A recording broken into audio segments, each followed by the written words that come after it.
What's up, everyone, and welcome to Week 8 and the first ever at-home LCS broadcast. I'm James Dash Patterson here with Prowley, Mark Z, and Jat. Thank you guys for suiting up today. Appreciate it, gents.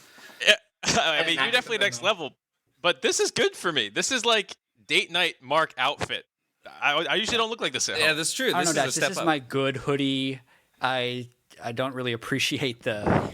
It's a beautiful blue, Jad. It's a beautiful blue, and I appreciate it. Yeah, But gents, no secret, and I think as most viewers at home will have noticed, we are not in our standard digs. We are not in the LCS studio due to COVID-19. The LCS has officially moved online for the remainder of the spring split, and so we are doing everything we can from our home setups to make sure that this comes to you in the best possible fashion. As I see Kubo gets placed in the background there. I'm sure there will be plenty of visitations from different casters' pets throughout the show. But I do, before we get into anything, want to extend just the most heartfelt thank you. And this thank you, I mean, it really goes to everyone, but I'm going to walk through some people. First of all, to you at home who've tuned in to watch. We're so excited to have you guys with us and to be kicking this back up again. But in order to get that done, I have to recognize the hundreds of people who have touched this product behind the scenes over the last couple weeks to get this up and running. We have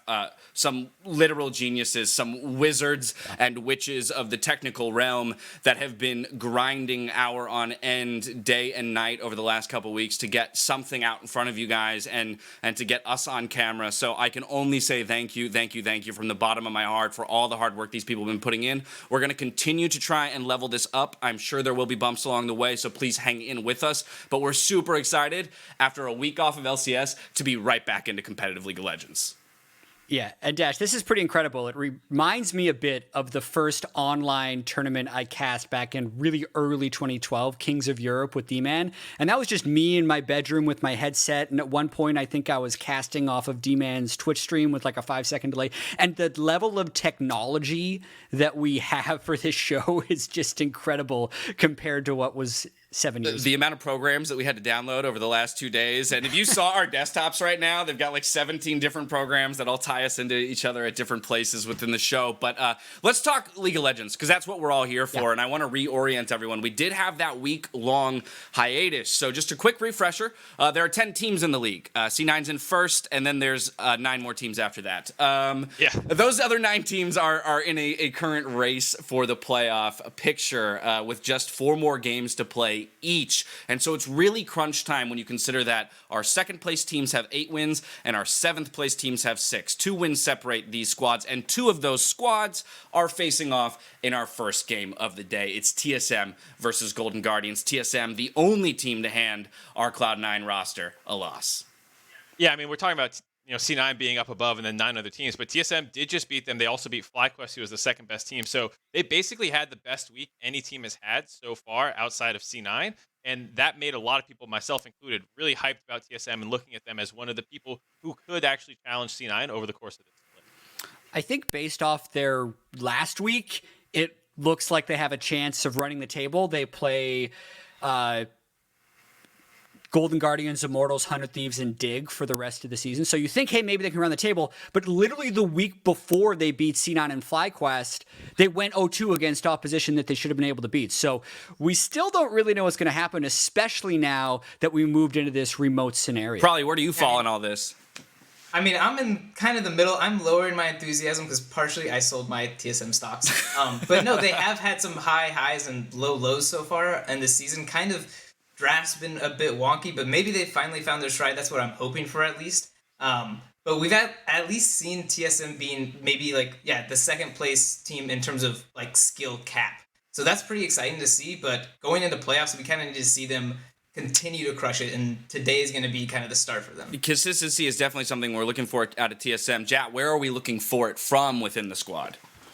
Yeah, I think it's partially not trying to be too experimental in draft. I think last week when they isolated only one variable with either the Zillion or the Aurelia is where they got to start, because Golden Guardians is going to be hungry for wins here, knowing they're one game out of the playoffs. Well, Jat just laid it up. It all starts in Champion Select for TSM. The teams have loaded in themselves, so we're going to hand it off to the casters to get ourselves into the first online game of the LCS.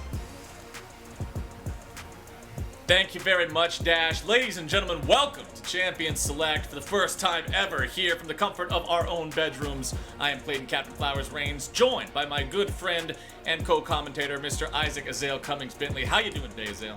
I am good, man. It feels right that LCS is back for the weekend. So excited to be going into week 8 here and starting with a really good game. Absolutely. As they said, Cloud9's out in front, and then we kind of got 9 more teams all in this melee. I mean, CLG's kind of on the ground. They're trying to stand up, but everybody else is in this melee, just brawling and fighting each other for a spot here. TSM coming off of a real good week, taking down Team Liquid and FlyQuest, seeing if they can continue that here against the Golden Guardians. Yeah, and Golden Guardians need to be able to get wins right now. They are sitting at 6-8, tied with Team Liquid.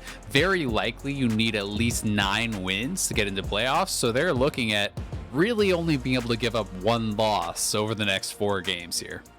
Now, as we're getting into Champion Select, the bans are all wrapped up for the first half, and that means Tahm Kench, Kalista, Yuumi, Pantheon, Sett, and Senna all banned away. Now, Golden Guardians have not paid that red side Ornn tax here in the first part of the bans, and TSM has not locked it in first. They've gone for the Syndra, a staple pick there for Bjergsen, so we'll see where that ends up going in this draft. I imagine it wouldn't go through unpicked. Yeah, it will be interesting to see if the Ornn gets picked up, and while Syndra you would expect to go to Bjergsen, it is one of his most tried and true champions. Kabe also can play the Syndra, and there has been a lot of talk about the strength of this pick as a bot laner. All right, the Varus is the first lock in. They're going to go ahead and get themselves that marksman pick right out the gate here. Make sure they've got some strength in the bottom lane for both that laning power as well as the range and CC and team fighting power it'll bring later on. Jarvan also pretty powerful here in the jungle. Spring has been all about these champions that can get involved in the ganking as soon as they hit level 3. And hey, why wait for level 3 when you've got one of the best level 2 gankers in the game? Yeah, it'll be interesting to see where Dardoch wants to go. There is the ability to go towards something like the Lee Sin. Rek'Sai is up here too, so a lot of options are available. We have seen some tanks kind of sneaking into the meta more. If you're looking around the world, things like Sejuani is becoming more popular, so if they want to look for something frontline, they could do that, but TSM has been a team to try to play more aggressive, so I wouldn't be surprised to see Lee Sin come through.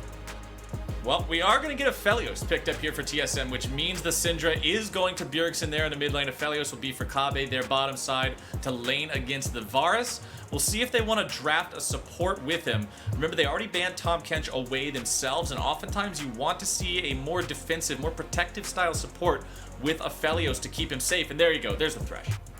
Yeah, Thresh is going to be able to help keep him safe against the Jarvan. You can play the EQ. You can also stand back and try to lantern him out of those cataclysms. So there is the ability to play that both aggressively when you know where closer is on that Jarvan, and more defensively if you are worried about any potential jungle gank.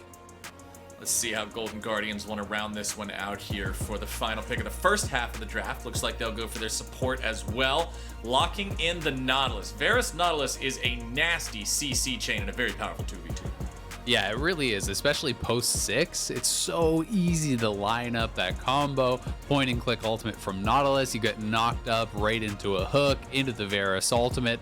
Allows you to hit those piercing arrows very easily, and also prep for any potential ganks that could be coming down from closer. And now that Golden Guardians has actually picked their jungler, and TSM went for presumably their mid laner, that's probably where we're expecting the bans to be focused. Golden Guardians already taking out Lee Sin. They could look towards another jungler if they want, and TSM are going to ban out some of the matchups that they don't want to see for Bjergsen on his Syndra.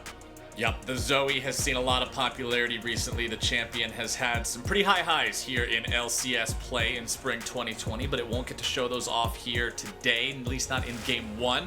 Rek'Sai, the second ban coming out from Golden Guardians, exactly as you predicted, targeting that jungle pool from TSM, making closer's life a little bit easier and getting rid of some of those champions that are so effective at getting on top of an immobile carry like Varus.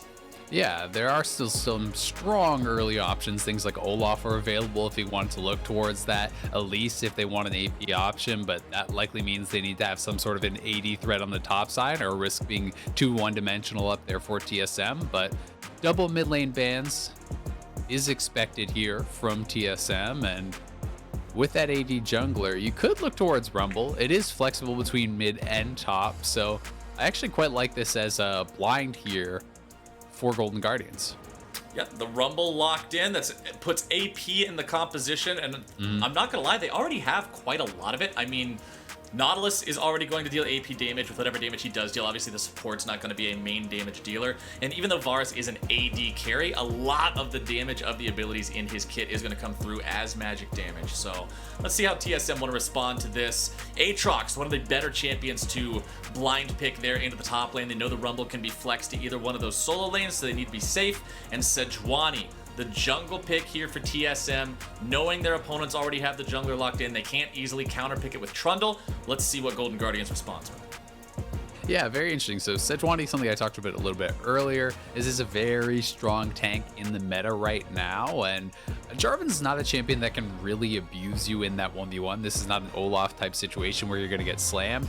If Kennen comes through, I am expecting that to be a mid-rumble and utilize that Kennen to try to win out on that 1v1 against Aatrox. That is a very advantageous matchup for Kennen up on that top side. So this is pretty AP heavy as far as the soul lanes go. And, you know, if you were already concerned about the kind of damage profile of the Golden Guardians comp, then this is going to be even more geared towards that AP. But I do think you can fix some of that by going Bladed Rune King, you know, on hit here with FBI and being vastly physical damage based. Yeah, if FBI falls behind for the Golden Guardians in this game, TSM with a single magic resistance item on Sejuani will just have an unbreakable front line. Yeah, that is something that they're going to have to worry about, but they do have some very strong lanes, huge kill pressure down on that bottom side. They have a winning top lane. Kennen into this range versus melee matchup against Aatrox is going to be pretty problematic early on for TSM. So I think for TSM, especially in the early levels, it's going to be about withstanding the storm. You're playing Sejuani, you're playing melee and range on the top side, so you need to kind of weather that storm and maybe play more around Bjergsen, who could get priority in that mid lane. We'll see if they're able to do it and find those outplays against TSM. But now with Champion Select complete, we are going to be heading to a 5-minute commercial break. Now this is to preserve competitive integrity, add a 5-minute delay to the game. But once we're back, we will be casting the game exactly what you see right there in front of you. So we will catch you here, right here, this place, after this. Don't go nowhere.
Welcome back, ladies and gentlemen. Thank you for rejoining us here. I'm Captain Flowers. That's Azale. And we have returned from our 5-minute break here to preserve competitive integrity here. Once again, we need to make sure there is a delay on the stream. However, we are still going to be casting the game as it happens right in front of your very eyes.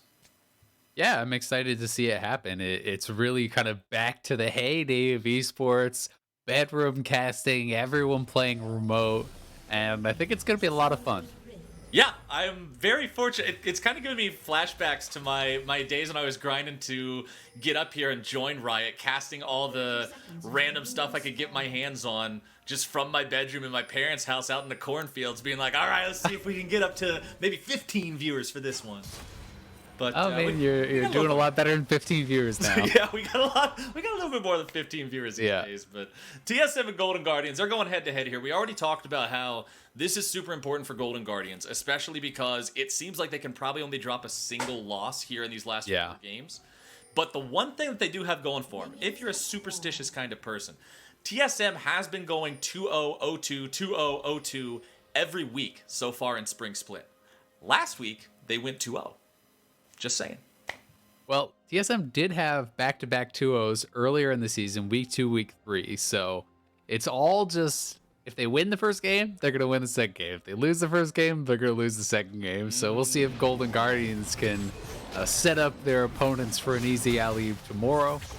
Also worth noting, some of the rune choices over here for Golden Guardians.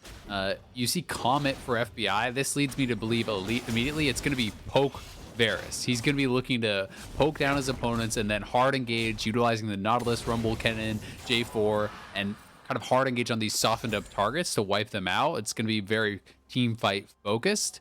You can see Conqueror on Haunter. What I am expecting is for the Conqueror into Gunblade, then full AP. This is a build that has become pretty popular as far as solo queue, especially in Korea. And then Predator mid here for Golden Glue. We saw Niski actually run this a couple weeks ago, and it is very much just focused on getting lane priority, shoving that wave, and roaming. You're not actually looking to fight Bjergsen 1v1 here. You want to make stuff happen elsewhere. And there's so much potential for this Golden Guardian squad to make things happen when enough people get together. Look at the team fighting power of all 5 of these champions. If that Jarvan goes in and gets more than one person in a Cataclysm, the amount of AoE hell that will rain down upon them is massive. I mean, there's so much lockdown for this Rumble, right? You know, it's not even just the J4, but Nautilus can hold people in place for that really strong equalizer. So a lot of opportunity here for Golden Glue to really be set up well. You can see he is actually playing heal, so doesn't want to be getting 100-0'd here by Syndra. It's not going to be cleansed to deal with Dardoch or anything like that. And with that Sorcery secondary, I'm actually expecting that he is just playing like Water Walking and Celerity. That's what I saw Niski play. It is just, again, everything geared towards moving around the map and making stuff happen. The faster you get to the river, the faster you find yourself in another lane. Speaking of the river, both junglers have taken to the Scuttle Crabs now. Dardoch on the bottom side of the map, Closer on the top side. Closer won't really have an opportunity to make any sort of a gank happen up here. Broken Blade already farming up underneath his own turret. As you mentioned in Champion Select, Haunter's kind of going to have his way with that lane for a while. Yeah, he definitely should. Closer, a little bit on the bad side of this. They're actually pinging him back up towards top side, so perhaps considering a dive on Broken Blade. And now they've seen Dardoch, so maybe they want to go for something. They are actually pinging towards it. Golden Glue's going to roam, and I think they're going to look for a 3-man play. Yeah, Golden Glue already ducked into the fog on the top half of the river there just to evade the gank. Now he's made his way up here. A ward's going to spot him out. Let's see if Golden Guardians can do this cleanly. Broken Blade going to go ahead and drop down the Infernal Chains, having to pop the flash. Closer already getting himself away, but Golden Glue is going to be stuck up underneath the turret. Good Lord, man. Oh, and he even taunts him. Broken Blade. He makes it look clean. He makes it look easy. And Golden Guardians make it look like a massive early error. They get flashes out of all 3 of their opponents. The first one, of course, being Golden Glue's flash in the mid lane. And then because Golden Glue didn't have it, he ends up dying. And that is disastrous in the top half of the map. Yeah, I'm not sure if Closer could have taken one more hit there. It felt like he should have just started off the dive with melee and then used the Flagging Drag to get out of tower range once, you know, he was kind of getting too low. But instead, he looked for the engage, wasn't able to find it. Great flash from Broken Blade, and they just didn't have the damage to actually finish him off. And not only is this bad for Golden Glue, who actually roamed up to topside and died, spending his summoners, now Haunter has no flash, his opponent has first blood, and this early advantageous matchup that you drafted for is no longer in your favor. Golden Glue without that flash could this be is a great punished here roam. again. Bjergsen, if he lands the Scatter of the Week, could be in a good spot. Broken Blade continues to move forward. Gets the chains, gets a little bit of a knock up. There's the damage. TSM just merciless against Golden Glue here. Yeah, Golden Glue is going to be so sad. Had to burn his flash mid lane, roams top, blows healed, dies, comes back, and just a perfectly timed roam from Broken Blade. 3-man collapse mid lane. They know Golden Glue had no summoners, so he's going to lose even more here, falling very far behind Bjergsen already. And when you go for this style of setup on Rumble, where you are hard committing to the roam with Predator and Celerity and all this stuff, if you lose control of your lane, you can't move because you have no priority. Right, where are you gonna roam? You're stuck underneath the turret for the entirety of the game. Roam back to the base. All right, bro, that's where we're going. Hiking straight home as TSM have made their way onto the Infernal Drake here. That one's gonna be smited. Dardoch can easily charge over the wall, but just in case, Biofrost throws out a lantern there to get his good buddy out to safety. And Golden Guardians now find themselves down 1,000 gold and a Drake and 2 kills early on in this game. Just about all you could ask for if you're TSM. Yeah, really incredible start, especially when, I was talking coming out of Champions Select, TSM need to withstand the storm and survive top lane, survive jungle. Well, they've done more than that. They've actually been able to thrive in these early levels. Dardoch is almost to 6. Broken Blade with the first blood got early Merc Treads that's going to help him out so much in this matchup against the Kennen. And TSM now looking to dive Haunter up on this top side, who has no sums. I think they can just miss happen. All right, let's see if TSM can do it right. Not go the same way the Golden Guardians dive went. Earlier there comes... Oh. Couldn't even finish the sentence. Yeah, now you see him, now you don't. Syndra pulls off the magic trick, just absolutely destroys Haunter, who, again, has no 2P. He actually used that earlier, so he's going to lose all these waves. He's going to lose at least one turret blade, and Broken Blade is actually going to be very far ahead now in this matchup. As we were talking about TSM having an advantage, the point I was going to make is they aren't even the ones who gave them that advantage. It was the Golden Guardians with a massive misplay, and yes, Broken Blade played it well, but it was Golden Guardians' unforced error that gave TSM this lead. But now TSM says, oh, well, since we've got a lead, we might as well show you how a dive is actually done correctly. They pop off in the top side, they coordinate it perfectly. As you said, now you see it, now you don't. There was just no opportunity for outplay there from Haunter, and TSM is keeping things rolling here. They don't want to slow this down. Yeah, they really don't. And I would say TSM at their best, this is one of the things they do as well or better than any other team, where they're able to actually utilize the extra members, bring pressure to one lane, so it's a 3-man play mid lane to get Bjergsen ahead. Then he utilizes that pressure to gift it back to his teammates. He is not just going to sit in mid lane and try to dominate that 1v1. He takes the pressure he has, goes top, dives Haunter. Now Broken Blade is kind of getting you that back, and they're so good at extending the lead by playing around the map. Here comes your CC chain, here comes your gank into the bottom lane, and there goes Huhi. Dardoch hanging around at the right time. As soon as they see him step up to clear that ward, Dardoch jumps in, Biofrost lands the hook, and that's more money into TSM pockets. Yeah, Huhi looking for a snipe. Not quite able to get it, but another kill going the way of TSM, who are just fully in control of this one. Golden Guardians gonna try to make a play back on top side. They can't afford to just sit back and do nothing, so they will look for a Rift Herald here, potentially try to get some sort of a 3-man play into a turret, but TSM is already roaming up. Thresh is gonna be here, Dardoch is here already, and he still has his ult. This is gonna be a 4-man melee. It could get bloody fast. The Rift Herald is still aggroed by the side of the Golden Guardians. Broken Blade leads the charge. Haunter almost has ult. World Ender is on. Haunter, no ulti just yet, but now the cooldown should be available. Importantly, though, the Rift Herald is ultimately leashed for TSM by the Golden Guardians. They give the objective away and retreat. Yeah, Golden Glue just wasn't able to get an effective ultimate. He actually dropped the equalizer. Bjergsen just gets lanterned out of it. Really did like 5% of his health, maybe. They've got to make sure that they're actually coordinating on these abilities, locking people down in the equalizer if they're going to go for a play like that. Golden Guardians seeming a bit rattled here early on. The coordination just not at all where it needs to be. Round 2. Bjergsen and Broken Blade, they want to make it happen here again. Haunser with the ulti, with the flash. There's no stopwatch available, so if he does get hit by any sort of CC, he's a dead man walking. Bjergsen coming around from the side. Wants to find that damage there. The burst goes through, the ulti comes down, flash away from Haunser's going to keep him alive. Closer shows up to just provide a little bit of extra covering fire. And Haunser will get out alive. However, it does cost him his flash, and it does cost them the fact that TSM now has some free firing time onto this turret.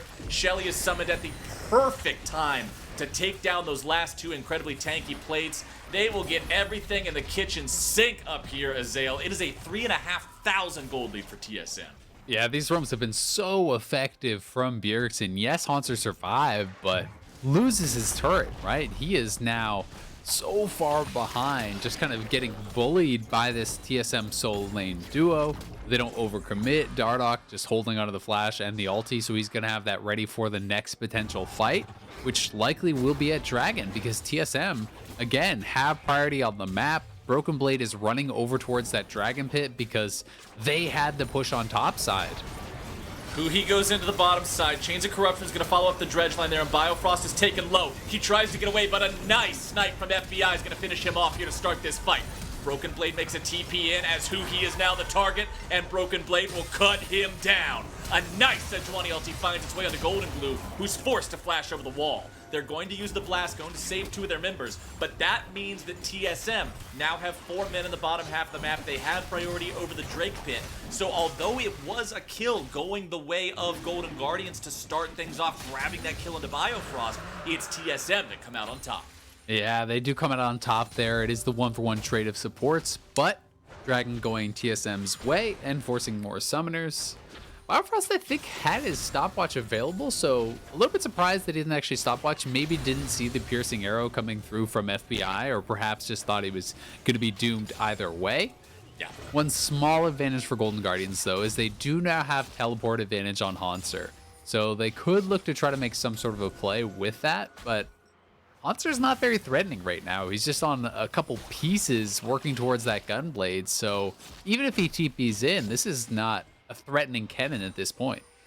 Yeah, a couple books, a Bilgewater cutlass, and Grandpa's pocket knife and an old pair of shoes. Not exactly going to make it so you're the team fight threat you want to be on those TPs. Kennen normally invokes fear and terror when you see that teleport coming in on a flank, but right now you're just kind of like, all right, buddy, you can give it a shot. He's got the brown bags on his feet. Here, this is one more time. Biofrost getting locked up and sniped down. Perhaps just thinking he could have dodged that out. I think the stopwatch was available. Either way, it does go down. Broken Blade, a great TP in, the Q flash, locking him up, and then Dardoch forcing Golden Glue's flash also with that ultimate connecting. So really well played. And when you're examining the solo laners, it's not just Haunser that is in a world of pain here. Golden Glue has no damage in his build. He's sitting on Merc Treads, a Doran Shield, and a Ruby Crystal. This is not exactly that double spell pen, rip you up in a team fight rumble. Well, Golden Guardians make themselves a dive in the bottom lane, and they will pop Kabe.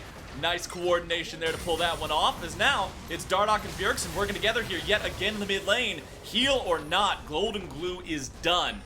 Dardoch will not walk all the way into the bottom side enemy jungle. He knows that if there's any way he dies, that's it. Instead, he walks back into Bjergsen's loving waiting arms, and with the minions tanking the turret, he can exit stage left.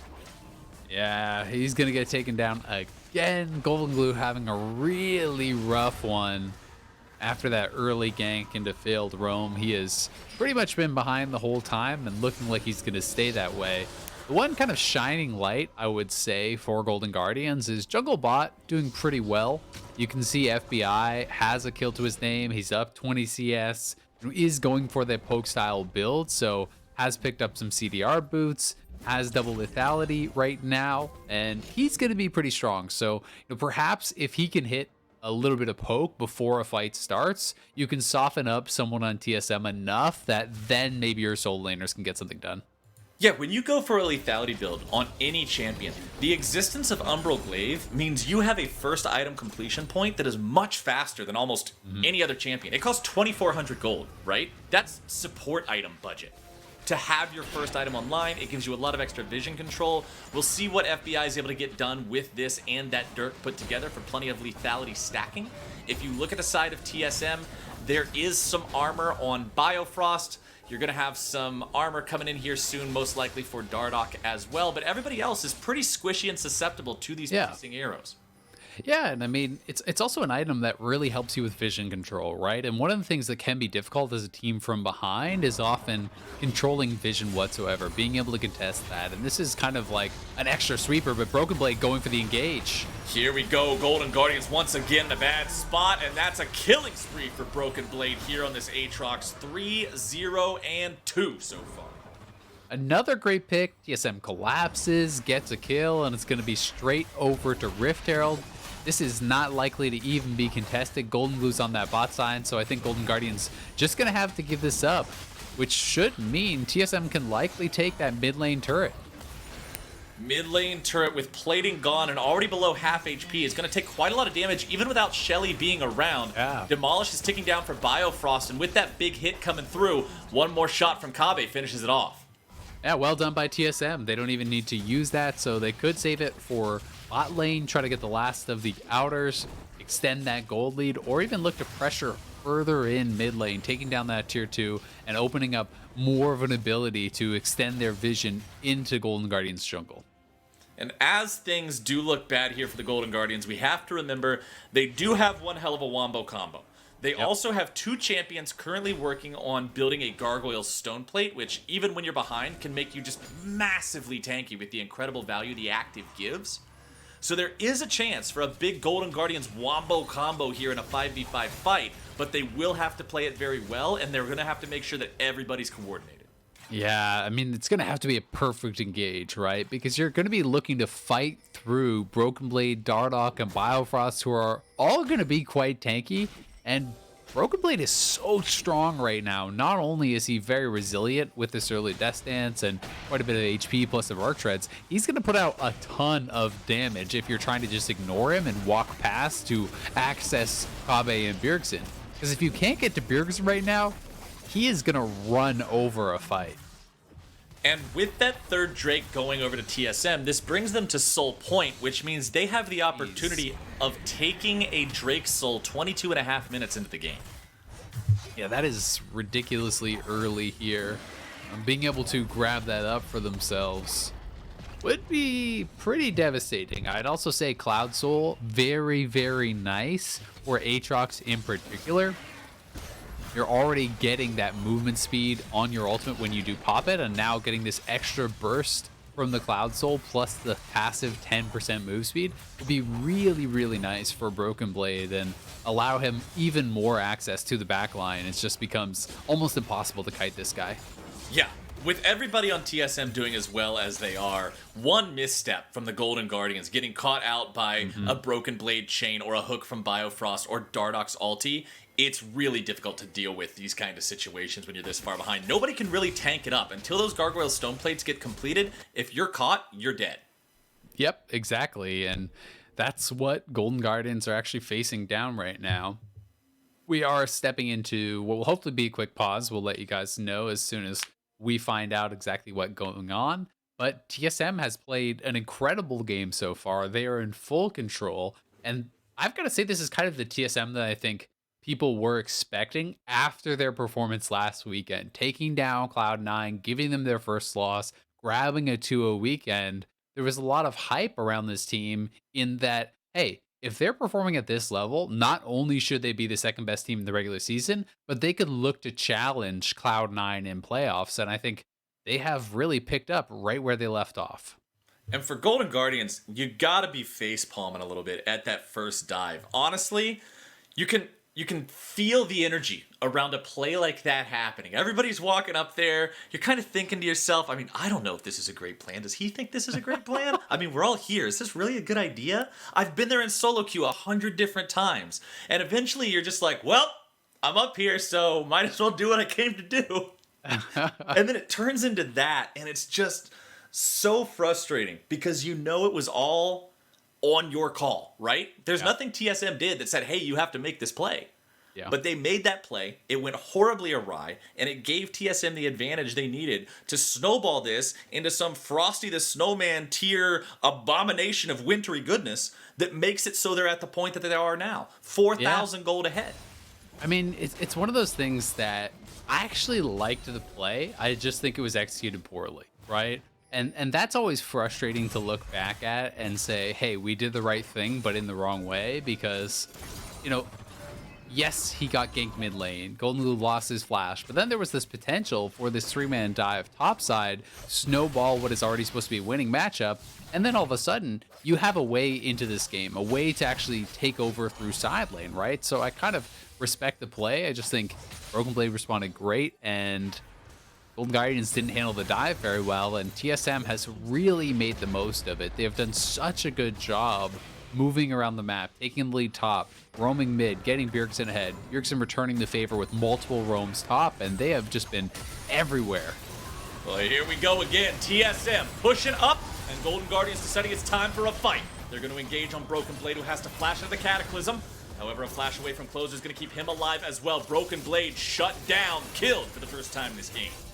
Yeah, Broken Blade was ignited and had taken so much damage that Death Dance dot was huge. And that is the first, I would say, major misstep from TSM that felt like a big overdive. Dardoch going forward hits the ultimate on FBI, but no one was around to follow up on that, so he didn't even force the cleanse off of FBI. And, you know, as they tried to kind of dive in and back up Dardoch, Broken Blade got locked up under the turret and just roasted. Broken Blade finally taking down some shutdown money in the pockets of the Golden Guardians. Going to make them feel a little bit better about the state of this game. Was a 4,000 gold deficit, now down to about 3. But they still have to deal with the fact that that Drake Soul's on the table here in 2 minutes. They still have to deal with the fact that they're playing completely off the back foot this game. You can always tell what direction the game is heading, if nothing else, just based on the vision.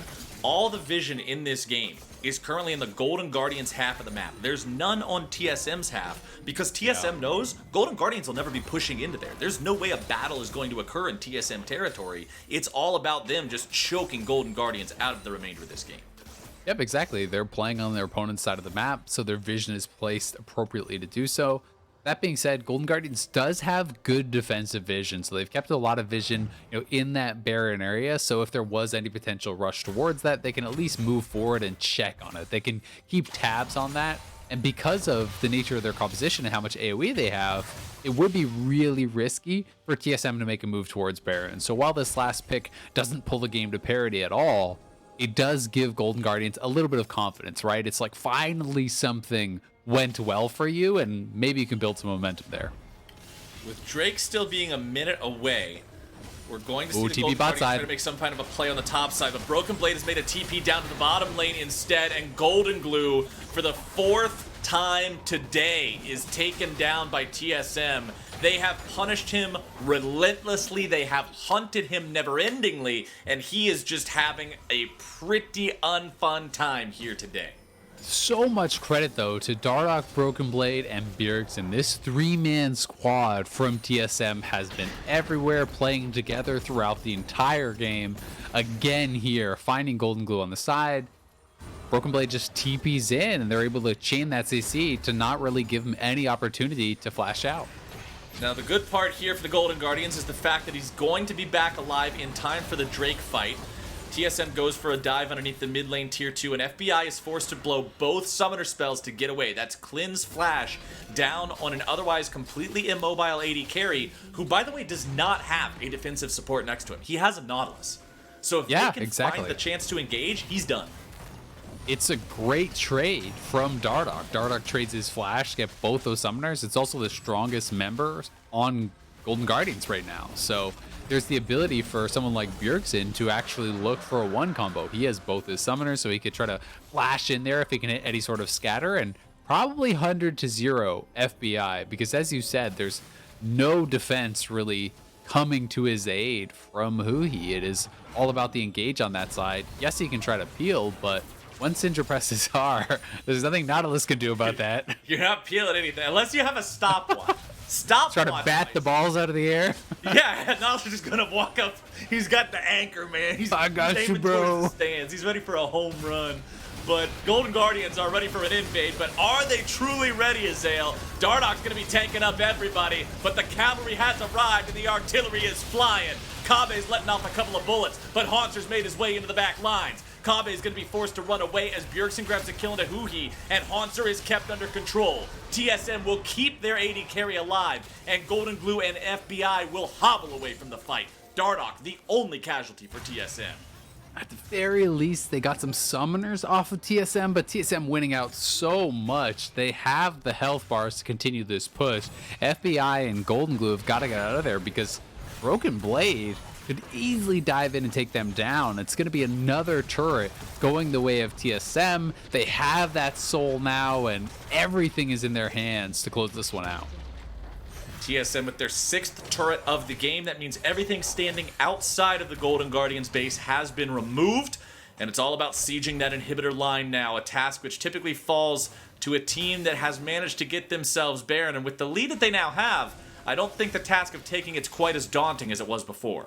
No, it really isn't. They have a very good turn, but they still have to be respectful to the amount of AoE that Golden Guardians have, as Broken Blade probably cannot continue to chase this. There's a lot of members from Golden Still Guardians. going. He's saying, come at me, bro. He's feeling big.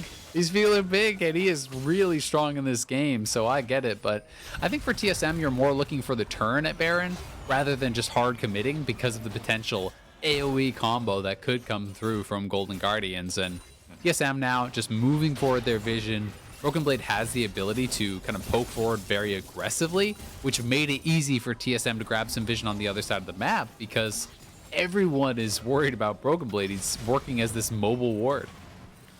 Bjergsen also did a great job there, picking up the enemy red buff, tossing it over, and handing it to Kabe on a silver platter. So the TSM's AD carry was able to grab that one, and Golden Guardians would be denied yet another resource here on Summoner's Rift, as Dardoch and Kabe are going to start up a 2-man Baron attempt. With Broken Blade and Bjergsen still on the map, TSM are hoping the Golden Guardians are not willing to check it. But considering Golden Guardians have seen over the wall with the flag, that means that TSM are now daring them to show up. Broken Blade will buy some time. He's 1v2 and he's winning the fight.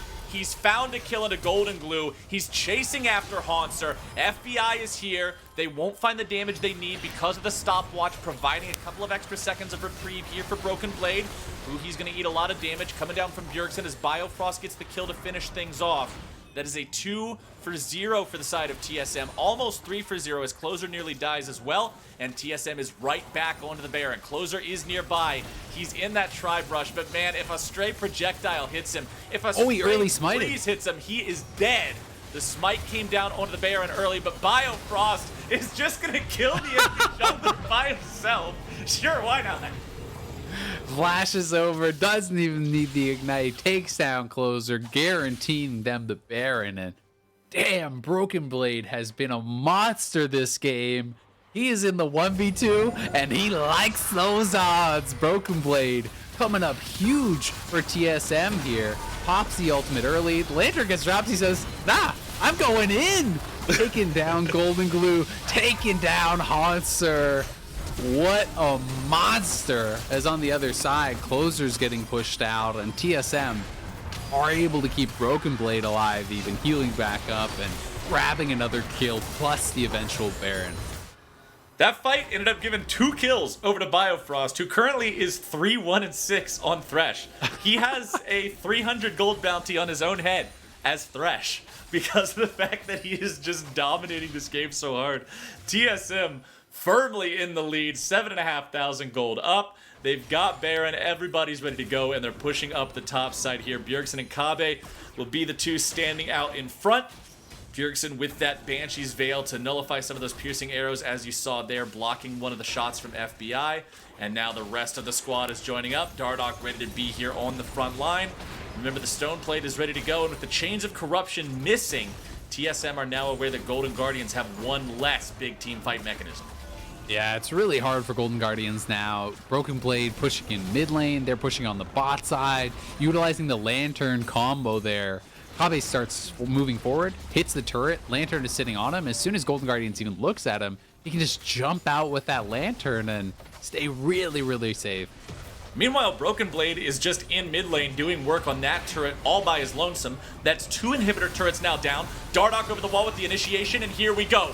Very nice equalizer comes down from Golden Glue, able to find some damage onto multiple members of TSM. Bjergsen's going to be forced to flash away as Haunter has to head for the hills. Closer tried to tank up TSM, but he's just not tanky enough to do it. He is the only casualty of this fight so far. TSM will take the kill, they will take the inhib, and they'll take their exit.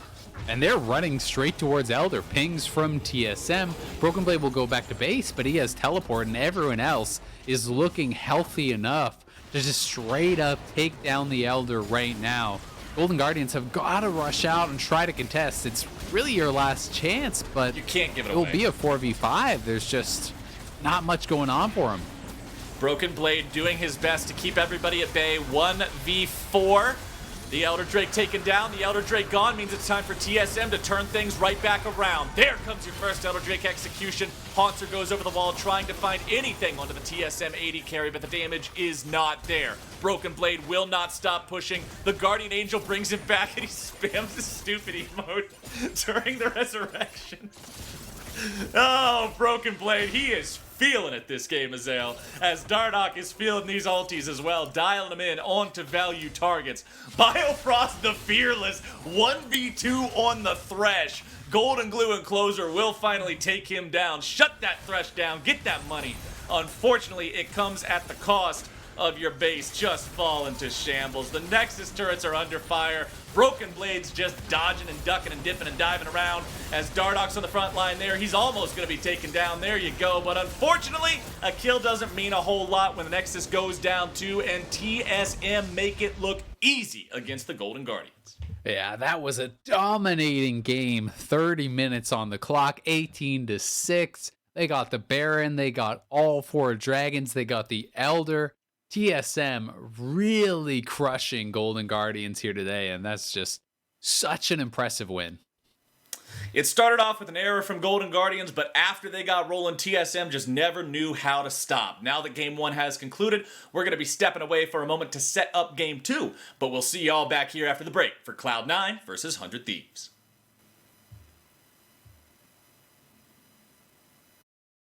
When you're chasing greatness, just remember, it's not about what you say. It's about what you do.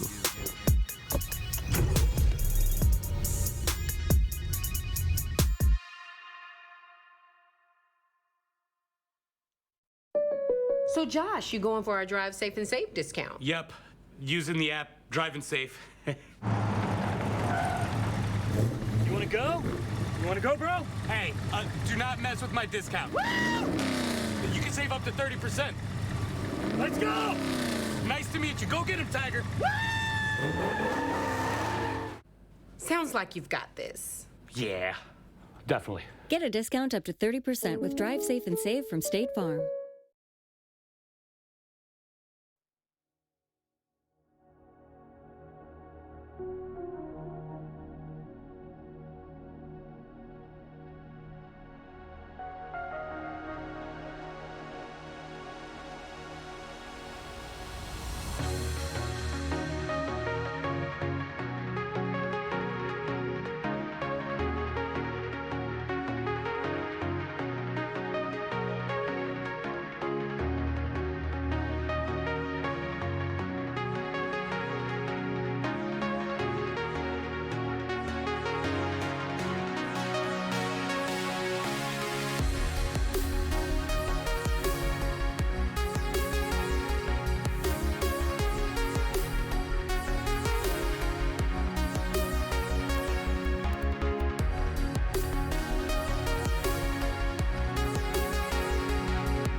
Hello, welcome back to the State Farm Analyst Desk. One game in the books, TSM versus Golden Guardians, and it was an utter smash from the TSM direction. It's what we asked for out of this squad, to show us some consistency and cleanliness going into the final 2 weeks of the regular split. How did you guys feel about that victory? It felt good to see TSM do a basic draft. Like at the start of the year, we were either praising them or criticizing them for trying all these weird things. Like sometimes the Kiana top worked, and then sometimes their full early game team fell on its face. And this game was just probably the most generic draft of the year we've seen from them, and they just kind of played league.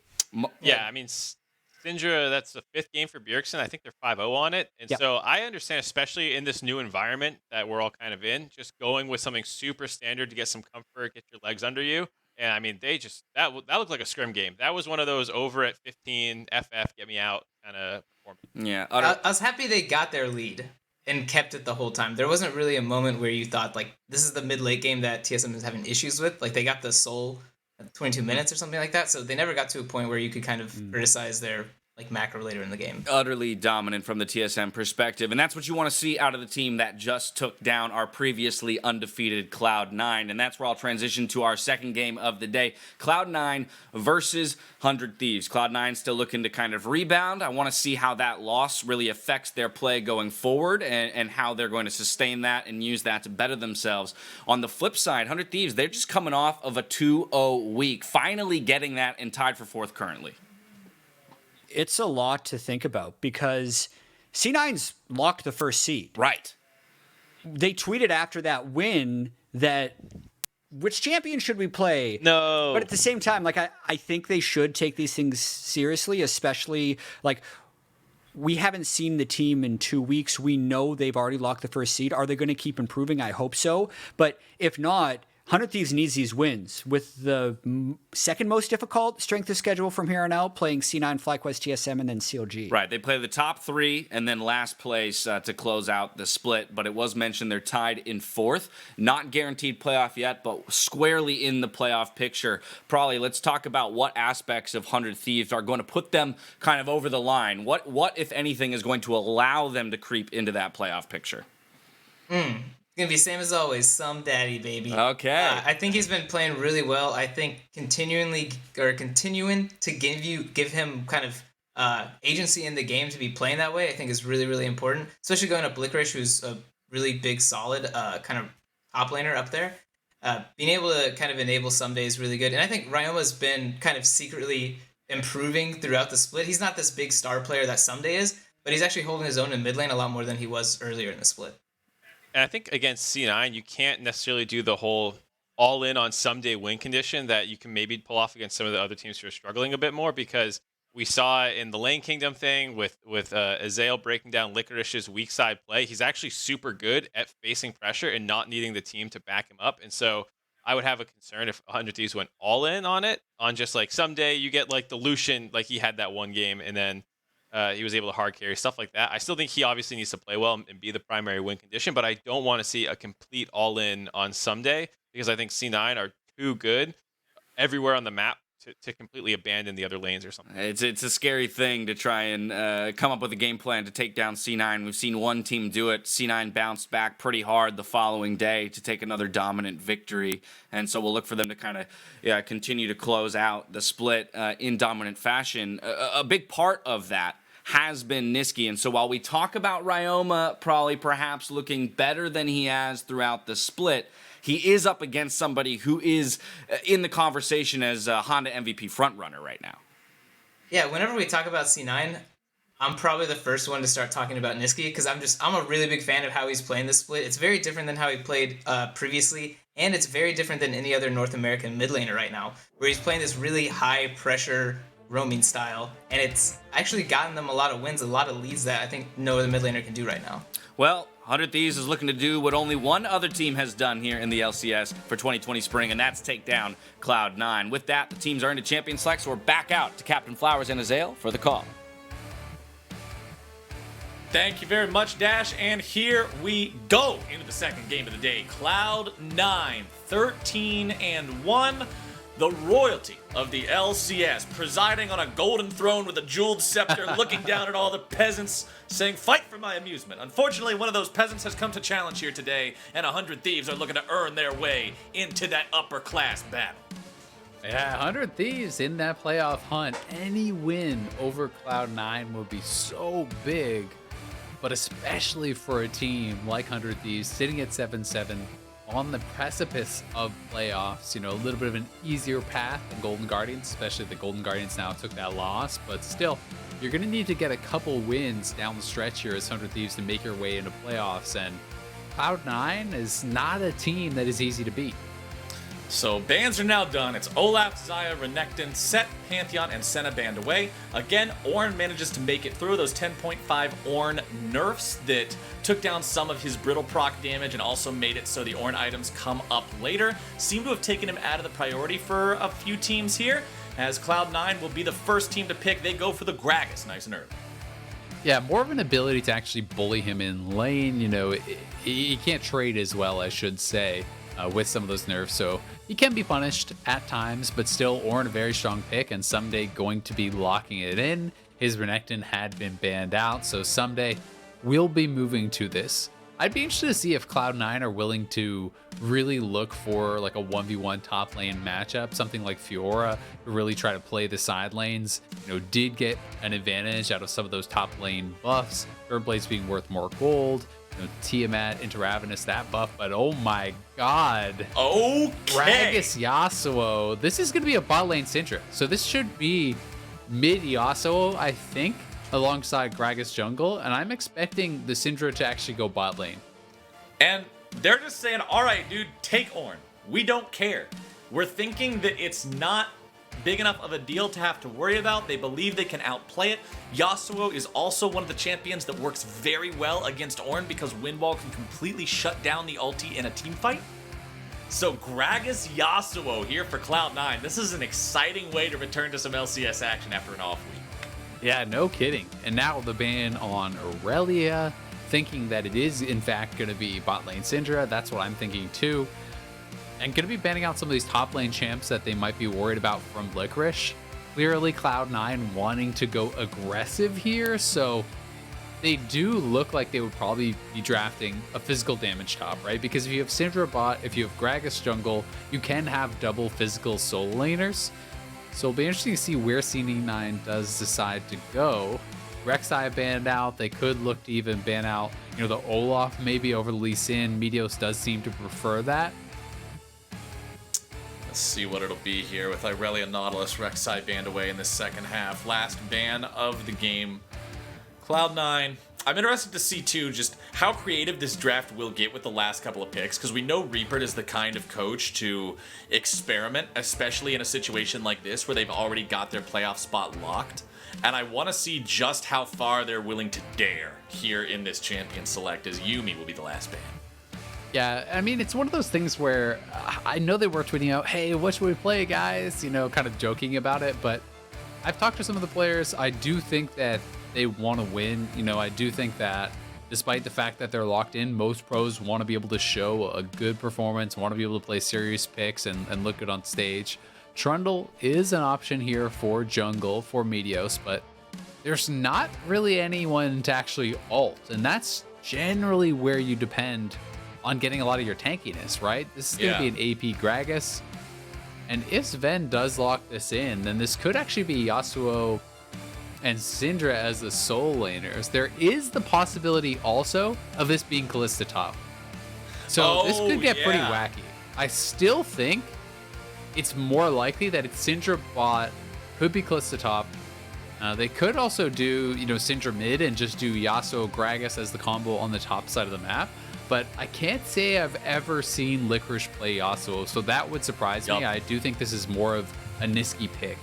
I'm fully on board the Licorice and Reaper want to try Kalista top train for And this is one of those unique picks, right? This is one of those things I was talking about where it's like Cloud9 is one of those teams that has the confidence to actually play around a side lane and look towards these types of matchups. this is something where Ornn really can struggle if Kalista gets ahead at all. You rush Blade with Rune King. Once you have a lot of attack speed, Someday is going to be getting kited around non-stop. You can actually link with your jungler for very powerful ganks and engage combos. Kalista can throw in Gragas for a knockup. Easy setup for the Yasuo, ultimate off of that. Also, there's lots of setup, Thresh Flay, even obviously the Yasuo Tornado and Gragas Ultimate, etc. So there's so much setup here for the Yasuo. It is going to be Kalista top. It is going to be Syndrabot. Very cool draft from Cloud9. And I think because of how well they've done in the LCS, you've got to give them the benefit of the doubt, right? If a lot of teams are drafting this, you'd be like, I don't know. But they're a strong team. I think they can pull it off. Hey, they're willing to experiment, and now once again with Champion Select complete, we are heading to a 5-minute break here. It is to preserve competitive integrity, so once we're back, we are going to be casting the game in front of you as you see it, just like you're used to. Don't y'all go anywhere. We will return shortly.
Ladies and gentlemen, welcome back here to the LCS, broadcasted from my bedroom and Azale's bedroom, pretty much everybody else's bedroom, but we're here, we're having a good time. Once again, we were just in a 5-minute delay to preserve competitive integrity, make sure everything is ship-shape, but now we are ready to resume the action here on Summoner's Rift, and we will be jumping into Cloud9 and 100. Oh, right there. Perfect. Here we go. Cloud9 coming off their first loss of the season last week against TSM. They've already locked in first place. And they're getting a little bit experimental here with us. We got the Kalista top, Hail of Blades here from Licorice. And they are going to be playing Syndra bot, Yasuo Gragas mid. So a lot of interesting stuff going on. And I'm so excited to see how they can pull this off. For those of you who may not be familiar, Kalista top has been a thing that's been becoming popular recently. The Shy, the famous top laner that has been such a problem for so many teams throughout the history of international competition, as well as domestic competition in his own region, was the one who, I believe, pioneered this, or at least brought it to most people's attention. And if you're not familiar with how it plays, it makes Vayne top look fun and interactive. It is the most oppressive thing in the world for a melee champion to deal with, especially one with limited or no gap closers like Ornn. You essentially get to turn them into a pincushion. It likes to build Blade of the Ruin King, it likes to build Sanguine Blade, and it just creates a 1v1 that is just impossible for the other player to deal with. Yeah, I would say it's at least very frustrating. There are some melee champions that have the ability to all in this pick, and they can fight back.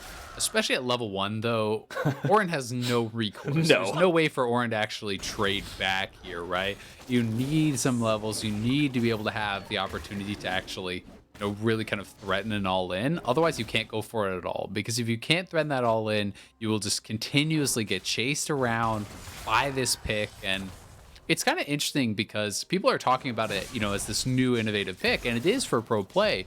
But it had actually been showing up in solo queue, I want to say 1-2 years ago. And a lot of pros were playing it, including guys in North America, like Huni was playing it a lot in solo queue. And it never actually made its way into pro play. So when it started popping up again, I wasn't sure if it was just going to be a for fun solo queue pick or actually go pro. And we are having it now, multiple regions around the world, playing it in pro. And I'm really excited to see kind of a daring pick like this, because if your lane goes well, it can look great, but if you get ganked a couple times, start falling behind, you become worthless fast.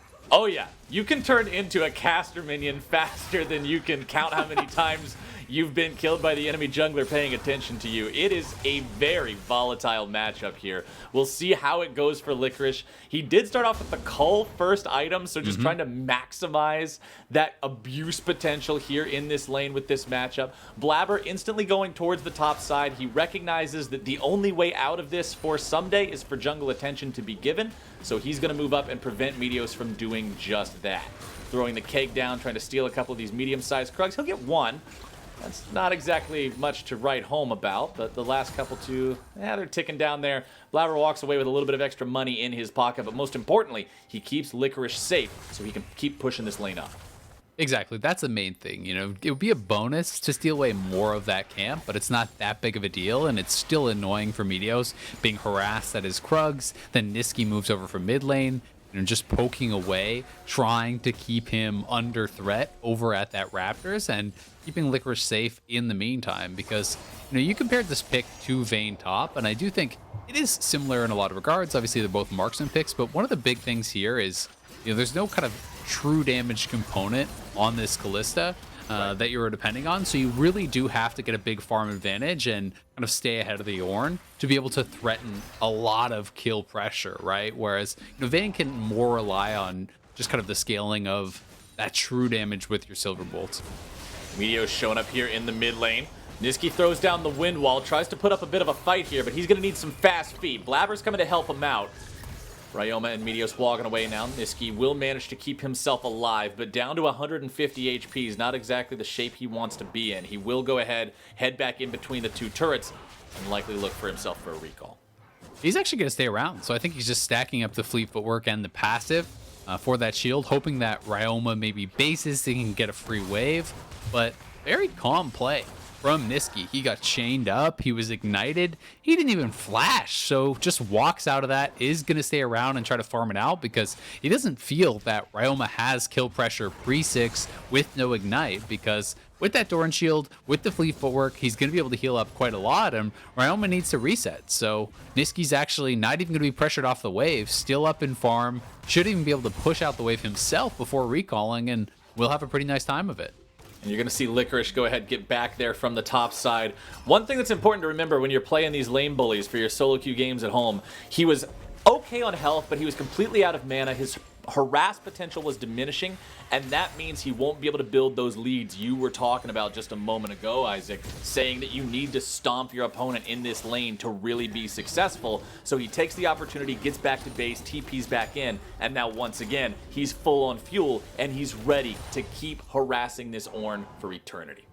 Yeah, and when you do TP aggressively like this, you kind of have to keep the pressure up. You've got to be constantly in your opponent's face, because Someday didn't even blow his TP and the wave is going to be coming to him. So, you know, if Licorice is actually not careful about how he manages this, it can be kind of dangerous, right? Because if you get ganked, you have no TP, the matchup can start to turn around.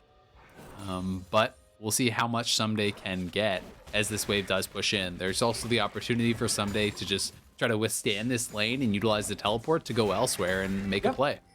Blabber will steal away the chicken camp from Meteos. Blabber does have about a 2-camp lead over his opponent there in terms of CS. Niski trading back and forth with Ryoma. Nice dodge away from the chains there, utilizing the dashes on Yasuo to reposition himself quickly and juke his opponent out, as we're going to see Blabber making his way towards the top side here yet again. Licorice on the Kalista. He's got the ulti ready to go. Remember that one of the other advantages about playing Kalista in a solo lane is you get to take a very unique leveling path compared to most champions, where you don't have to bother putting a point into every ability, because your W's honestly just not that important. And a lot of players will just skill Q and E early on and have the extra levels and the extra power from those to make the bullying even stronger. Yeah, exactly. You can grab a point in W later on if you feel need to be able to scout out the jungle or something like that. But for now, yeah, it's just going to be skilling up Q and E. We'll see if he can look to make any sort of a play with Blabber, because while Ornn is tanky, there is quite a bit of damage between Blabber and Licorice, especially when you have that kind of guaranteed engage, utilizing the Kalista ult to just throw in Gragas. Well, bottom side of the map, while we were discussing more Kalista fun facts, 100 Thieves did manage to get themselves the first Drake of the game. So they're playing around the bottom side of the map. They know the top side is going to belong to Cloud9 just by the nature of the matchup. They're going to wait for that one to scale and play elsewhere for the time being. But the thing is, man, Cloud9 already up 1,000 gold with no kills on the board. A lot of that is being earned there in that top side as Cody Sun takes a lot of damage from the Syndra there in the bottom lane. And for the people who might not have caught the stream last weekend when we were doing the not LCS, just sort of casting pro players playing in scrim games, one thing that Doublelift said when he was on the cast with us is how Syndra is so strong in the bottom lane because she just 1v2s everybody. It's completely just way too strong. And we're kind of seeing Sven just step up and bully these guys. Yeah, I mean, especially if you have Thresh behind you, there's not an incredible amount of threat from Tom Kench and Aphelios to actually look for that all in, but big engage! Speaking of threat, Blabber goes in, but it gets turned right back around. It's first blood over the side of 100 Thieves. They do a good job reacting to that. Blabber maybe underestimating how much damage he would be taking, but it's still a 1-for-1, and it's Cloud9 taking a Herald. Yeah, I mean, Blabber gives his life, but they're going to be feeling pretty happy about that, taking the Herald away. It's actually given to Sven, which is pretty interesting. So he can actually take the Herald down to bot side, look to continue to pressure this, and Niski has roamed all the way from up at that Rift Herald down to bot side. Bottom side, oh no, that is not where you want your Tom Kench to be. Vulcan goes efficient and he finds himself a catfish. Niski's clean to pick that one up, and that means another kill on the board here for C9. Great job by Niski. He is just everywhere. He is in this play up on the top side by the Rift Herald. Blabber, very clean body slam flash.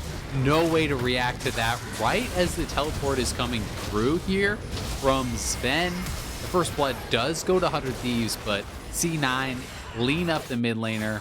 They're going to be happy about that trade, and they're going to be even happier about the fact that Sven now has Rift Herald available with only 3 plates remaining on that bottom side. Cloud9 are close to just straight up knocking down that turret. Bottom side advantages, top side advantages, both building up rather splendidly here for Cloud9 in the first 10 minutes of the game. Very splendid. Yeah. Mid lane breaking mostly even here. Of course, the big advantage is the fact that Niski does have that kill for himself that he was able to pick up in the bottom side. You can see with the Vamp Scepter in inventory, looks like he may be going for... Now, that might just be a Vamp Scepter for sustain, or we could see him going for early Blade of the Ruined King if he wants to get really spicy.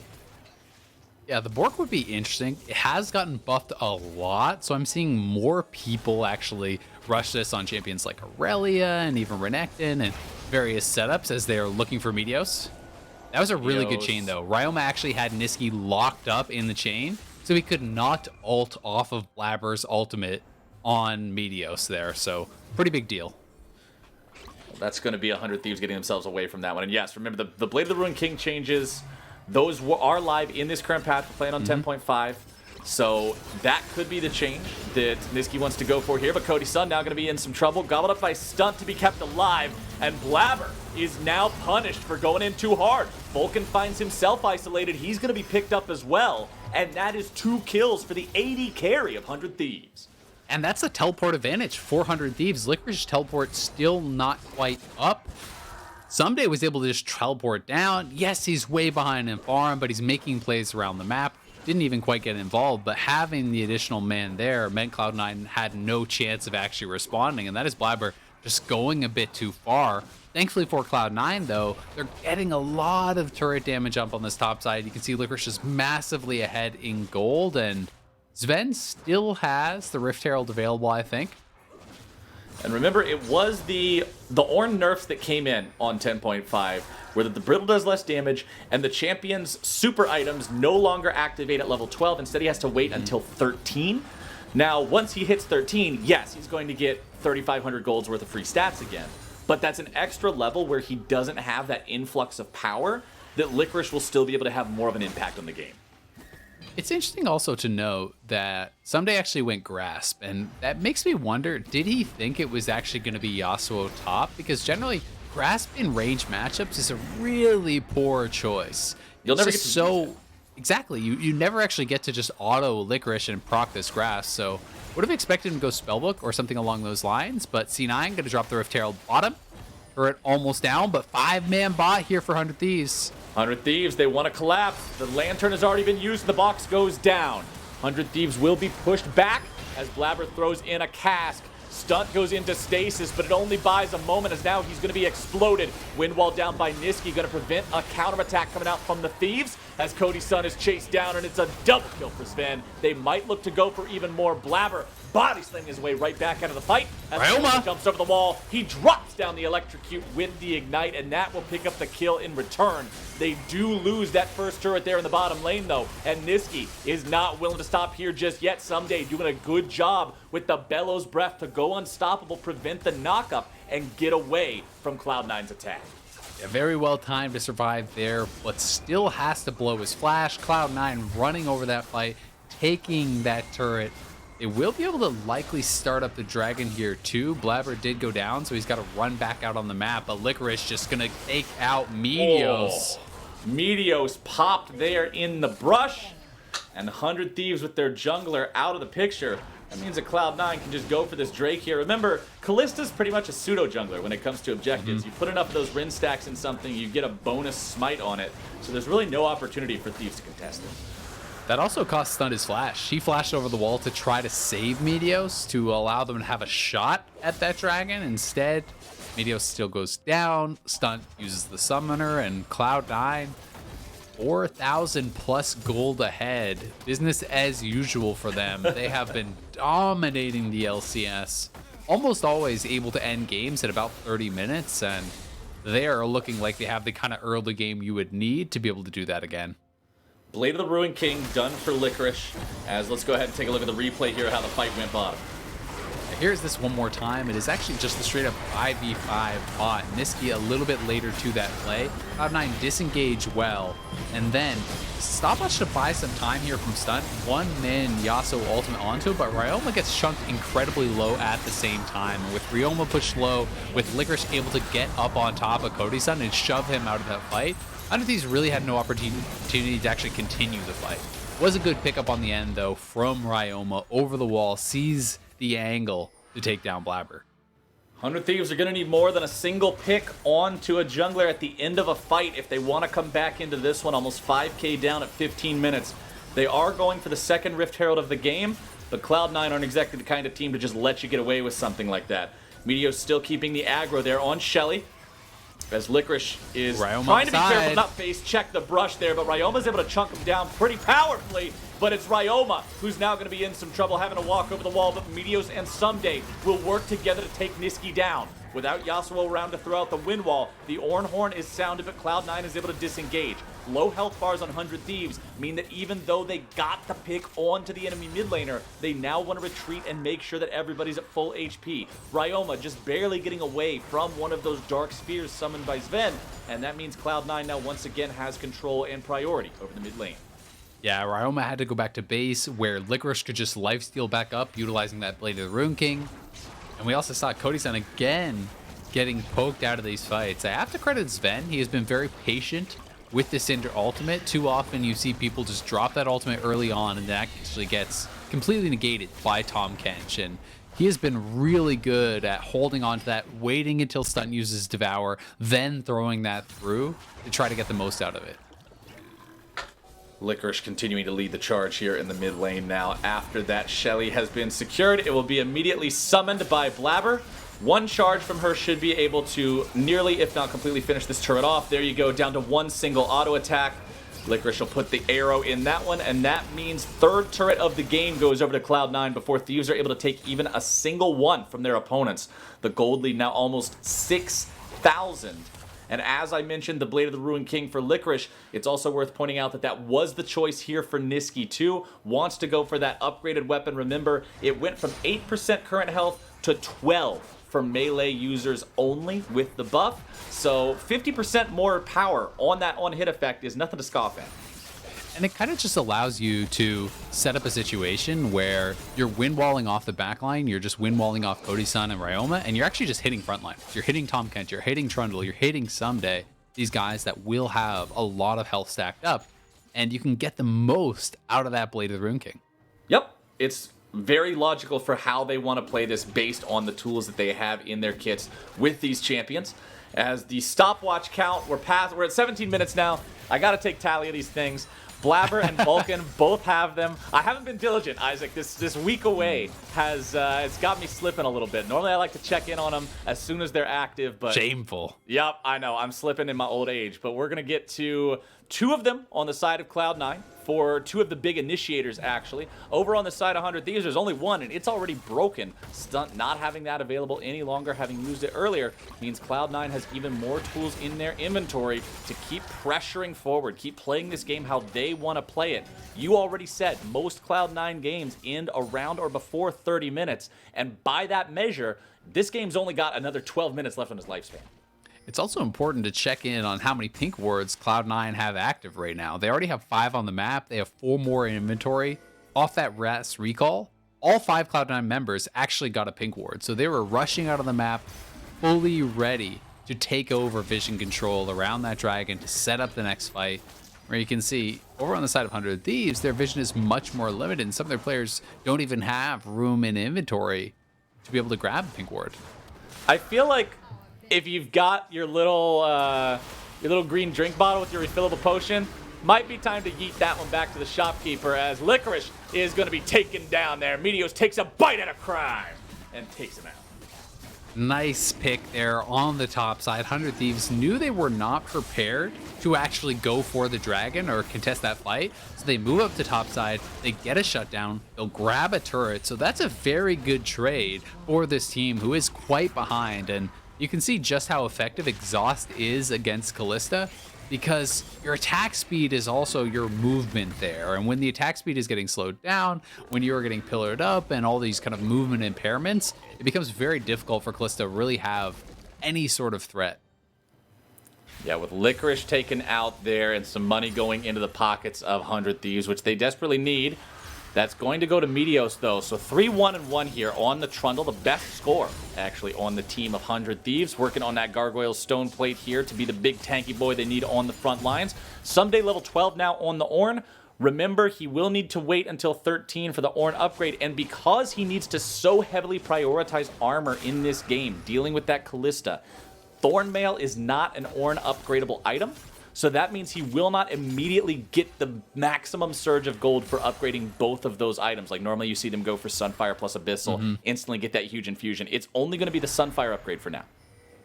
I think he may go for Abyssal after this. You probably want some MR when Sven is this strong and has the ability to actually hit frontline on the Syndra.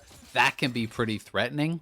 I don't think you really want Iceborne in this case where you're not building any MR and it has no health on it. That would probably make you too squishy against the potential damage that's going to come out from Sven and Blabber. So I do think we'll see Abyssal, probably just delayed, but makes a lot of sense when you're going up against either the Yasuo or the Kalista in a side lane, who both have Blade of the Rune King and are both heavily dependent on those auto attacks. Yep, Thornmail just adds up here as Someday will continue to take his place as the resident pincushion against Licorice's Kalista.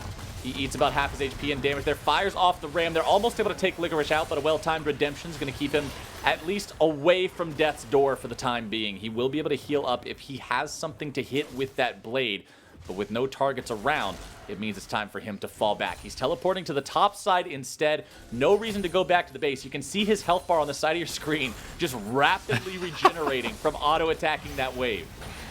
The macro TP. Niski pushing up mid lane. Licorice just TP's up the top side. He's going to 1v1 Ryoma. Oh, it's going to be a burst fight. Who's going to win it? Ryoma will, and Licorice loses the 1v1. That is a big pick. 400 Thieves. Back-to-back kills on Licorice up on that top side. And he even teleported up there to make that happen. Ryoma tracking him across the map, bursting him down. Stunt, though, is caught out, but didn't even have the damage. The box was brought down, but now Blabber is once again in a tough spot. He will use the flash to get himself away to safety, and now Meteos has extended himself too far.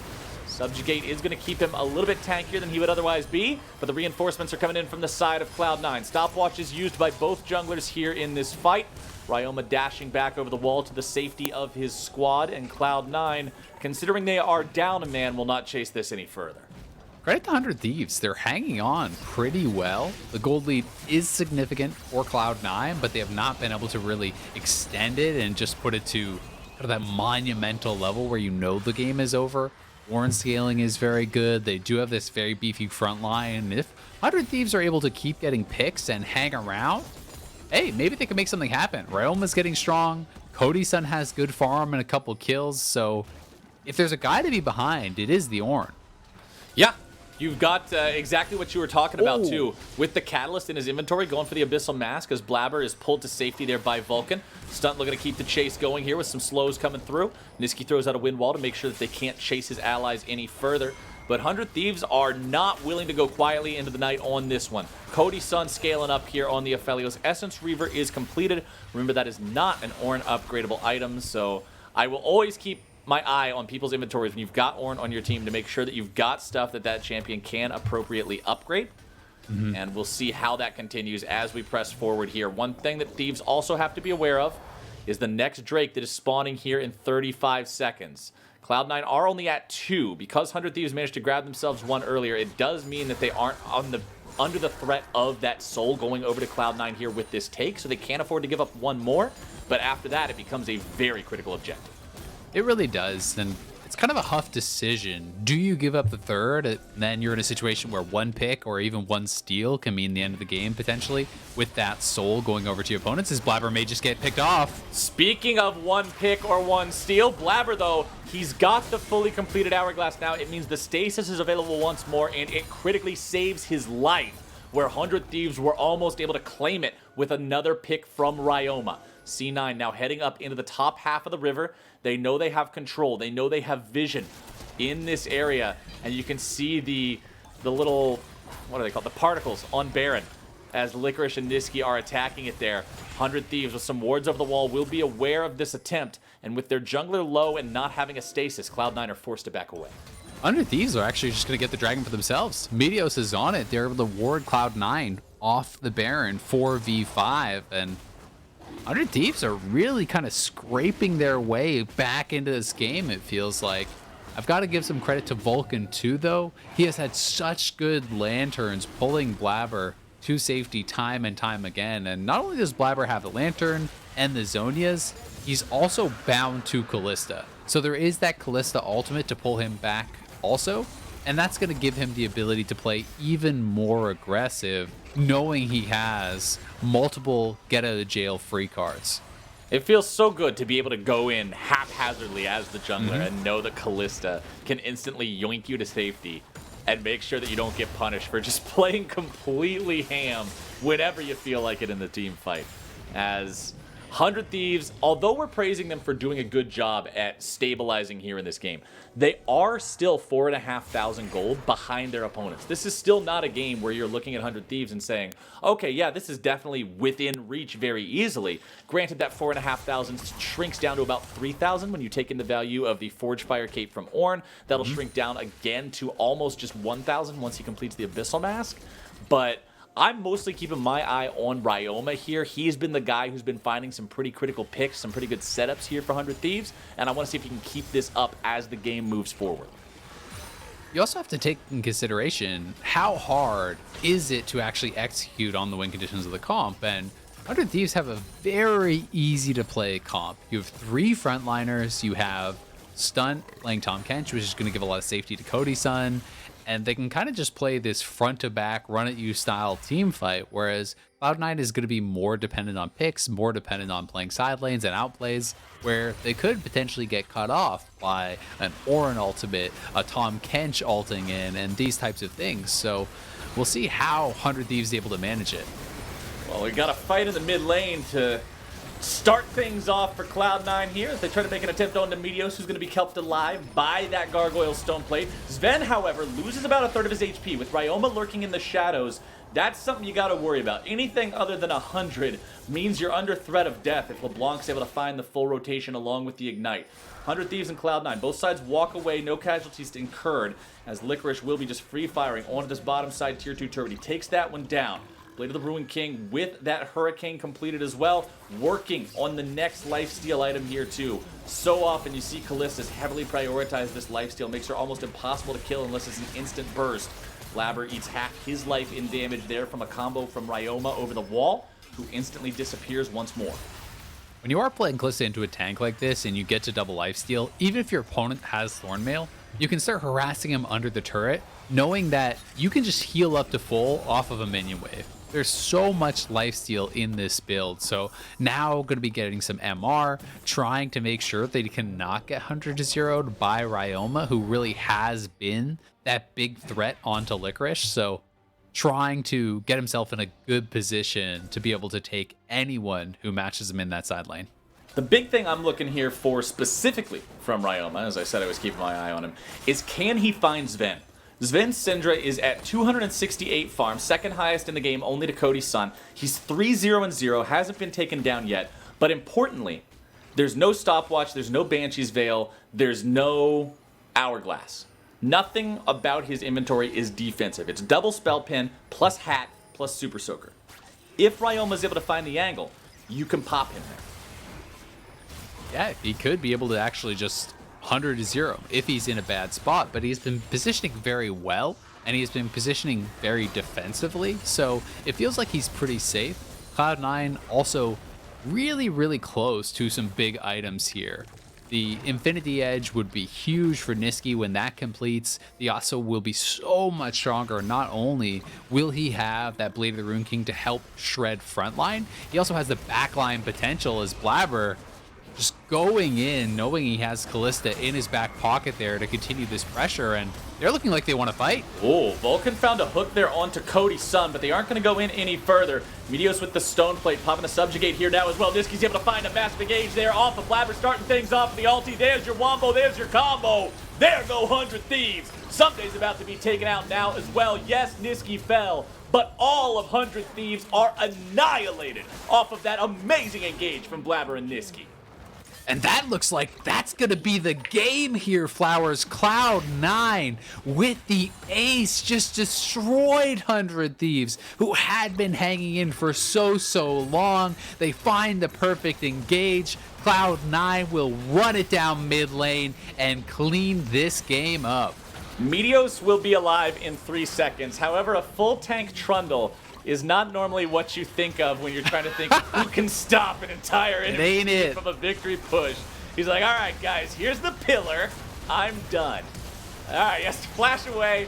There's not a whole lot that can be done there. Cloud9 wailing on the Nexus, wailing on Meteos, looking to strike a balance between padding the stats and getting themselves the win. And there you go, 30 minutes and 8 seconds, almost exactly to Azael's prediction. Cloud9 will continue their LCS dominance and move up to 14-1. Very impressive win here from Cloud9. And while I did say they always seem to end those games about 30 minutes, I was starting to doubt that. As the game was getting longer, I think 100 Thieves did a good job hanging on. It didn't feel like the game had completely snowballed out of control. Yes, they were very far behind in gold, but they had kind of stabilized that lead for quite some time. The Orin upgrades were coming through, but Cloud9 is so good at finding their moment, picking the right fight, and just destroyed 100 Thieves there, allowing them to just push the Nexus and get that 30-minute win. Cloud9, man, you give them an inch and they will take a mile. But with the conclusion here of game number 2, we're going to be stepping away for a minute, set up game 3 for you guys. Once we're back, I'm stepping away, but Azael's going to stay right here. Freak will be joining him, and those two will bring you Liquid versus Evil Geniuses. You don't want to miss it. Don't go anywhere.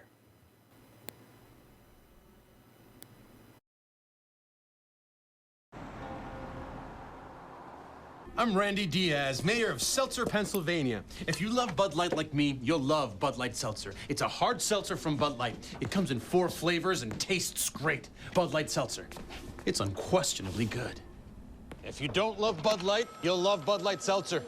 It's not Bud Light, it's hard seltzer. It comes in 4 flavors and tastes great. Bud Light Seltzer. It's unquestionably good. Questions? Call us now.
Welcome back to the State Farm Analyst Desk for Game 3 of the day, Team Liquid versus Evil Geniuses. We've brought in one Crumbs to help us out with the remaining games for the day. But Crumbs, I actually want to come to you about... Fancy suit. Fancy Yeah, I appreciate that. Thank you. Finally, Thank you. that's why we kicked Probably off. He wasn't suited up well enough. What about them two? They're on... That's strike number 1, all right, for this tomorrow. This is my formal wear, I expect big things. I don't know if you missed earlier. Big things tomorrow from these two. But I want to get your thoughts on that C9 game, Crumbs, because going into it, we kind of talked about the possibility of Cloud9, flexing or looking for new picks as they move into, the playoff or postseason. How did you feel about the Kalista top and the way Cloud9 is shaking things up?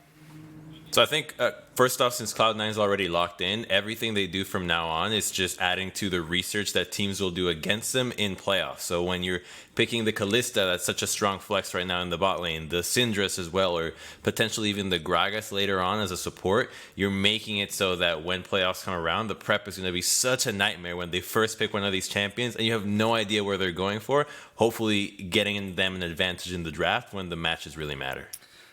It was weird to me because Blabber is actually the one who looked sloppy or not practiced, and he plays Gragas all the time. Right. So the Kalista top, for the most part, looked pretty good, and then eventually they did win in 30 minutes, so it was good. I was going to say, it's a tough thing to evaluate because they got out to such a great early lead, which is typical for them, but we did see a bit of that lull, and how much of that do you chalk up to trying new strategies and figuring out how to navigate the late game, and how much do you chalk up to maybe, an individual is slipping? I think probably too early to tell off of one game. We'll see how they do tomorrow as well, but I want to transition to Team Liquid Evil Geniuses here, our third game of the day. EG, they're looking to be a playoff team, and TL, they're sitting just outside as well. So for both of these teams, it's kind of do or die time. And I'm going to go directly to you, Mark, because from listening to the dive this week, you didn't seem too hot on TL's chances. Possible, but you weren't sold. So break it down for me. Well, they have the hardest strength of schedule remaining, which is already pretty dangerous because it feels like they have to win 3 games to get to 9-9, and then that would be their best chance. And then they might have to play tiebreakers and stuff. And they play C9, they play FlyQuest in their last week, and then they play a bunch of 7-7 this week. So they have the hardest strength of schedule. They haven't looked good. They've been just as disconnected as they've been at the start of the season. And they just lost a solo queue game where all 5 members somehow all matched together, and then they lost to a bunch of randoms. And What? Yeah, you didn't see this, Crumbs? I missed it. I missed it. Yeah, this was tweeted out. It was like, oh, they luckily got queued together and then they lost. I mean, they still can't be Pobelter. I think that's the lesson of that story. It must be what that means. Yeah. Either way, it just doesn't bode well for like this late season playoff push against the hardest teams that you could basically. Yeah, Yeah, and TL, I like how that's the most interesting thing for you, Mark, because it's the same for me. We need to sign those 5 players. All right, let's get those 5 players on the rose around, make a team around those guys right away. Find out who those 5 were. Jack, coming back to you, though, on that point, while Team Liquid as a whole might not be playing phenomenally, I do want to single out a player who I do feel is doing his absolute darndest to try and drag TL and the rest of his teammates over the finish line, and that would be Jensen in the mid lane. He's got some impressive statistics from a laning perspective, from a mid laner perspective, but it hasn't been enough for the squad. Yeah, and you can go across the board trying to hand out criticism for the other people. I think Core JJ has escaped a lot of criticism despite poor play, but like at the end of the day, they're still Team Liquid. So has this additional week allowed them to get better? Because no one thinks that if this season lasted an indefinite amount of time, the TL would miss the playoffs. But the fact that it's actually 4 more games in 2 more weeks, maybe. Right. Because they just haven't looked at that point, which is what makes this game, as Mark said, just so fascinating. There was some conversation around maybe that extra week of practice time being somewhat advantageous for TL. Time will tell on that one. Coming to you for EG, though, Crumbs, talking about the way that this roster has been shaping up. Beginning of the split was very much defined by chaos and whether or not they could rein Jizuke in and get him to kind of work with the team. Coming off a 2-0 week, though, do you feel like they're maybe finding it a little bit? Oh, absolutely. And not just a 2-0 week, but a 3-game win streak right now. So if they get this one, that's a pretty important momentum shift towards the back end of the split. And I think that what they've been doing is really solidifying the voice of Bang within the team. They're really finding his role. And I think the champion pools right now with Ezreal, I'm curious to see what happens with Senna being gone. But Bang was what we criticized earlier in the split as a source of disarray for the team. But with him finding his role and Jizuke finally testing the waters enough of Ane to know where he lands, I think this team now actually has an identity in the carries that allows them to build with the jungle and support and get something going. The water's been I fully want to see tested. a Senna ban. A Senna ban for which side specifically? TL needs to ban Senna. So that Doublelift doesn't play it, or so that EG doesn't get it? I mean, a little bit of that, but more so just as Crumbs was talking about Bang, the best version of EG is Bang on Senna and Zeyzal with more gold. Because Zeyzal, I think, is so much of an instrument to make that team go. The melee plus Senna lanes are just that much better for EG, and they practiced it. They put the time in. They've dominated both times, or all 3 times that they've had Senna for Bang. And I think if they get it, they might just win. So I want TL to ban it. I am being informed that there is a small delay in one of the team houses, which just gives us some extra time to preface this important matchup rather for both of these squads. Let's jump to the top side of the map then, since we haven't really talked about the top laners. Particularly, of course, you've got Impact on one side, who has impressed, and even at times throughout this split, I think it was maybe you, Crumbs, correct me if I'm wrong in misquoting, but who called out that at a period most recently, he in fact looked closer to his playoff form that we always talk about him coming back into in the late stages, but that he might actually be working his way into it at a quicker pace this time around. You are correct, although you did make me very nervous when someone says I'm gonna quote you, but I might get it wrong. Say it.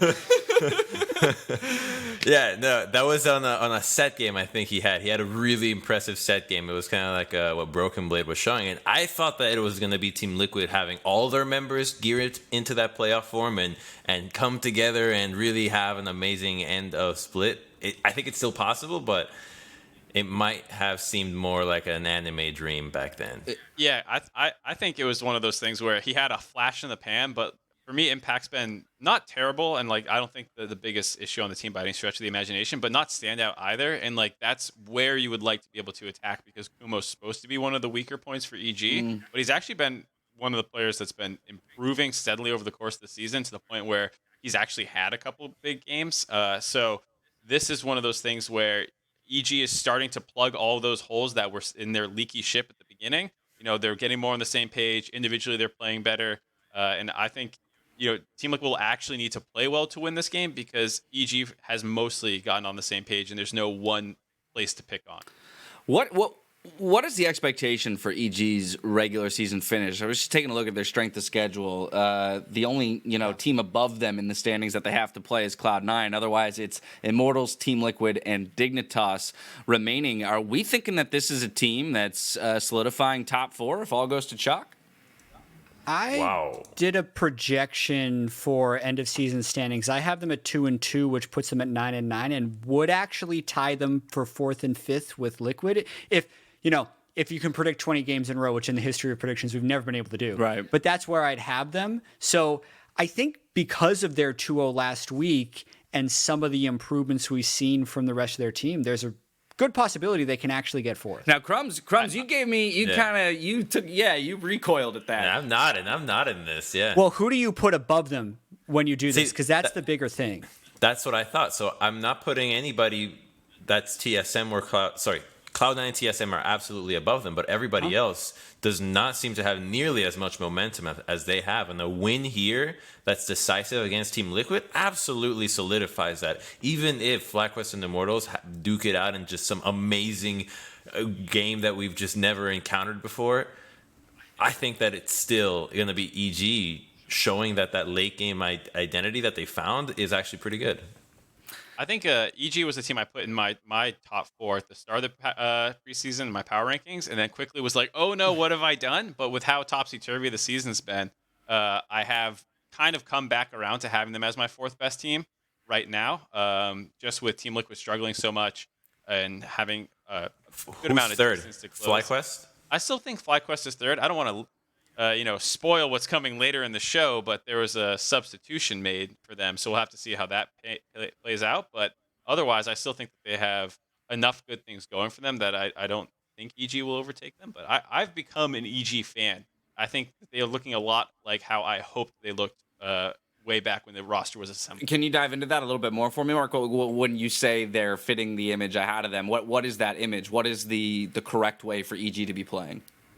I thought it would be a lot of aggressive playing with Jizuke and Svenskeren as this mid-jungle core that will control most of the early game, that will then eventually give way to Bang being the late-game threat, Vulcan working with them Zeyzal working with them as well to get things done in the early game, roaming around, and Bang being a little bit on an island, and like the things like the Ezreal and the Senna do seem to fit that more, which is what they've been doing.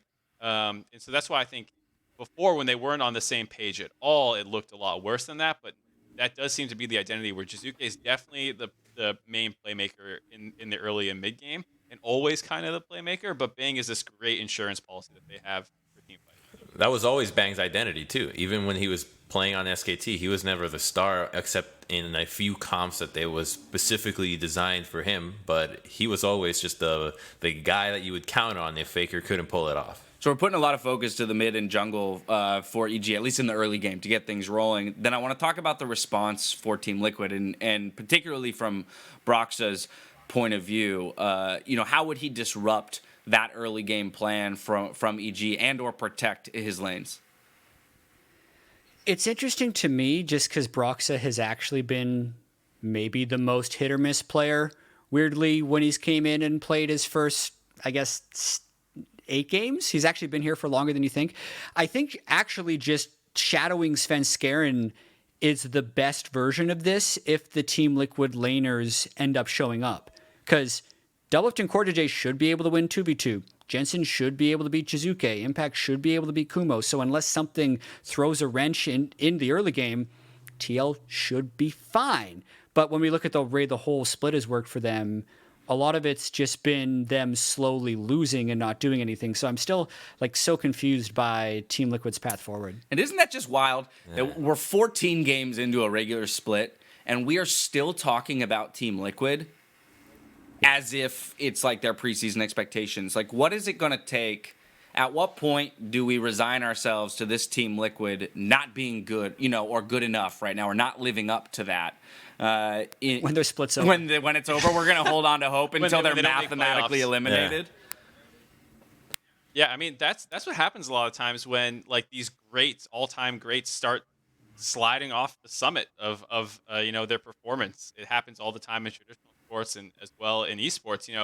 People I don't want to pick on him because Reignover's a great player, but he had a period of time where he started to decline, and people still kept betting on him like he was the solution to their problems. I think that's how, Jack putting. Yep. Someone said COG would be first in a split when they got. Don't hate on the man for trying to extend his career. All right, he's trying to make a living here. I'm not hating on Reignover. I'm just saying that sometimes outsiders don't judge the decline that something's happening. TL could just be.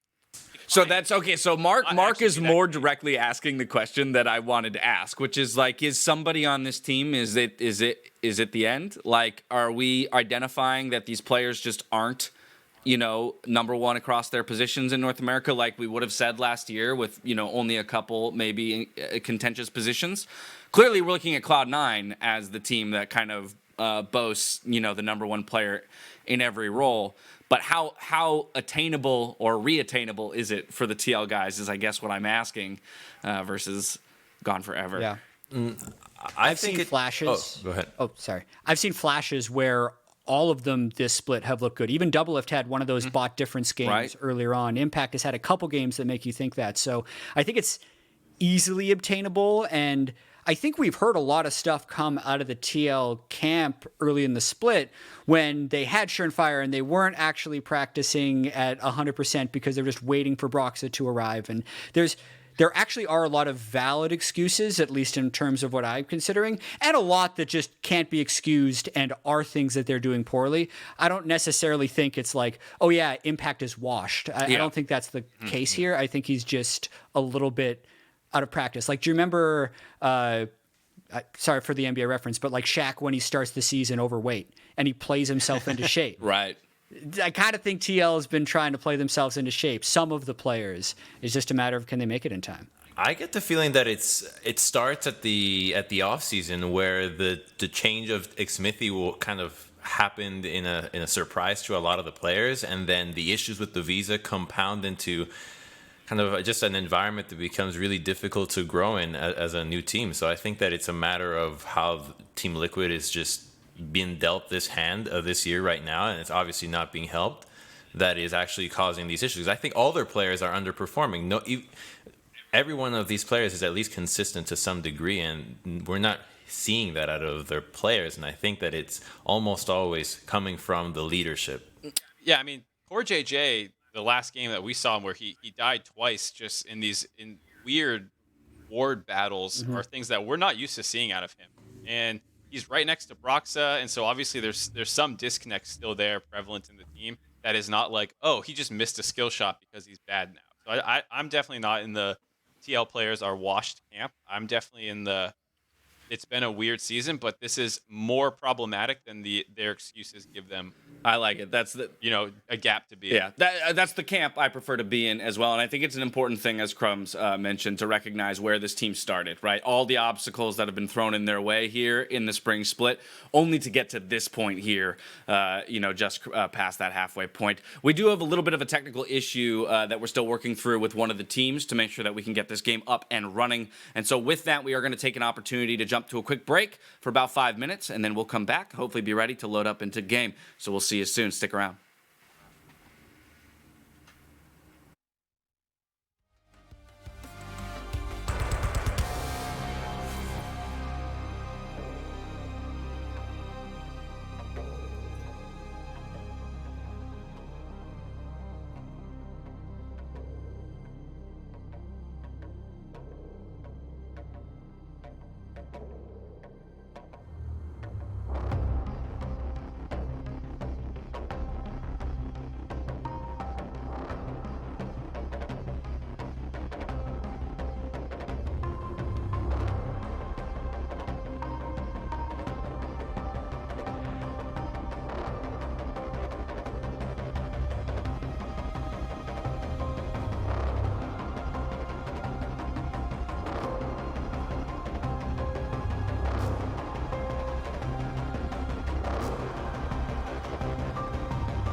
And we're back once again for Week 8 here and Game 3 of the day, Team Liquid versus Evil Geniuses. I just want to get a quick refresher here while we wait for Champion Select to load up. So kind of around the horn, Crumbs, we'll start with you. Big ticket beats for this game. Maybe, one for each team, what you're looking for or what your major concerns are for each of these squads. Okay, what I'm looking for out of Team Liquid is strong laning phases. I need to see all of their players do well in the first 15 minutes of the game. And for EG, I need to see synergy around Jizuke in the mid lane. Those are the two things I'm looking out for the match. Mark, we're coming to you next.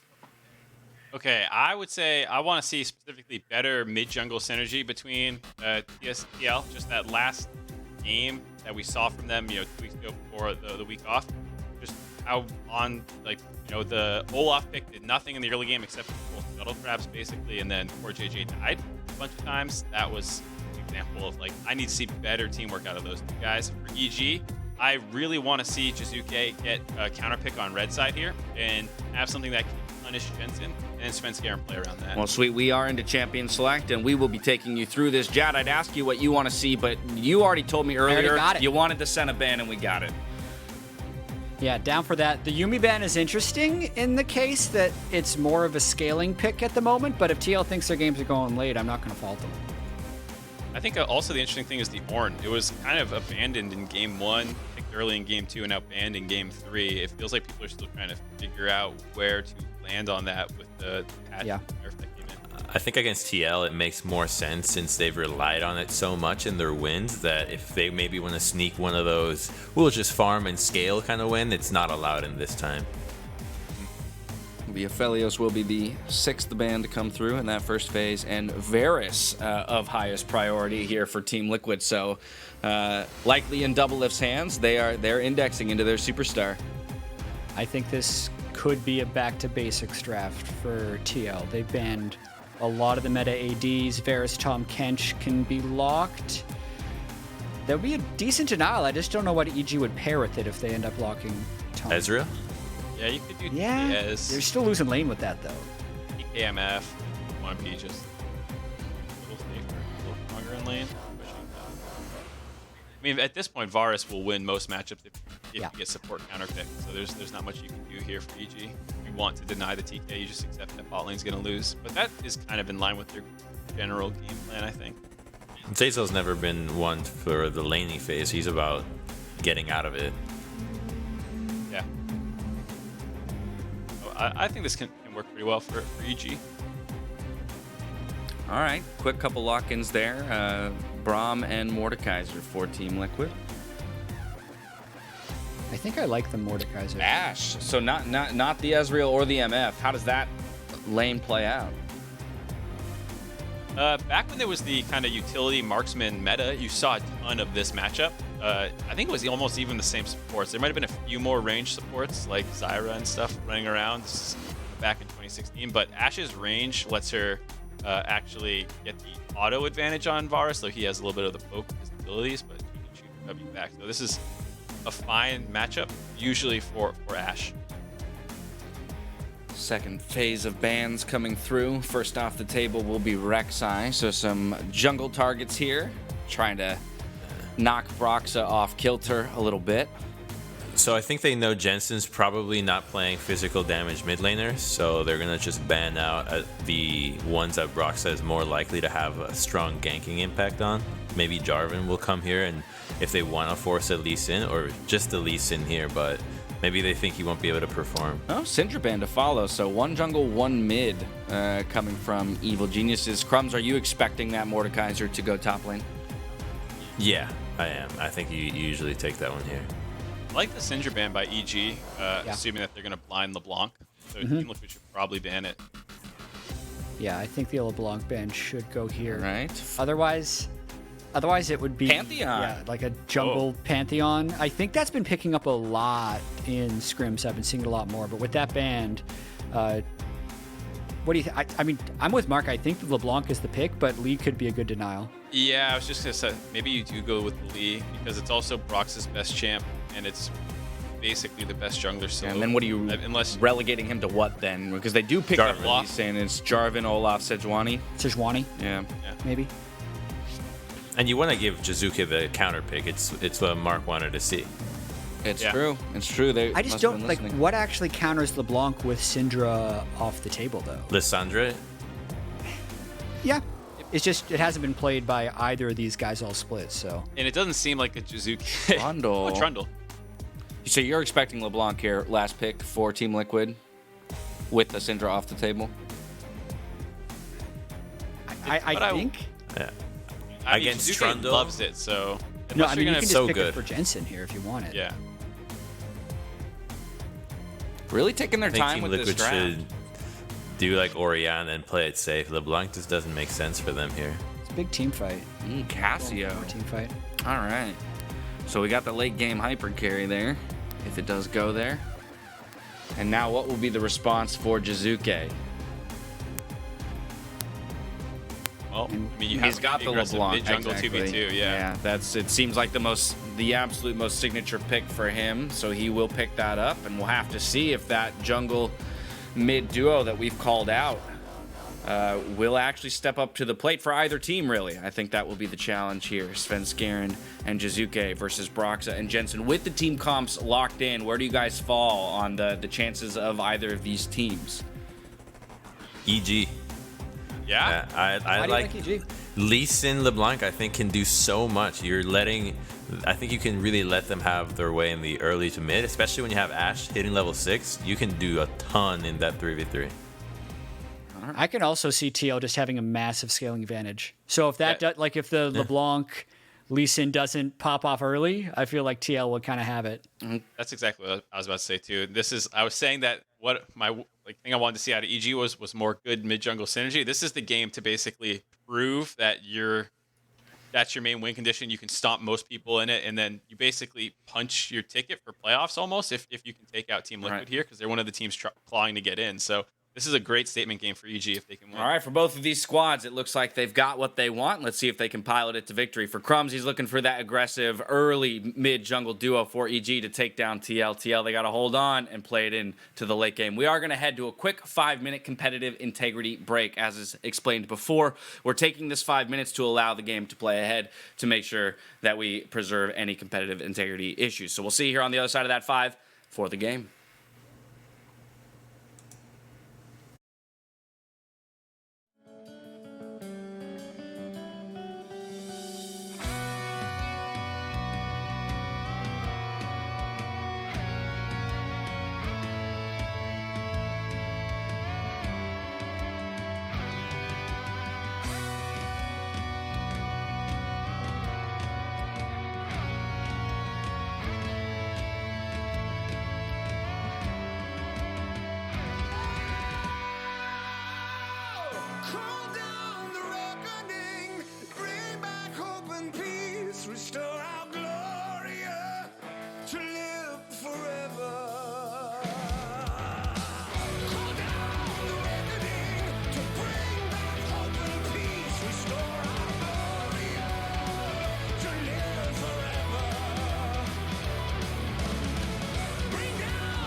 Hello, everyone. Welcome back to the LCS. I am David Freak Turley, and the man across from me is Isaac Azale Cummings Bentley, and we have LCS to play here today. I'm excited to be back in action. It's been a bit too long for me.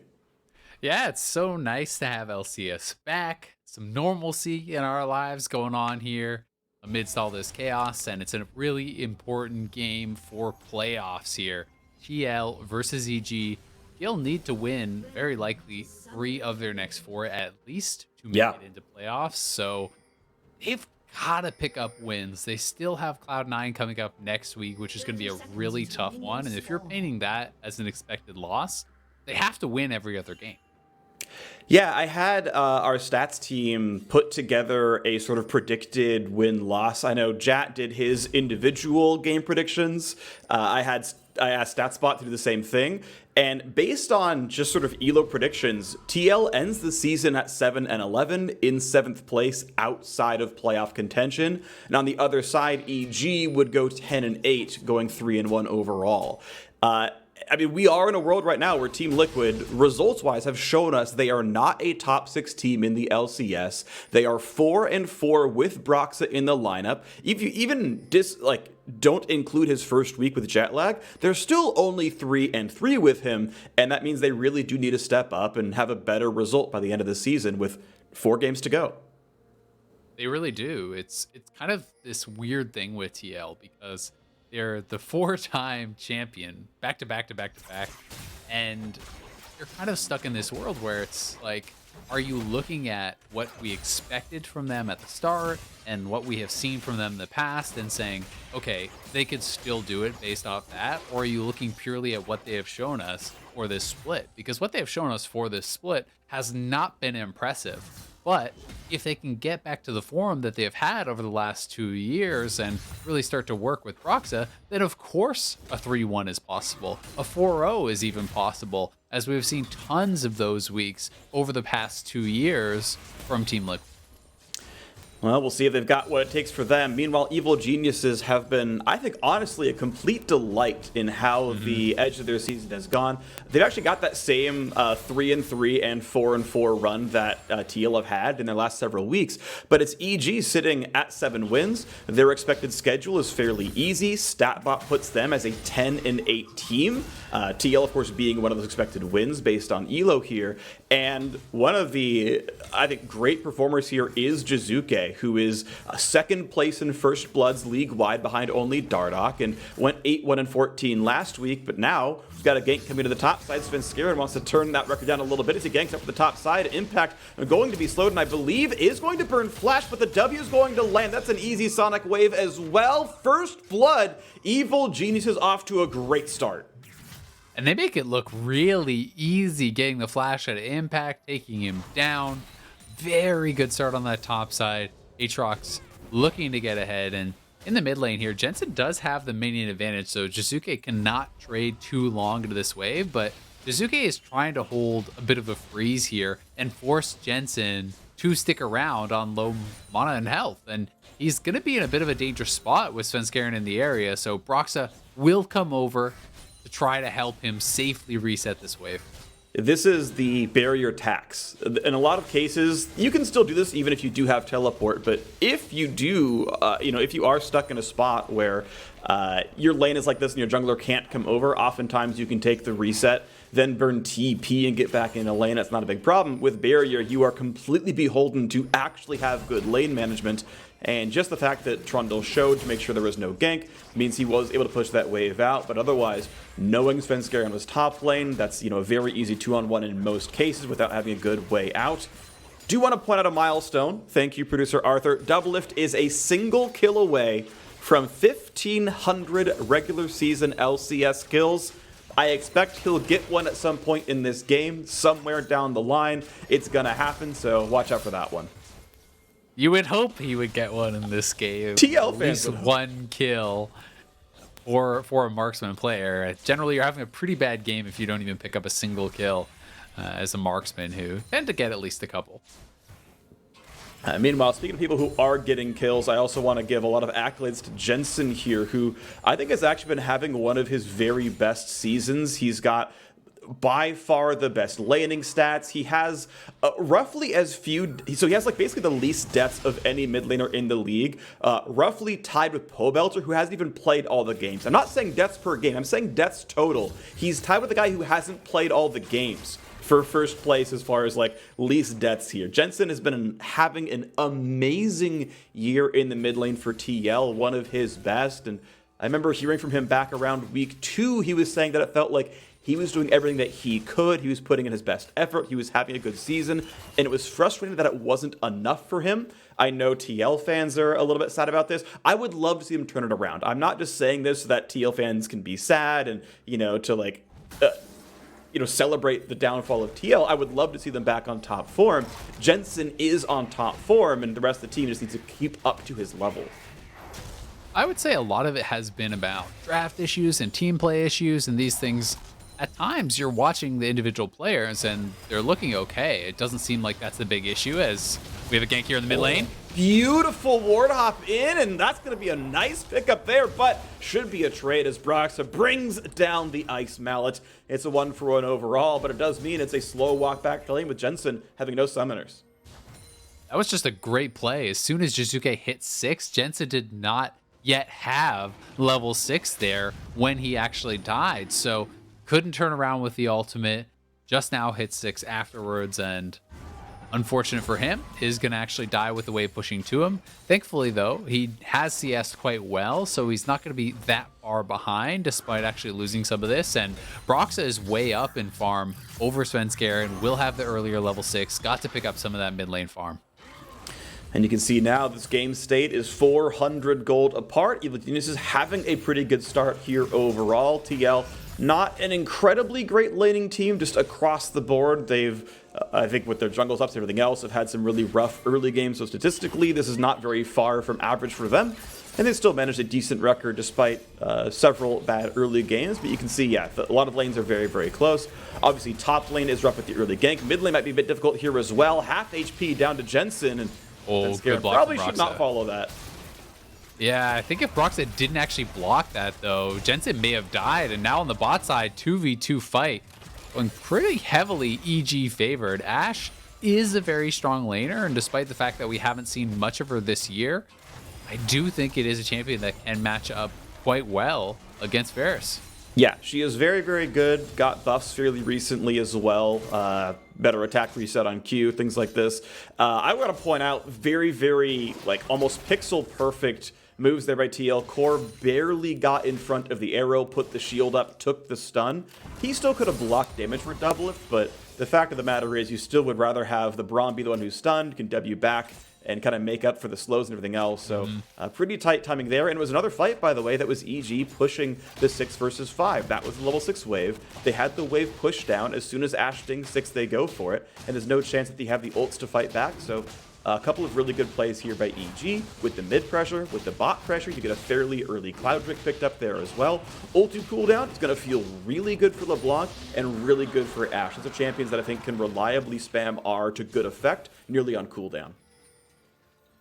Yeah, it also feels nice, I think, for champions that have those really long ultimate cooldowns like Tahm Kench, the rank 1 ultimate is very, very delayed. So possibility of some more map play there for Zazela. You can see mid lane, Jizuke is really kind of zoning Jensen off a lot of this, trying to keep him back off the wave. But Jensen is not really missing farm, so the advantage is not extending. Jensen will be able to pick up most, if not all of this wave, and looking pretty good because TL, I think, for the most part, just want to play a stable early game. It is EG that have more pressure on them to make things happen. With this Lee Sin, with this LeBlanc, you're trying to push the pace in the early stages, and Cassio Trundle are just happy farming and getting experience. And thus far, TL, I think, are in a pretty comfortable spot as far as that goes. Definitely agree. This is one of the things that I know we had talked about at least a little bit in the Week 7 cast as Kumo and Impact trade back and forth, that it felt like a lot of early game teams were the ones that were able to stack up maybe the first 1, 2, and sometimes even 3 Drakes, and that was around the timing that the better late game team would turn the corner. Provided they hadn't gotten, killed 14-0 or something, their champions would kind of catch up in power level around that 20-minute mark, and that's when you started fighting over the 3rd or 4th Drake around the chance at Soul. And if the game plays out this way, we're going to see a second Drake picked up in just about 3.5 minutes, and we'll see if kind of TL can fight back from that disadvantage once their comps come online. Right now, though, Jizuke and Zazel coming down, looking for a bit of a fight. Broxa gonna be stunned right away, and Kumo's there as well. Broxa does have flash, has burned the ult, he's still being slowed, but he's so terribly tanky now as well. Impact's gonna find Kumo on the side. Kumo can flash. Oh, and he can't get over the wall just yet. No, the E is going to be enough of Flash to follow, but Impact is now going to be a little bit alone against the rest of the squad. So is this going to be enough for him? He's going to run to the blast cone. He's going to get kicked away from it, though, and that was way too aggressive. Impact did not have the damage to finish off the kill against Kumo. Gives away a freebie. Yeah, Impact way overestimated how much damage he had. He's just on tabbies, and he's flashing over the wall to try to finish off Kumo, who was still pretty high on health and does have better itemization. So Impact making a pretty big mistake there should result in EG being able to take this Rift Herald. TL clearly felt they were in a pretty good spot to actually look for the fight, but Impact wasn't with them at the start of it. Jensen roaming over a little bit late also. And as a result, TL getting pushed off, but they are trying to make a move back towards it once more. Teleport. TP coming in. Okay, it is going to be a full 5-on-5 with Impact having full HP, but no flash. Good smite comes through. It's still going to be picked up, actually, by the Trundle. Great steal for Broxa. Looks like they grabbed the Herald Eye as well, and that's actually massive. That is going to turn the gold around from that last fight. It will more than equalize the money difference. We are on the patch with the rebuff turret plate gold. That's going to be really nice for Team Liquid. That's also Broxa coming off of a really rough game against CLG where he was missing every smite, getting all of these objectives stolen away from him. So even just as far as a confidence boost, it's going to feel really good for Broxa to be able to grab that for his team. And some wave for the mid. You saw Jensen having to play mid a bit defensively while Jizuku is pushing in, knowing he had spells up with the Ignite as well, but is able, as you mentioned, to catch up this farm. Should be about equal in CS, and we'll see when the Herald does come down. Still a 1,300 gold deficit to Weather, but TL's going to make up about a third of that without much issue just from the Herald charge. So it's not the end of the world. They are catching up. The AD carries are on very similar spikes. Doublelift does have more farm overall. Got to point that one out. He is to Blade of the Ruin King, has the extra refillable potion, which is, it exists. It's there. It matters to some degree. Impact, as we kind of talk about patch changes some more, does have more passive damage on monsters as of a couple of different Mordekaiser jungle buffs, so it gets the Krugs a bit easier, waiting between waves. The big deal right now just is the gold difference between Kumo and Impact. That really is the gold lead right now, as he not only has a pretty sizable CS advantage, he has those 2 kills, and you can see in the itemization, he is way ahead. As EG are looking to actually threaten this dive, but pretty difficult to dive Mordekaiser. He can kind of just pick and choose his 1v1 and make it pretty challenging to take him down when he's by that turret. Okay, so Doublelift and Broxa share the first 2 plates. The third one's going to go just a Doublelift here, so he's going to get rich and accelerated. Now a 3v1 depth bottom side. A lot of crowd control finally into the Death Realm, but is it going to be enough? Svenskeren can't leave turret aggro. They couldn't one-shot Impact, and he had no way of leaving turret range, so Impact, jungle die, survives the 1v3. That That was a really risky dive to go for. I do respect the attempt in saying, hey, we can actually just fully lock him down. It was the Ashe ultimate into the Lee Sin kick. But if you don't instantly kill him there, he's going to ult you, steal some of those stats back. He has the W shield that will be building up, and the turret is working in his favor that whole time. So partially due to the proximity of the Ashe, that was a very short stun. This was not a long-range Ashe arrow, and Impact able to easily take that 1v3, get himself back into the game. A huge pickup there, and of course TL picking up the second Drake is going to delay, and honestly it feels like Team Liquid roughly have turned the corner already. Gold deficit back down below 1,000. The Drake equalizes pretty good for them here as well, and it's feeling a lot, really good for them, as we've been mentioning a couple of times. The Trundle and Cassiopeia, I think, vastly outscale their counterparts, but now Jensen puts the barrier on, is going to find some damage, a good pillar. Could they chase down Jizuke as the Lee Sin comes in as well? Jizuke finds the kill on the Jensen, the ward hop, the just jump safeguard to the LeBlanc keeps him safe, and now Brock's got to be careful, is pulled back. It's going to be several crowd controls, and just as I talk about TL feeling safe, a 2-for-0 to Evil Geniuses. EG collapsed on that so quickly. Double teleport coming through. Kumo and Bang joining up with their team to pick up another kill. And TL not able to knock down anyone there. Jizuke got very, very low, and it seemed like Jensen and Broxah were confident to fight forward, or perhaps did not think that they could actually retreat out of that fight. So they commit in, end up giving up both their lives, don't even take down Jizuke, and that is going to open up more of a lead for Jizuke, who has been playing aggressively and feels like he's got to have a good game here for EG to win. And he is. He's up CS, he's up kills, he's up by every meaningful metric you can think of here in the mid lane. Top obviously going very well also, and even though Impact turned around 1 kill on the dive, there's not really a lane that's winning, as we've seen Bang get solo turret gold in the mid lane here as well, plus those assists. I think even the 80 carry gold mark is really, really close to maybe winning, and nice try by Core. I appreciate the thought, but Kumo is again able to farm down to this bottom lane and should be safe in the 1v2. Kumo has that 30% CDR mark. Gonna be feeling really good about that. Once you have enough levels in your Q, starting to put those extra points into your E, you can really start making things happen much more freely on the Aatrox. Those earlier levels are where he does tend to struggle in some of these kind of matchups, but at this point, he should be able to wave clear out no problem. And Impact just get dove. Gosh, and that was actually almost ulti range, I thought, as well. It looked like Impact was maybe going to try to put that R down and lock Jizuke in under the turret, but still force him away. Chunks the health bar down. There's going to be another turret picked up. One more auto till he kills it. Minis might do the rest. Let's go for one more. Gets away before Miasma can come down, and that is now 2 outer turrets cracked already. Top outer was killed by Impact a long while ago. That was actually first turret. Back at 14:45 into the game, but EG have broken top and middle themselves, and bots under pressure with a jungler backfilling for TL. Jizuke has a pretty big experience advantage also. He was 2 levels up on Impact. Jensen just hit 11, so still at least 1 full level above Jensen in that mid lane, and he is able to kind of flex that power. Has the Oblivion Orb on top of the Sork Boots and the Ludens. This is a super strong part of the game for him. You look over at TL, there is really no MR whatsoever besides this one Aegis on Core JJ, but it's tabbies across the board. It's going to be very threatening. If he can get a full combo on any of these squishy members, they could just die. And once again, revealing where the rotations are. I love these cross-map hawk shots. Try to hit as many jungle camps as you can. Come across a lane, see, okay, we know Trundle's not in the top jungle. We know his bottom jungle is completely cleared as well. Okay, that's probably a reset. He's coming out from base. Nice snipe right there. Double lift, secures himself 80-something gold, and pops off a shield at the end.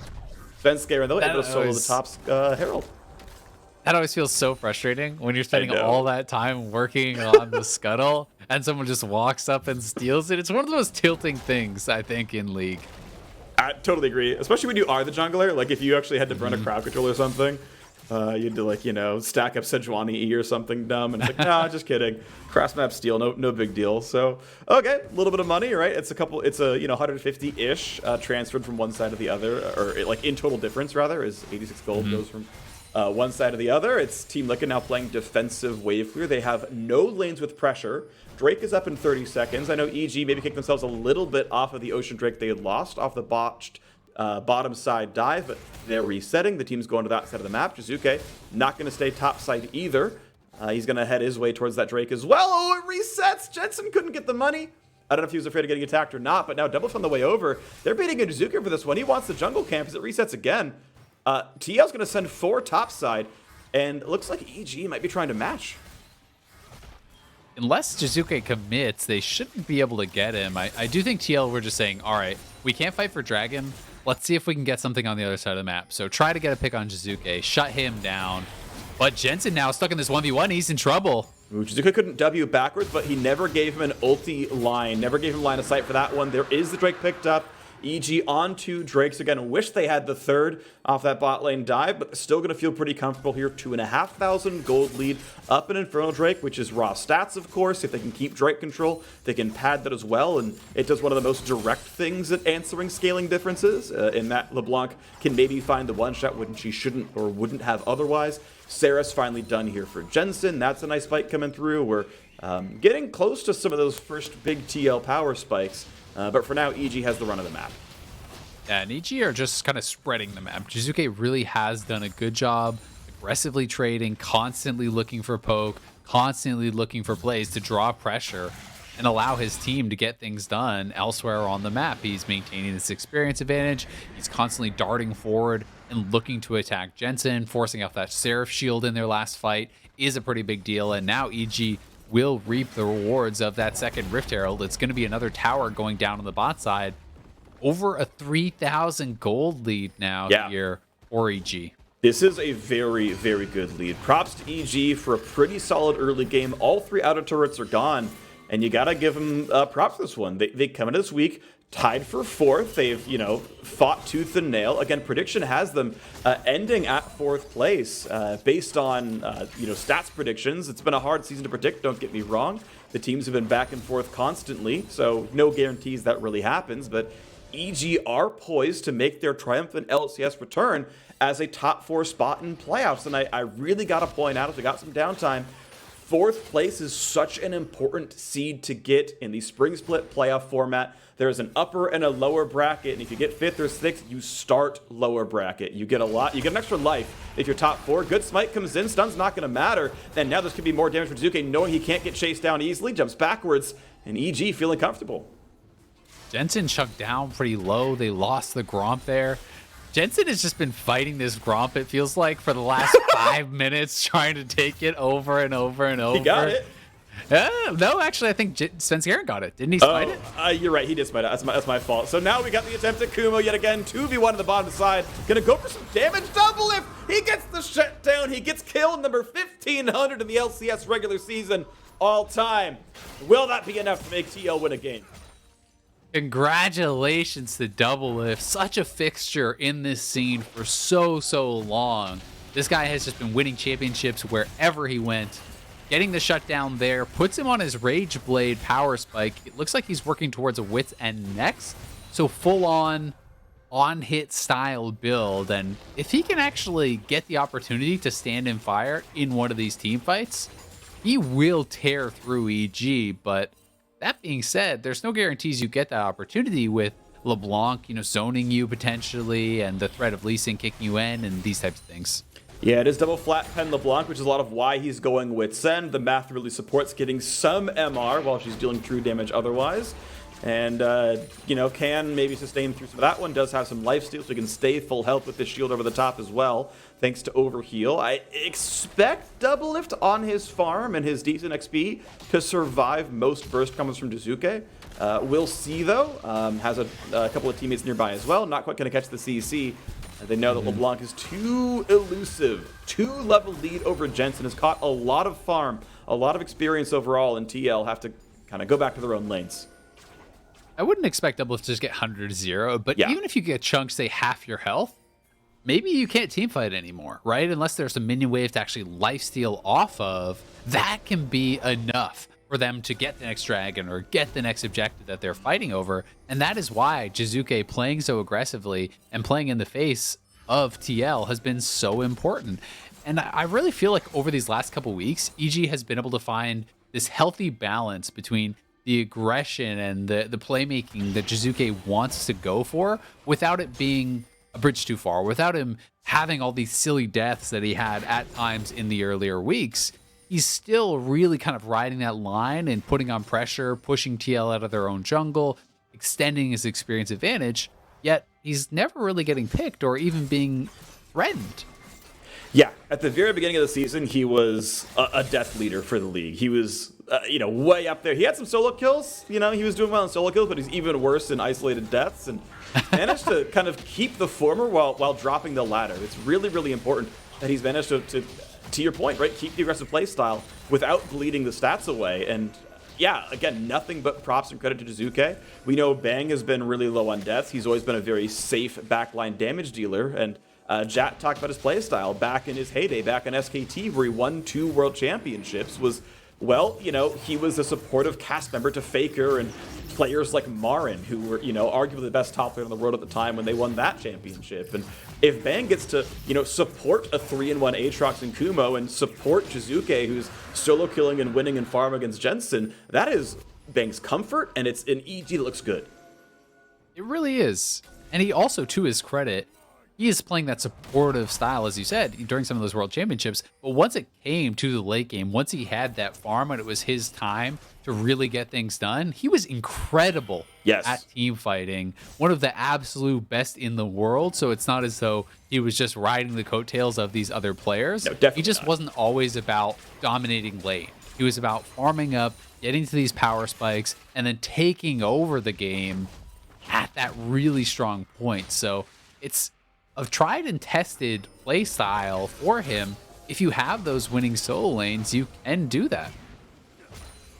And so far, so good. Evil Geniuses 4-4 in their last 8 games, looking to make it 5-4, as they are pretty handily controlling Team Liquid. 3,000 gold lead remains the difference. Hasn't moved a ton in the last 4 minutes, but they have added that 3rd Drake to the repertoire. They are 5 minutes from Infernal Soul Point. It is not like the most outright sort of health difference per second of all the Drakes, I would say overall, but if you're looking at one shots, if Jizuke is going to try to find a chunk on a double lift, it's another 200 damage over the top when he goes for it, and that sometimes can make the difference. We'll see if that does come true, but I think it will still feel good based on how this comp is running. Red buff also just works really well for poke, right? Yeah. Even if you're not looking at, oh, I'm going to 100 to 0 you, instead of 1 Luden's proc, you can kind of look at it like you're getting 2 Luden's procs. So at level 16 with a short cooldown on his ultimate, if he has the Infernal Soul, you just store it forward, QRQ to store it back. You're then getting the Luden's proc, you're getting your passive proc, you're getting that Infernal Soul proc. You're also adding in things like that on the volley from Ashe, and that damage can really start to add up and put TL in a position where they can't take a team fight, even if that's what their composition is built to do. And you can see with the itemization, that is the goal, right? It's Rage Blade, double Leandries, you're getting Nashers coming out of Impact, which is good just for the CDR and AP by itself, but, theoretically... Oh, Jensen's in trouble. Like a slightly longer fight. Jensen, takes the cube, but they're not going to follow through. Broxa and Core managed to stick around nearby, but Svenskar might try yet again. Lands the Q yet again, yet knows where the recall is coming from. He's again going to walk away safely, but it means Wolves can be taken. Jensen cannot get any of his jungle camps, has to walk back to mid lane, and guess what? Bot lane tier 2 is already under fire. EG have made this 4 straight turret kills and 2 straight Drakes on top of that one as well, not to mention the Rift Herald. There has not been any signs of life from TL. It's been sitting back and farming, which again partially is the comp, but they're running out of space pretty soon. It's the comp, but at the same time, if the opponent's gold lead is extending constantly throughout the game, that is very concerning. If you're able to make EG stagnate and sit at this, say 4,000 plus gold lead for the next 10 minutes, then great, you're in a pretty good spot. But so far, EG has just been extending it, and we'll have to see, can TL make their stand at this next dragon? Because it feels like that is where a lot of the game is going to be decided. No one is even answering Jizuke right now. TL, I think, are just going to have to YOLO it on the Baron because... yeah, they're not even responding. No teleport on the block. Teleport going to be burned here on the Aatrox to try to get over. They at least get the one global cooldown out. Yes, they have to back out. Keep in mind, Impact is taking the wave in bottom lane. He could TP the drone, but he's not going to. Baron resets, but now there's pretty soon going to be a 5v4. Jensen gets away from the chains. LeBlanc stays in mid to shove down the wave. That means mid tier 2 could be under fire. TL cannot rotate through the jungle. They have to rotate the slow way around, and that means free attacks to the turret is going to be down to 25% by the time TL can answer. Yes, they can wave clear. Yes, the turret will live, but it's now been chunked so low that the next time EG looks at it, that turret falls and the gold lead grows. 1 minute now from this Drake coming up. Bang will not have TP. Kuma will not have TP, but Double Fin Impact will. Maybe that can be used by Team Liquid. Jizuke has just been maintaining this 2+ level lead now. Jensen just hitting 15. Jizuke has been 17 for a while, which is a really big deal, and just no one is able to answer him in these side lanes. So TL had to try to force that Baron, get a TP, get something out of their opponents, and now they are setting up. But EG have the ability to just trade for the Baron because they don't actually care about one individual Infernal. They're just already on this, and TL are aware. They're running over. Let's see if they can win a fight. Bang plays a bit of crowd control, slows it down. Svenskeren still tanking up the Baron. TL shoves in mid and then loses vision. They are not 100% certain exactly what's happening anymore as Kumo and Sven stay on the camp and EG show 3 mid. They show Team Liquid they have stopped Baron, but they haven't stopped Baron. It's still got some health left. It's going to take a little while to go, but they walk right back to the top side. And look at this maneuvering, Evil Geniuses. While Doubles is taking down the Drake to prevent Soul, the Baron will get taken under their noses. A slow from Bang, and now Broxa stunned up as well. This could be a kill picked up. He flashed away, but it's not enough. Jizuke grabs his killing spree. The Baron picked up now as well. Sure, the Drake went down, but at what cost? Evil Genius is out-macroing the mid game and taking a huge lead over Team Liquid. I think TL assumed that the Baron had fully reset, that everyone pulled off. So they thought, hey, we have actually a lot of time. Double, if you can solo up this dragon, but Svenskeren and Kumo stayed on it the whole time. They grab a kill, they grab the Baron, and now with no one able to answer Jizuke in a side lane, EG really have what they need to look to close out this game, this gold lead, up to 7,000 gold at this point. Turrets are going to be falling left and right. Looking absolutely beautiful here. EG have done such a wonderful job now in this mid game. Now they gotta wait on Infernal Soul, but honestly with the Baron buff, that's gonna feel real comfortable. All the tier 2 turrets are gone. 6-0 turret run.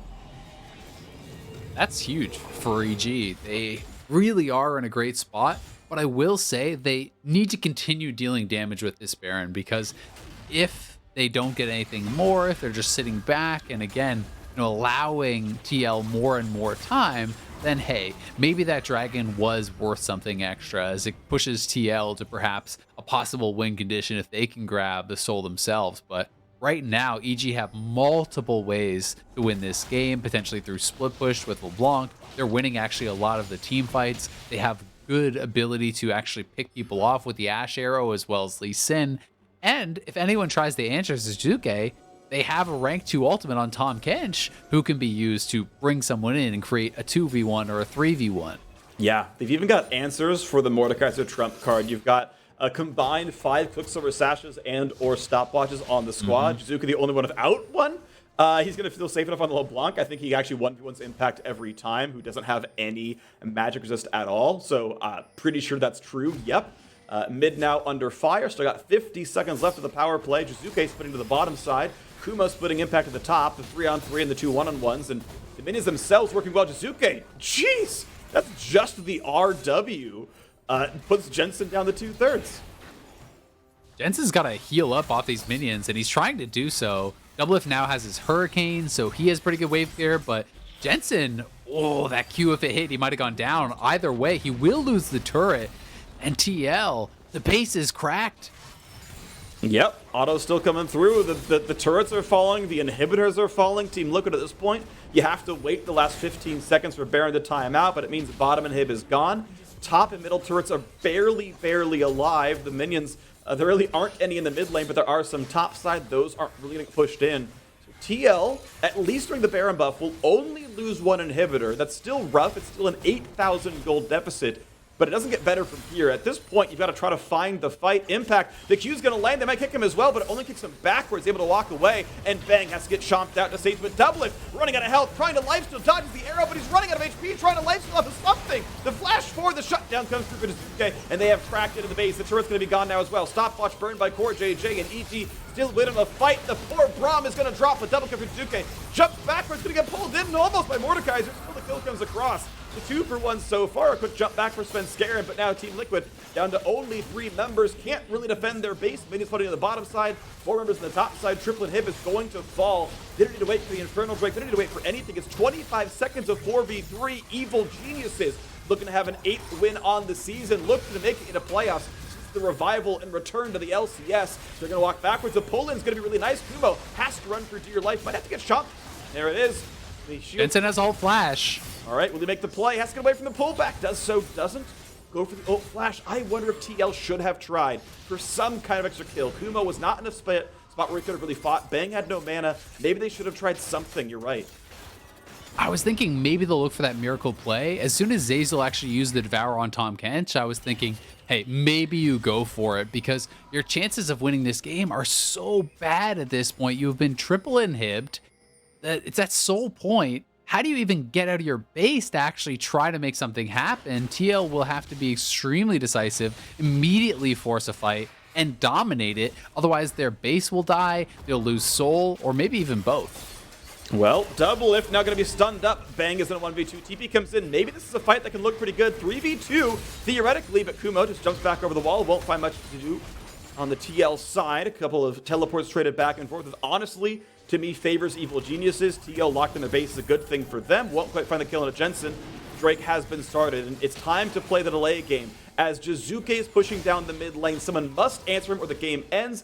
Instant recall. TL sends the entire team back, and that means Dragon Soul picked up. Evil Geniuses, 40 seconds till Baron spawns. They're going to catch Core JJ. He's going to be at least slowed down. I don't think there's a way he gets away from this one. He's looking very, very dead. We'll see if he can get out, but being chased down looks unlikely. Summoner heal, couple of knockups. There we go. EG pick up the kill. And if the soul wasn't enough, a 5v4 has got to be as the minions also fled into the base. Jizuke finds the poke. Nice attempted ult by Doublelift. Can't hate the attempt, but Jizuke had the reflexes to dodge away. And now more poke comes in. Impact drops to 80%. More poke in from Bang as well. Minions going to keep flooding in towards these Nexus turrets. And how do you win a 4v5 when you're down 8,000 gold? Kumo gets pulled back into half HP. It's going to be a little bit of something for them. So waiting for the next waves to come in. Once again, TL has to find the wave for Jensen. Getting a little bit lower on mana. Has to be respectful of that pool. Running lower and lower. Pretty soon he can't even team fight. Stun's going to land on a 1 member. Turret number 1 and almost number 2. There we go. They both fall. Svenskeren jumps in. Hops back out. Once again trying to fight. Corte up in 3 seconds. Making a full 5-on-5. Brock's running out of health. Doublelift running away with Ignite on him. He's going to drop down to the burn. And EG will not show signs of stopping. They will start week 8 with a win. They will knock down Team Liquid going to 8-7 for now. They hold on to a top 4 spot, that all-important seed in the playoffs. Pad the KDAs. Doublelift got his single kill this game. 1,500, but it wasn't enough. Evil Geniuses thwart Team Liquid. What an incredible performance from Jizuke, start to finish. It felt like this game was all about the EG mid laner. He has been improving week over week, and this guy has put on some of the best solo carry-esque performances, I feel like, of anyone in the league.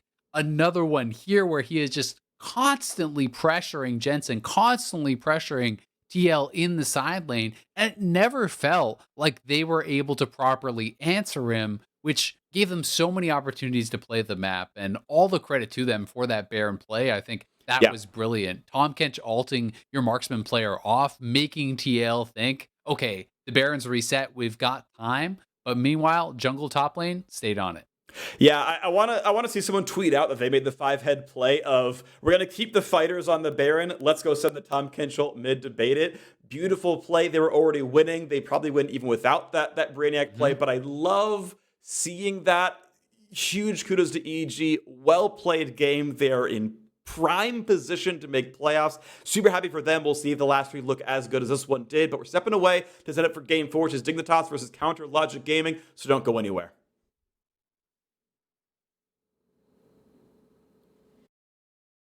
When you're chasing greatness, Just remember, it's not about what you say. It's about what you do.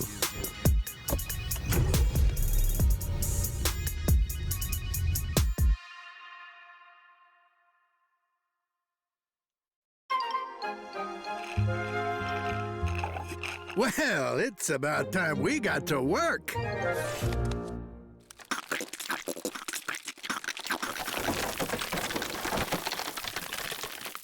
There we go. Red Bull gives you wings. The new Red Bull Zero and Red Bull Sugar Free.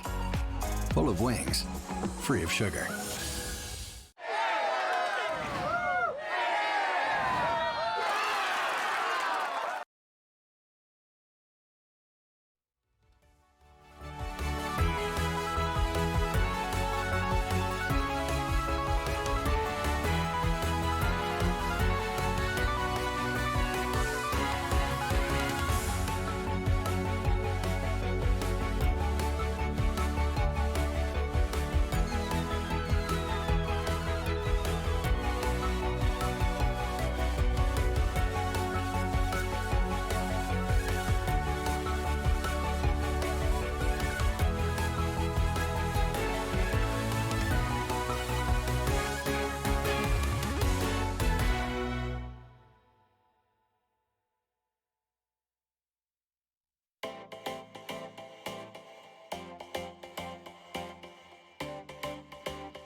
Hello and welcome back to the State Farm Analyst Desk. Before we get into Game 4 of the day, Dignitas versus Counterlogic Gaming, I did want to come to these three gentlemen about that victory for Evil Geniuses over Team Liquid because it is so important to the playoff picture for both of these squads. I'm coming to you first, Crumbs, because you actually had the prediction for the game both before Champion Select and then once we saw the team comps locked in, you reaffirmed your EG call and they did it in the way you expected.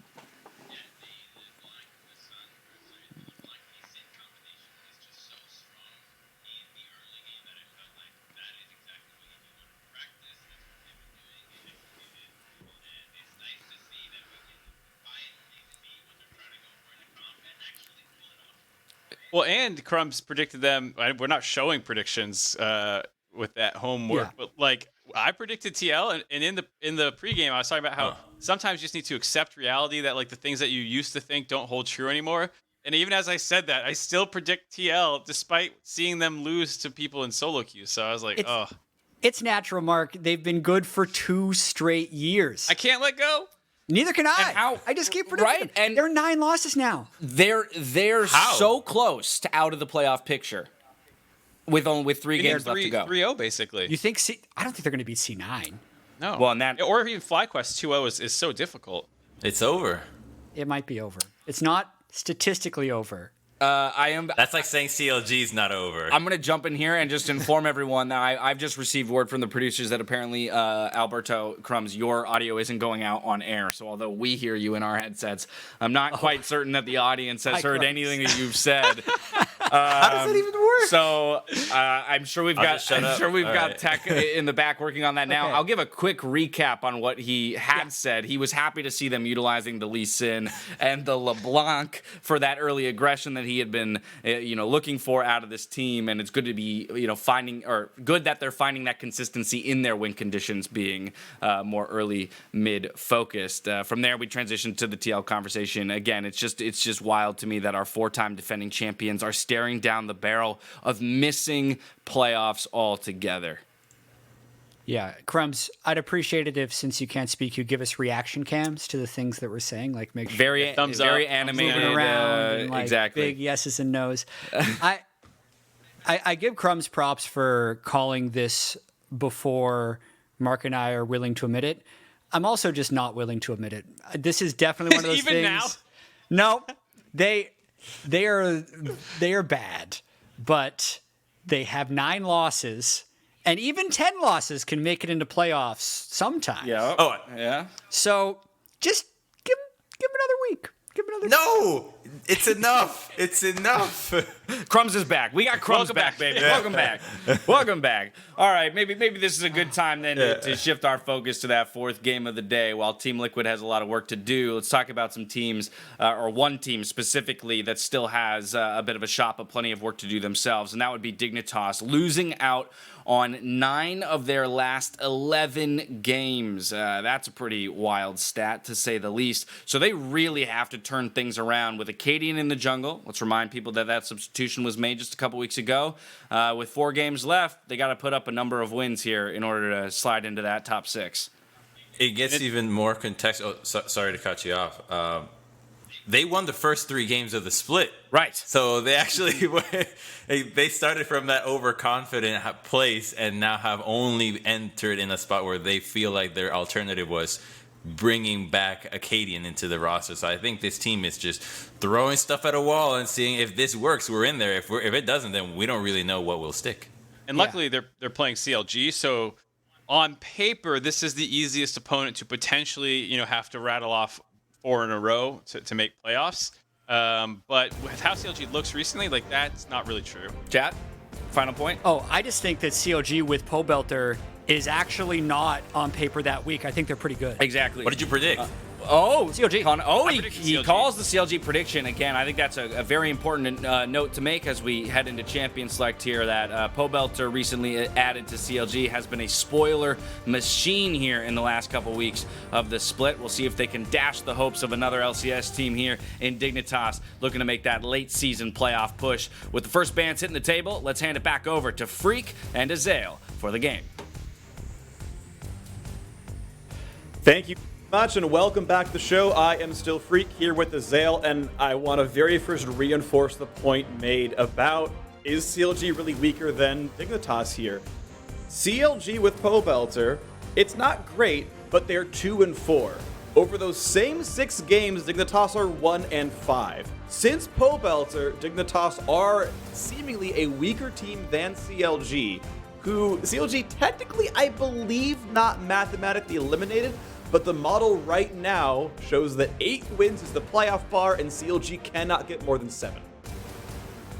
Yeah, I think it's pretty safe to say that CLG won't be making playoffs, but are playing spoiler. They were able to take down TL last week. Pobelter with one of the craziest highlight plays that I have seen in a long time. EPN, the 1v3 on Syndra. He has had some very impressive individual performances, and I do think CLG is looking better with him in mid lane. That being said, it's tough, right? Because, he came in pretty late. And I do think both these teams, it feels like more it's focusing on improving and fixing things for summer. And if you're looking at it through that point of view, then CLG, I think, is feeling much happier. Yeah, of course, this is a rematch from the season opener for these teams. So even though Dignitas won the last matchup between these squads, that was with Crown in the mid lane. Worth pointing out, Stixay is also back in the bottom lane here for CLG as Counterlogic Gaming tries to figure out what to do with their season to shape up for summer. That is the more likely storyline. Can CLG be good for the summer split? Dignitas, meanwhile, again, pointed out that the statistical model has 8 wins being the playoff cutoff. So Dignitas, through that model, needs to go 3-1 with a season, a set of teams that they can do it against. They've got EG and Immortals and TSM to play, all of which are hard opponents. The model has Dignitas only winning this game, and that's it. So do want to see if this is able to turn around as we are into Champion Select. We get the Rumble that we expect Huni to play, and a nice Pantheon jungle for some aggression out of Acadian.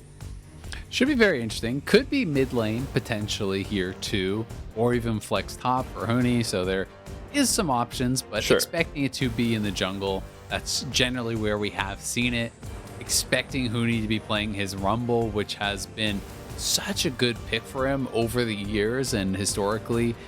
Huni is really a strong Rumble player. People often point to his Rumble, his GP as the kind of free win style champions for him.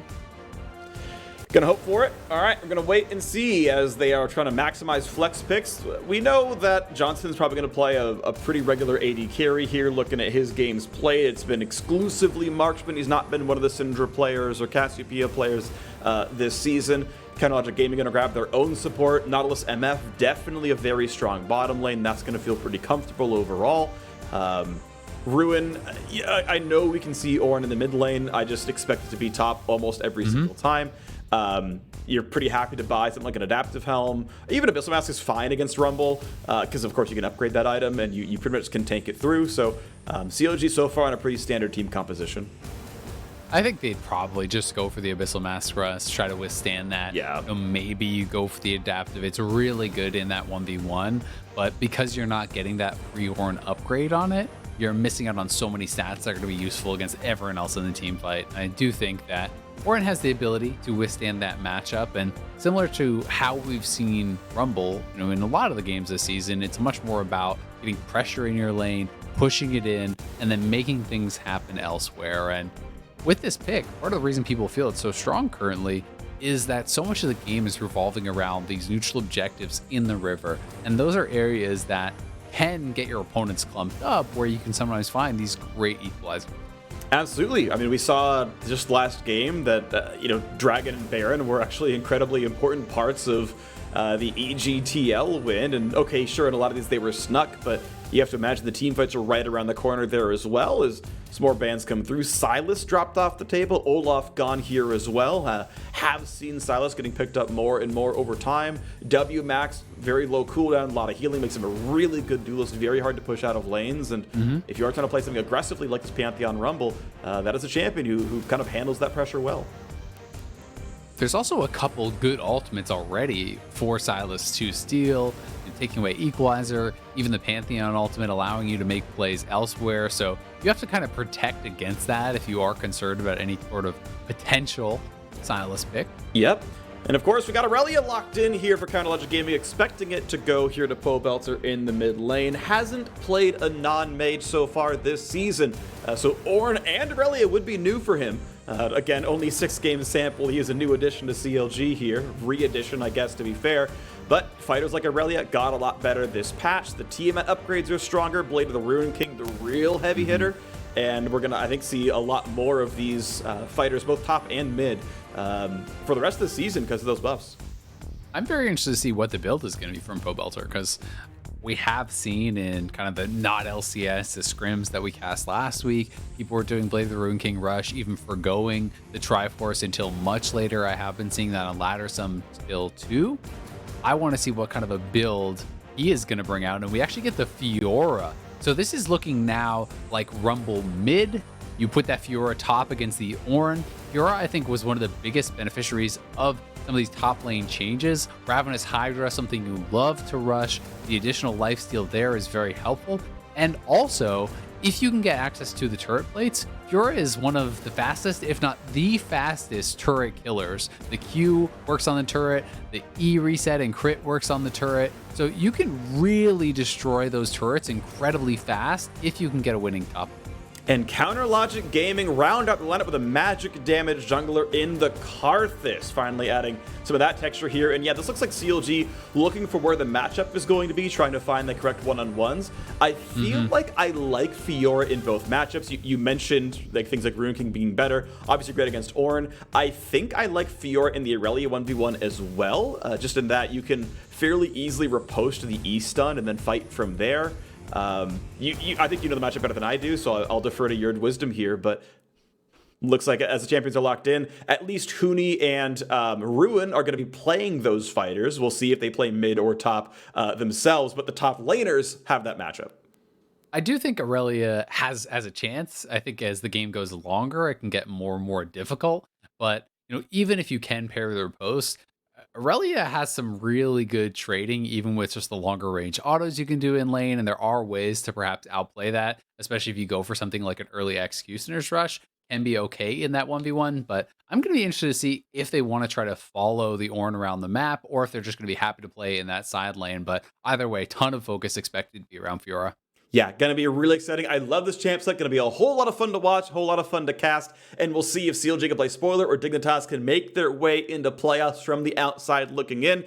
Champion select is over. That means there is a 5-minute delay before we broadcast the game for competitive integrity. So we'll see you here right after this.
Hello everyone, welcome back to the show. Dignitas and Counterlogic Gaming about to do battle here on the Rift. It's a tough one. It's battle between 9th and 10th. CLG almost assuredly cannot make playoffs, but Dignitas certainly can. They have beatable opponents. On paper, you maybe expect them to beat CLG. We'll see if they can make the push. It'd be exciting if they can. And we've got Fior versus Aurelia in the top lane with a jungle Karthus to boot. I think it's going to be a really fun game. Win or lose, I am so excited for this Dignitas comp. A lot of style, a lot of that Huni panache going for the Fiora pick. And Acadian having Pantheon jungle, there's a lot of opportunity for the camp up on the top side and for assisting in split push scenarios, which should make for a very exciting game. Yep. One thing I want to point out, and I will do this every single Karthus jungle game I cast until there are changes, I want to see how fast Wiggly can complete a first full clear. If you're really, really good, you get it at just barely over 3 minutes, like 3:03 or something. In my testing, first time doing it in a month or so, I got something like 3:06. So, you know, I want to see if LCS junglers can clear as fast as me. That's the real thing. It's the humble brag. It's one of those things where there's actually a lot of little optimizations with how you're utilizing the E, how much you're auto attacking versus just spamming Q, and all of these different things. Also with the kiting to actually keep your health high, because we have seen huge differences in how fast people can do, especially a leashless full clear. I have seen, even in pro play, people do it sometimes 20-25 seconds slower than you're actually able to do it, just because they don't have as much experience on that Karthus specifically. All right, well, Wiggly got a minor leash for his blue buff, which is fine. It doesn't save actually that much time because the DPS on blue is so high, but, you know, saves a couple seconds there, goes into this one. Froggen is going to go for the pretty early deep ward to check the Karthus clear speed, find out if Acadian can maybe, punk him somewhere down the line. For now, it's Acadian also doing a full clear, though, red into Krugs. A lot of golden XP on Krugs, of course. Really valuable camp, but it does mean he's going to be a little bit hurt and nowhere near that top jungle to fight. The Krugs are also, so much of the gold has been shifted into the later part of the camp, right? You can't just do the big one and the medium one and then kind of leave. You have to fully commit to clearing that out. And with the Talisman start, he clearly wanted to go for those AoE camps, get that little life drain off with your E. So we'll see how quickly he's going to be able to actually clear through this, and if he's going to be looking for any sort of a gank or just going for a 6 camp clear. One other thing I want to point out, actually two of them, is one, Wiggly had to stop to kill the ward. That is like 3 seconds he doesn't get back, and that is not tracked against him. He had to kill a ward. That's a smart play, it's the right thing to do. Most solo queue players don't have to do that kind of clear. But he's also didn't get any of the mana restore when he killed Raptors. He kept the E turned on, so he doesn't have the mana for this Krug kill as easily. And here comes the spear forward, has to flash away from it. Acadian does finally show up for a bit of a jungle invade at the very end. Doesn't actually manage to steal, I believe, almost any of the Krugs so far, as Wiggly's gonna fight with the Q. The flash combo comes in, there's no flash get away, the E forward, and Acadian just solo kills the enemy jungler. Wiggly, you knew he was there. What a great flash stun. Now Ruin's forced off the wave as well. And Acadian single-handedly wins the jungle matchup. Wiggly just stayed around. Even after getting his flash forced and being low HP, he felt like he could just clear that out from range, get a big farm advantage. Instead, he goes down, and I wonder if they're willing to try to make this dive happen on Ruin. Would be very risky early on if anyone were to get stunned up, so we'll just be a back off. Yeah, and it does mean that it allows Ruin a pretty easy recall as well if that one doesn't get stopped. Watch that replay first. So this was after Wiggly had already flashed, and this is why it's such a dangerous play. Notice Acadian charging up his passive, then going in, and when you have that full passive charge, your W+1 auto actually fully stacks Conqueror and gives you your passive back, right? You can charge that up incredibly quickly, so you can have the bonus damage on your next Q, and he just executed that combo really, really well. Absolutely beautiful. Acadian grabs himself that blue buff now, and yeah, he's technically down a couple of camps, but I'll take first blood over a camp every single day. That's going to feel real comfortable. A good early start here for Dignitas. 400 gold is exactly what you expect off an isolated first blood, and that is the money that is earned there. Top lane farm lead, mid lane farm lead, bot lane slightly to CLG, but the part of that is the fact that the lane is already pushing. You would also expect Kaisa to lose to this misfortune. And oh my gosh, Wiggly's just getting assaulted. He's just dead. He's getting punched. He's just getting punched by a robot. Oh my word, I'm so sorry for you, Wiggly. Doesn't have any support from his teammates whatsoever. Mid was obviously pushed in. You expect that from Rumble versus Ornn, but that is such a rough start for the Karthus. Froggen won the mid lane so hard in these early levels that Pobelter had no ability to actually come over. Froggen didn't even have to use the summoner, didn't even have to use his ultimate. Pobelter was low health, so he couldn't actually roam over and help Wiggly out. And Wiggly, not only did he die for that first blood, he was down flash, so made for an easy kill here from Froggen. Only kind of positive thing to say for Wiggly is at least, we're tracking the timer. He was pretty fast on his first clear. Unfortunately, his first clear ended in his death. Yeah. Again, there's still micro points I want to bring up because I think it does talk about so much about how this game is going. Like, if that path is slightly faster, he doesn't get ganked quite as easily. He's got more health. The fact that he didn't get the mana restore off chickens mean he wasn't able to toggle the E during red buff, couldn't toggle the E during Krugs, and that actually made those camps slower. Because he didn't have the mana to afford Defile. There's actually legitimately clear speed lost in some of his plays, and I think this game goes a bit differently when you save 1 or even half a second in some of those fights. So that is something that I do think is worth examining. Either way, getting off the topic, Dignitas still feeling comfortable. The Cadian onto a very, very early Cloud Drake. Lost very little time in this one. Looks like mid is not going to have an answer, and bot is healthy enough that no one's going to stop this. Cloud feels really good for this Dignitas comp too. When you're looking around, almost everyone wants to be using their ultimate and has pretty long ultimate cooldowns. These are, well, obviously everyone wants to use their ultimate, but these are important ultimates that, having them up is going to be very, very impactful. Definitely agree. I do think it's going to be a good one for them. We go into Infernal second, and this is a very offensive-heavy team, so those are Drakes that fit the mold of what these teams are wanting to do. Wiggly, of course, doesn't have to give blue over. Want to really kind of point out that was part of the team composition as well. Is think about the champions that CLG are playing. None of them are very blue hungry. Allows Karthus not only to get the mana regen, but keep in mind that is 100 gold and in some cases a third of a level worth of XP that you don't have to hand over. That is definitely relevant when your jungler needs to be one of the carries. That is definitely part of the composition. Props to CLG for identifying that in the draft. But it's still going to be a rough one for them, down 700 gold off the 2 solo kills, and Dignitas now roaming topside. Oh, this dive will be huge. Ruin has such a big wave at his turret and no teleport, so if you die here, it really sucks, and it looks like he's probably going to. The Q is on cooldown, couldn't get the reset off the minion. There's no way away from that one. Huni takes the rest of the gold, gets the pleuret, and gets back up to the top side. Wiggly not going to be able to turn any of this around. Look at all those minions. That is like 3 stacked waves at least. Going to be dying to that turret. Maybe Wiggly collects some of it. But still, in that 1v1 for Ruin, you are really put behind off of that, because if he could collect that farm, he's actually doing great. He would have the early executioners. He would actually be up in CS if he picked up all of it. Instead, the wave's going to be pushing away from him. He's down farm, and Huni is going to be sitting in a really good spot. This was just started up very well by Froggen, putting the ultimate here along the turret. Ruin flashes out of it early, but everyone is on top of him. Huni able to get that trigger of the ultimate as Ruin does die to heal up a little bit more.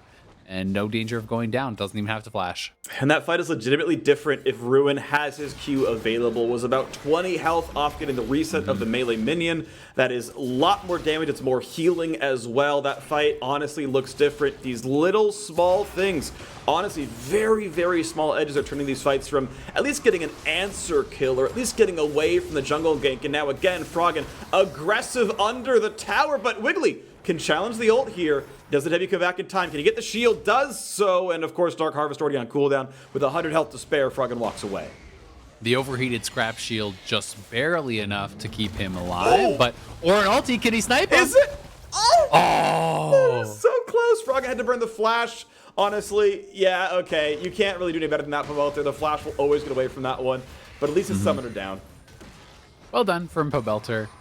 He probably assumes the flash was down, but I don't know that they actually had vision of the summoner being used. I'm not sure if it's one of those where you can see the animation in fog or not. I shouldn't be able to. Similar to how, with Baron, you can see animations where people are hitting that. So either way, they force out the summoner. Froggen now down both of those. Huni up on this top side.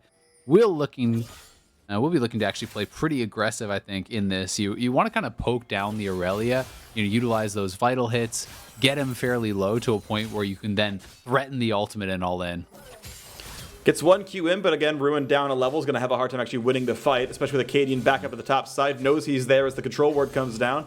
Walks by the other one, and Ruin can't even survive a 1v2 under his own turret. He's pulling Nautilus over. There's going to be a nice W. The flash Q's not going to land. Ult comes in afterwards, but Acadian might not be in that much danger. First one comes in. Here comes the rest of the squad. Ruin does pick up one, and look at him go for this one. Look at him go for the fight. You gotta be kidding me. Ruin and Smoothie win the 2-on-2. That is so huge for CLG. What a good roam by Smoothie, getting up to the top lane at the perfect moment. Misses the Q, but it didn't end up mattering. Ruin playing that very, very well. And despite all the attention that Dignitas put up to that top lane, Huni is now behind. He's down farm. It's 2 kills to 0. And the red buff going to Ruin. Also very interesting that Huni's actually going Blade of the Rune King. Wow. Yeah. It's a better item, right? I gotta point out, though, Dignitas are now behind. Okay, they've got a Drake, but they're down 300 gold. Keep in mind, almost all of their kills were unassisted, so CLG's kills are literally worth as much gold as Dignitas's kills, plus farm they've got in various spots. A lot of that, of course, being the jungle here for Wiggly. And yeah, Blade of the Rune King is better. Looking at the item, we gotta wait a little bit because there might be a gank. Rune's in safety right now. Basically, there was more on-hit damage, like on-attack damage from the passive than from the raw AD, even before the buff. So, I mean, a really substantial part of this item's actual damage is in the passive. Also worth noting that champion health is honestly fairly high across the board, almost regardless of the champion you're actually playing against. That just doesn't actually change that much between champions, so it just is a very effective item. It's just interesting because when you are playing these split pushers, so much of actually getting access to a tower is having good wave clear. And Ravenous Hydra does that, but we do have an attack in the mid lane. Decent knockup. Q not quite going to land smoothly, just a bit out of range of that one. Unfortunate for him. And it does allow Froggen to walk away, because that 3v1 probably kills him with a flashless mid laner. Yeah, so Blade of the Rune King is more powerful as far as, the combat stats, but being able to shove the wave and move into the jungle, farm up those camps instantly, that AoE damage does matter a lot, but Smoothie now going to get jumped on here. Great play! Absolutely beautiful, and the follow-through always going to be there. Doesn't burn the stopwatch. I don't blame him for not doing so, but it means Dignitas are once again feeling comfy. The second Drake's going to go their way as well. Pretty long, actually not that long in between these things spawning up, so that's going to feel really comfortable. Double Drake already 12.5 minutes in. If they can kind of keep the early game going strong for them, which for the most time it has been, this is going to be a really good mid game. I think they just have to keep the foot on the gas, right? You've got to keep things moving as this Dignitas comp. When you're looking over and you're seeing Karth is just power clearing his jungle over and over. Ornn farming up in this mid lane and getting experience towards those Ornn upgrades. There is a lot of late game power on this CLG side, so they are pretty dependent, I think, on the side of Dignitas of being able to win through side lane here. But so far, Huni really hasn't been able to get much done in that 1v1. They have gotten a kill and put some pressure on Broom, but it's been more about the combined team effort in that roam. Yeah, I mean, that's the tough one here as we have a quick pause in the game. We have a snapshot of a 500 gold difference of Dignitas being ahead with the 2 Drakes their way as well on an Ocean Rift, if they can claim those in the next 9 minutes. But yeah, a quick pause from Dignitas' side. We will hear what that is about before too terribly long, and we'll keep you informed as we learn more here as well. I haven't been able to look at the bot lane too much. It's been honestly pretty equal. As far as I can tell, it's 5 plates each side, meaning 0 have been killed. So that's just been a trade-off of farm as Manamune stacking up for Johnson. Stixie's got the obvious Essence Reaver there. And I am curious to see, as Azale was mentioning, I totally agree. Dignitas putting the foot on the gas, keeping the aggression going would be pretty wise. They have 2 dragons, so you are moving towards that soul point. That is something working in their favor, a win condition for sure, especially because it is that Ocean Soul. That is what I think most people are agreed upon being the generically strongest Ocean Soul, rather soul of any of the dragons. So that could be really big if they can continue stacking those up, but CLG is scaling very well. And as far as that bot lane goes, I do think you're going to be pretty happy as Kai'Sa to be coming out farming evenly against Misfortune, which is generally considered to be the stronger laner. One of the reasons from talking to some of the pros that Kai'Sa has fallen out of the meta is they don't feel that Kai'Sa should be able to lane evenly against a lot of these meta champions, your Varus's and your Aphelios's and Misfortunes and these types that have been so popular. But keep in mind, of course, that not that that's wrong in any way. Sometimes, of course, the risk can be worth it. Either if you think your opposing laners are not good in laning, they don't punish you, and Stick Saints really don't have the best laning stats overall in the season. But also, Kai'Sa got buffed this patch. She got specifically the AD build got a lot better. You get an extra, I think it's extra 2 missiles on the Q evolve, which is something like a 15% damage increase in the spell, somewhere around there. Both the base damage and ratio scaling off the extra missiles there, so really impactful. She's going towards the pretty standard Manamune into Rageblade build. Sometimes even if you do expect to go down 15 CS or 2 plates or whatever, well, it's okay. The mid to late game is so good that the rest of Dig are aggressive, and then Johnson's the late game insurance policy. Or in other cases, you're picking her because she's an assassin. A little bit. She's only 20% of one, but when Acadian lands the W stun, or Huni manages to get a stun himself off of reposting something big, Kai'Sa's there. It's not a lot of setup, right? But she's there to hit backline off of Acadian. And that's kind of why I figured they had picked it, is this combination with the Pantheon. If Rumble and Fiora and Pantheon are all going to be flying into that backline, someone is going to apply plasma for you, whether it's Thresh or someone else, and then you can ult in to follow up, and that can be very powerful. And even just their summoner setup is a bit of a nod to how they were going to play this matchup. Very clearly, by not taking the Ignite, they're not actually looking for any sort of 2v2 kills. It is barrier on the Kai'Sa as well as heal on the Thresh, so quite a defensive setup to try to prevent any potential all-ins coming in from CLG. So I do think they kind of made their adjustments as far as their choices there to try to withstand any pressure in that 2v2, and as a result, set up pretty well now. And we'll have to see how Kai'Sa can perform going forward into some of these team fights where these next couple Dragon fights could really be deciding the game. Yeah, they really can be. And again, we're basically 9 minutes and change away from Dragon Soul if Dignitas hold on to the early mid-game lead. Do want to point out, haven't given an update. Froggen was restarting his computer. In the future, in real time, the pause has been resolved. I believe we're under a minute away from live game. We're in the past? Again. I mean, we talked about it already. We are playing these games online, and even though we're doing our best with refs and everything else, it's always nice to have the extra precautions. We got the games on delay. It's more than a dragon behind at all times. So I think don't need the mini map cover. The junkless can't. Yeah. It's just your face or Infinity Force or something down there. I watch a lot of people who stream tournament games on Twitch and YouTube and stuff, and it's people are like, I'm playing a tournament today. Today is on a 5-minute delay, and it's like, okay, yeah, that's just how it goes. I understand that one. So we are back into this one as Froggen clears the way without much issue. Is 3-0 on the Rumble. He is really big here. That is going to be one of the primary team fight carries for Dignitas for now. It also feels so good when you are the only AP threat and you are having a good game, because either they don't respect the fact that there's a huge amount of magic damage, build no MR, and you shred them, or you're actually forcing out a significant amount of magic resist, maybe USSs or Hex Drinkers or whatever, and you're making the game easier for all of your teammates who are going to be dealing almost purely physical damage. Yeah, I think Kai'Sa, last I checked, is still at least 70-30 physical, even with the passive being such a big part of her kit. And the W exists and everything especially else. with a build like this. Yeah, absolutely. I mean, Manamune's on hit is physical damage. She's obviously building raw AD. Q is a bigger part of the kit as well. And now Ruin, you can see the kind of damage available there for Huni. Gets one of the vitals off the ultimate, trades ultis back and forth. Now Ruin is going to be able to lifesteal pretty easily off this wave. You're seeing over 100 HP on some of these Qs, and right back where he started. And it is Blade of the Rune King for Rune here too. So question answered. People just feel that this build is so strong. I do think that there's even more of a trade-off. I was talking about wave clear with the Ravenous Hydra for Fiora, which can be a big deal to have the push there. But for Ruin, one of the things that's so strong about Tiamat on Aurelia is it allows you to easily prep range of minions for the QXQ to get those resets in a 1v1 or a potential 1v2 to not only dodge out of attacks, but to get that 5-stack from your passive where you become so much more strong. So clearly people are valuing this Blade of the Rune King incredibly highly to be giving up, all of those other kind of benefits that Tiamat has. Right, yeah. And yeah.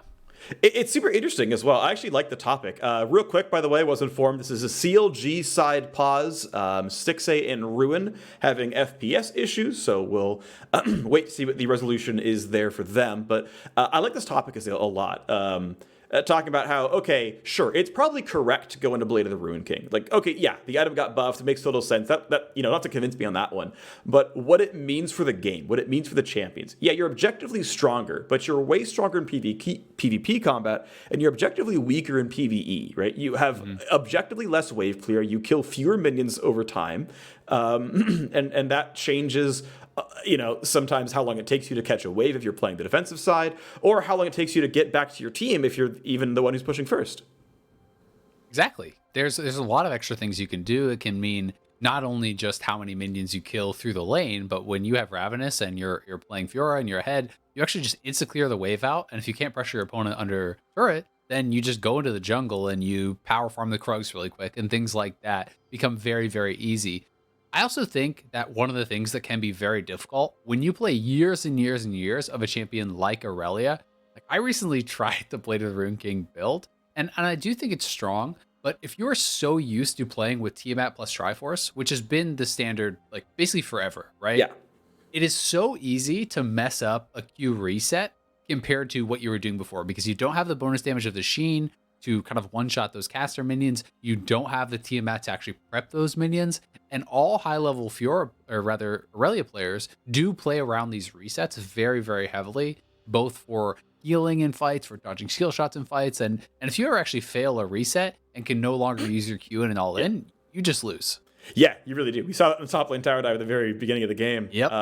And yeah, like there's some of the tools here as well, right? Like the Tiamat active is often enough to set up the rest of the stuff. And sometimes they'll use their W for it. Sometimes Tiamat, occasionally if they have to, it's the E. But yeah, it's like, okay, well, one less tool to set it up. And yes, on an individual minion basis, the Ruin King passive damage exists. You've got a 500 health melee minion. 12% of that is a good 60 bonus damage on top. That is more than the raw ID of Tiamat. In an individual basis, technically, yeah, you have a higher threshold on when the Q can actually last hit them in ideal cases. But again, you're not doing this ancillary splash damage. You don't have the active that does like 100-something damage in any reasonable mid-game situation to set it up. And so, yeah, to your point, the breakpoints are different. In some cases, they're better. In a lot of cases, they're worse. Yeah. You assume these players have had enough time to do it. Of course, pro patches are already a week delayed. So, like, they've been playing solo queue and nothing but solo queue for the last week and a half. With these changes in, they're clearly, as far as I can tell, more than comfortable with these champions. But it is something to point out that sometimes the muscle memory changes, sometimes the game plan just has to be different.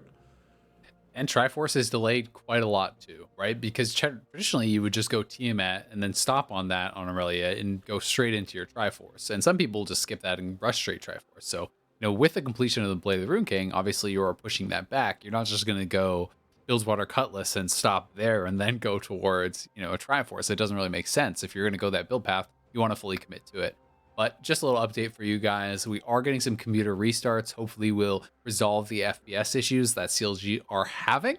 As soon as they are back online and ready, we will very likely be underway and hopefully have no further issues. And thank you for everyone for your patience. Obviously this is the first week working remote, and everyone behind the scenes has been putting in so much effort to get the LCS back up and running. Our producers, our production team, the engineering, everyone has been grinding so hard to have this go over smoothly. And there will be some hiccups, but we are going to do our absolute best to have the LCS feel as close to normal as possible and to run as smoothly as possible. Yeah, I mean, just to illustrate that one, a second ago, my software that delivers my audio and webcam feed to the broadcast just crashed. I've loaded it back up. As far as I can tell, I'm still broadcasting. Otherwise, Azale is awkwardly pausing as we have a different software that lets Azale and me hear each other because we're receiving a feed in to our homes and then broadcasting it out. and then our awesome engineering team is splicing those together with the program feed and then resubmitting that back out to the actual streams. We can't wait for each other's program feed to hear each other, or if there's like 18 seconds of delay and it's just not possible. So my feed that went out to the rest of the world, dropped for a couple, about 20 seconds there. Thankfully, Isaiah was monologuing, so it was perfect. And hopefully no one knows anything happened. My turn now. Yeah, it is. Yeah, hopefully. Can't wait for hopefully no one knows it happened after you just spent 30 seconds talking about what happened. Yeah. You're like, I hope it's a secret. By the way, let me explain what happened. Yeah. Oh my. All right. Well, it's okay. We're fine. You played yourself. Look, I would have done it if you hadn't just talked about the fact that we're doing this from home and there's going to be hiccups. And like mid-sentence, the software crashed. Like it couldn't have been better timing. So I had to bring it out. That's pretty funny. Okay, in the real world, like we're not already. The real world of League of Legends. In Runeterra, we're waiting for Ruin to reconnect. That's really what I meant, is that like the human of Counterlogic Gaming's top laner is returning to the game. Obviously, Aurelia is still on the Rift. So we should be getting ready checks pretty soon. We should be getting ready to go back into the game pretty soon, which is good. That's exciting to me. And obviously, the game hasn't moved a lot in the last several minutes. So if Aurelia is still on the Rift, but just not able to move, is it just like Ruin is the soul of Aurelia? Yes. Aurelia is just this husk that's still just there? I think that's exactly what it is, yeah.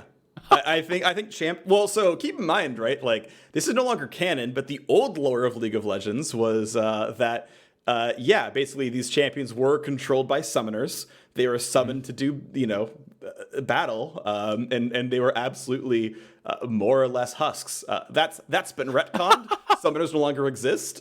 These champions just are doing battle. And I don't remember the lore well enough to tell you any more than that. What if I wanted you to go longer on the lore? It would not be the right time. It would be a disaster, unfortunately, and especially with the game resuming here. I think there's more important things going on. We are back. There are more important things going on. That's true. Shout out Ionia Boot Lucidity, by the way, which was an actual lore match where Ionia beat Noxus for control of some territory. Oh. And then we stopped having those things happen. Today I learned. Yeah, there's actually flavor text on the item. It's like in commemoration of Ionia's win over Demacia or of Noxus in like 22 current era or whatever. So next time you're on a game of League of Legends, read the flavor text.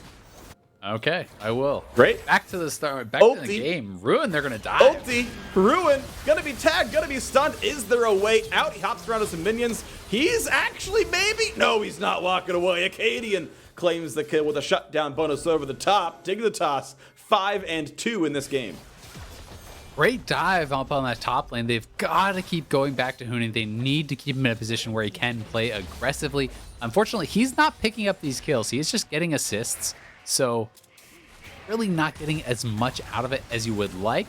It's still pretty good having the kills on Acadian, but Pantheon's going to fall off at some point. Yeah. And that is something that is a bit of a concern. You definitely would prefer to have that in Fiora. 100% of the time, that is always going to carry you better. Tiamat comes through. We got the item in. There we go. The wave crew coming over the top. Of course, the poor Ruin, despite his double kill, is so far behind with 2 turrets gone that he can't finish Ruin King yet. That's going to suck. Obviously, the fact that he upgraded boots, he stopped by Executioners, he's done other things in the build, but still does not have that all-important power spike, and that is going to be rough.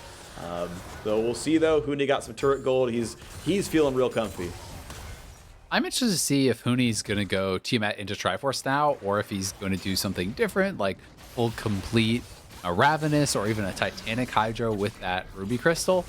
I kind of would prefer just Triforce from here and just sit on the Tiamat for wave clear. I don't think you need the additional lifesteal when you already have the Blade of the Rune King, so we'll be interested to see where he does go. Yeah, I'm very curious about this one, honestly. I could honestly see it being any of the above. I think Ravenous Hydras for someone like Fiora, I think Ravenous's buffs were bigger than Titanic's buffs. I don't think there's a reason to go Titanic Hydra on this champion. But the mana pool and CD are obviously really good on Triforce, so I agree with you on that one. There we got to see the glimmer of when Froggen reconnected on the screen a second ago. But he's on double flat pun already, plus Leander's already completed. He's obviously huge right now, very easily able to wave clear if there's any dive. The ult does 1,000,000 damage. CLG just it really feels like don't have good tools to stop what Dignitas are doing. They do have Engage, but they have to feel that they're in a good position to actually force it. And right now, no one's answering Huni. They dropped the Rift Herald mid to put pressure there. Rune was there to respond, but at the same time, Huni's actually on the inhibitor turret, so will have to back off. And CLG do claim a dragon for themselves, so critically slowing Dignitas's march towards that Ocean Soul. That would have been their third dragon, and I'm a bit surprised to see Dignitas didn't prioritize going for a soul. Yeah, but they're going to get this kill in the mid lane and the second turret as well. Smoothie's stopwatch buys a couple of seconds. The re-engage comes across as well. Maybe it's enough as up comes the ultimate as well. And it's 1 kill so far over to Huni. Going to be running away, flashing over the wall. Rune's going to drop as well. 2 for 0. Nice knock-up from Pobelter as Froggen is running for his life. Doesn't have any summoners or ulti left to get away. But it is a 2 for 0. 2 turrets taken down as well. And Dignitas, you know, I'll take that trade for a dragon every single time, but it does come out well for them. That is looking really good for Dignitas. Despite the fact that Ruin got into the backline, had so many Q resets. Now they're diving onto Wiggly, but a lot of low health bars here for Dig. They gotta run. The man has flash and a lantern gets him away anyway. Wiggly was able to be safe the whole time. Walks out, might get his own blue buff. They're gonna hold on to it, and Wiggly does grab that one. Level 11 on the Karthus. Has yet to get himself into much. Ruin had a pretty good team fight, but the problem was CLG had no ability to actually follow up on what he was doing. He was so far ahead of the rest of the team, and he kind of used his engage to really, cover the retreat of Smoothie. Had Stixay been in a position where he could actually get a bullet time over top, maybe they could have picked up some kills, but it just resulted in him going down, and low health bars on Dignitas didn't really amount to anything. Rough stuff there. Wiggly going to be spotted out. Of course, he's got the rest of the squad around him. They know Aftermoon's kind of alone right there. Don't expect for seeing that steal, but, here comes the Q. All right, picked up. But Froggen, that's an easy answer. Just the burn itself. You saw it. He turned away. He knew it was enough. Wiggly flashed in a line, not perpendicular, and took pretty much full damage from Equalizer there. And, oh boy, their jungle is going away. Poor Wiggly, 0 and 3. Cool guys, don't look at explosions. Froggen just walking away with the burn on Wiggly there. Gets the flash, takes the kill. Wiggly clearly shouldn't have flashed, but did feel like maybe he could get out and ends up going down, wasting the summoner, which is pretty critical because if you are looking for any type of 5v5 team fight, having flash on Karthus to actually access the backline and even just die in a good spot is pretty critical to getting use out of your passive. Yeah, it's a really big deal. Totally agree with that one. So that sucks. It's been a rough game for Wiggly, and that's too bad. I hate to see players having kind of a lackluster season. It feels like Wiggly's been having a lot of that one so far in 2020.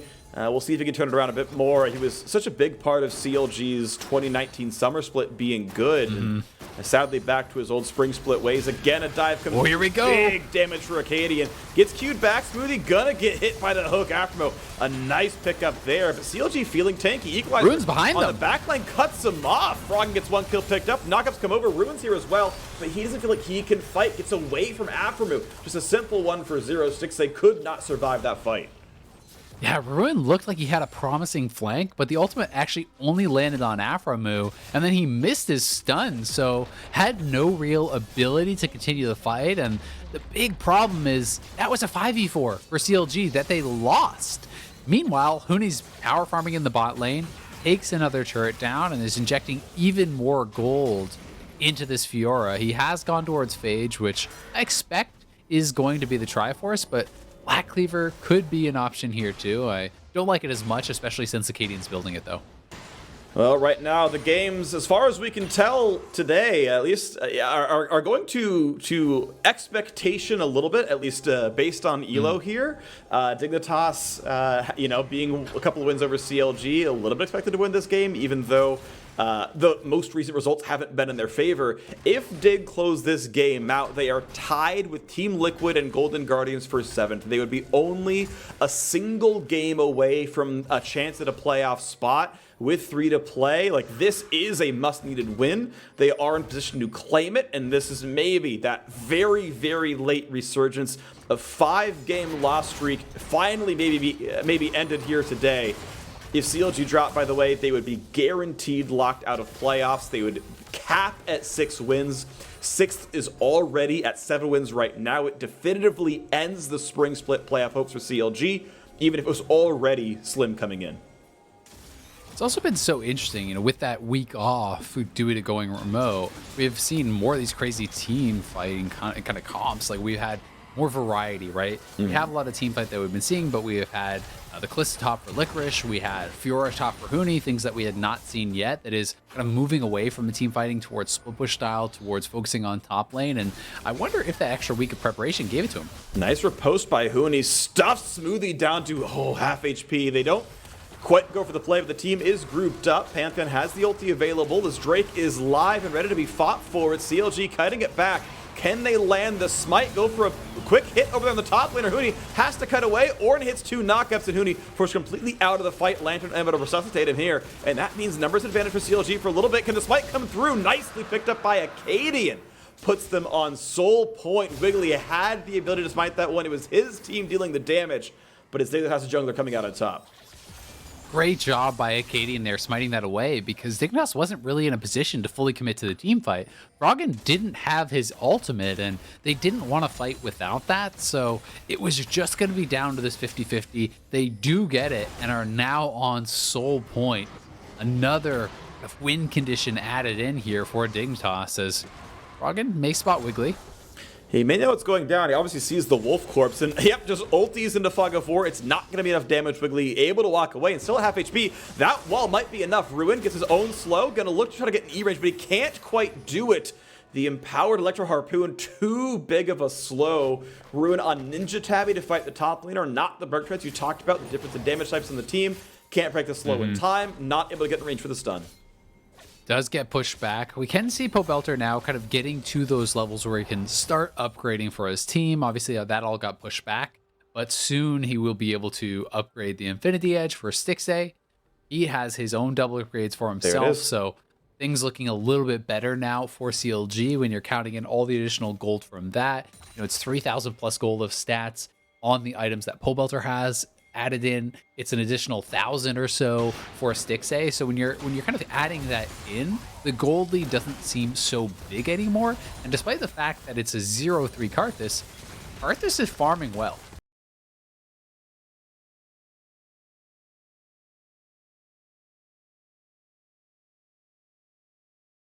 Lane is a 1-level lead, mid lane is equal, bot lane is a 1-level lead, support is a 1-level lead. So not that far behind in XP. The important levels are done. Like points in Wind Wall don't do very much, or not Wind Wall, sorry, but Wall of Pain for the Karthus don't mean very much. But there is another chance at a catch here. Pobelter in a bit of a 2-on-2. Acadian gonna be knocked up. This could be a chase down. Doesn't have the flash it away. Goes in for a bit of a combo. Damage from Smoothie. Gets someone to heal over the top as well. Ruin now comes in for the fight, and CLG outnumbered Dignitas, but is it going to be enough? Johnson comes in for the fight, picks up 2, and goes right back out with the Lantern, kind of saving a bad team fight. But Huni. He wants in. 3-on-3 here. Do Counterlogic Gaming have the numbers? Do they have the damage? Already it's a 1-for-1. Now down to the 2-on-2 as Johnson flashes away. Stasia's barely alive, and Pobelter on a tank is not going to have the damage. He's going to get picked off at the end. A triple kill for the AD carry of Dignitas. And that is actually, I believe, an unofficial penta. I think he got the first double at the start of it. End of the day, Dignitas taking another team fight. Huge team fight win there for Dignitas. Johnson cleaning up, and a lot of credit deserved by Acadian and Froggen for how long they were actually able to delay. They were in this 2v4 type scenario as all of CLG collapses in, and they were able to last so long. The Equalizer getting so much damage down here from Froggen, then Acadian kiting back, using his empowered E to actually block out a lot of damage. As soon as that expires, he goes into the stopwatch, then Froggen goes into the stopwatch, and they can't ignore Froggen because of the amount of damage he has. So Johnson comes in from the side, cleans up 2 quick kills, and then despite the fact that Huni misses the parry here, Johnson dueling up against Stixxay, barely able to take him down. That is the unofficial penta. All 5 kills going to Johnson. What a team fight from him. And into another one right afterwards. Counterlogic Gaming low on health, already forced off the mid lane. That turret was already dead, so territory gained not going to mean all that much, but obviously huge amounts of power coming in. Nashor's Tooth done, Seeker's Arm Guard done. Johnson's going to have that W evolve now. As is the typical build, of course, you expect out of this champion, but overall a little bit lower after the changes on the W. Still very good on the Q, of course. And yeah, gonna feel pretty comfortable here as a couple of the item upgrades are coming through. Pawelter needs level 15 for the next one. He's got a Blade of the Ruin King ready to go. The Death Cap not too far away for Wiggly. So yes, growth is still coming in for CLG, but Dignitas time and time again by pretty slim margins using those leads to get ahead. And now Huni gonna have a really good chance at getting all 4 vitals here. Big healing gonna come through. Doesn't chase down though. Smoothie was right there. I know players would have chased that one down and then asked where their team was. Why didn't you help me? It's very smart to back off. I may be one of them. And Huni, you could have expected to be one of them too, honestly. He's kind of that crazy player that will always look for the outplays, always look for that aggressive move, but all of CLG were coming, so does back off. You know, you can see that he is putting out a lot of damage though at this point. He has the Triforce, Blade of the Rune King, plus the Tiamat. Really strong point in the game for him. And you can see over for 6A, he's doing this kind of BF stacking build, which can give you incredibly powerful ultimates. You have so much flat AD with these types of builds. I have actually seen even just the kind of quad BF sword build. And look at Smoothie though, just getting lit up there as Huni is on this dragon. And this is looking like it'll be Soul for Dig. Attempt here for CLG to come in, already chunked so low by the Equalizer. Soul is grabbed, and that regen's going to be massive. Is there a fight to be had for CLG? Already one of them's going to drop. Aftermove, chunked low by the bullet time, but there's some backline access. Wiggly gets the kill on a Hootie. That is at least one thing picked up. 6A can't survive it. The kill off on a Wiggly himself, and the ulti not quite going to find the kills. The team regenning enough. There's only 2 left alive on CLG's side, running for dear life. Will they have the next little bit? Q's going to come in for some damage. They aggro the Baron. He's not going to find the knockup though, but they will find the double stun. That means there's no chase down quite to be had. The regen's still coming through though. Akadi's going to feel healthy. They're trying to run away. Ruin's second stun comes in soon. Not going to matter here, but it does mean Dignitas, with 4 still alive, can easily go look at Baron.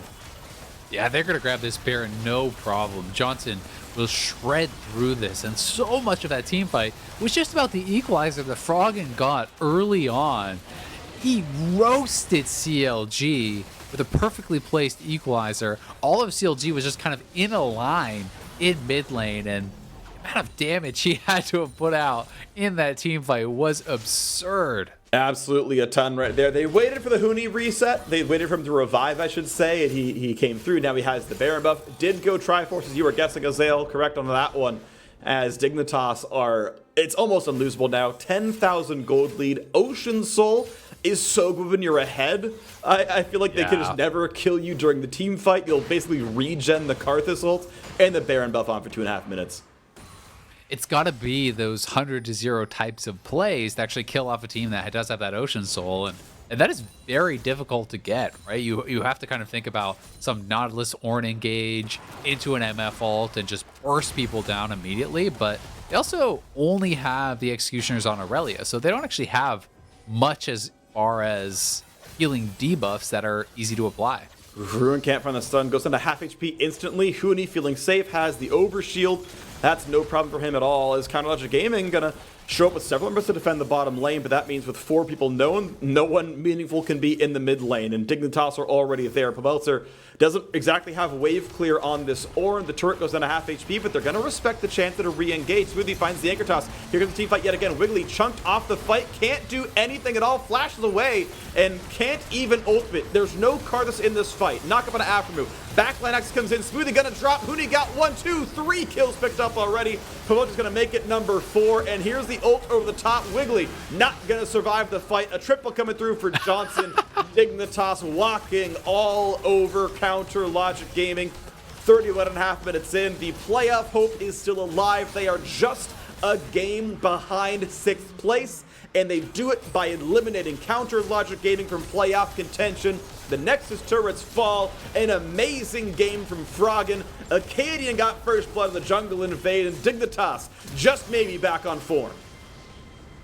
Fantastic game here from Dignitas, and Acadian ulting over the top at the end there, even getting a moment to dance on his opponents as Dignitas will take the win. And it was with such an exciting team comp too.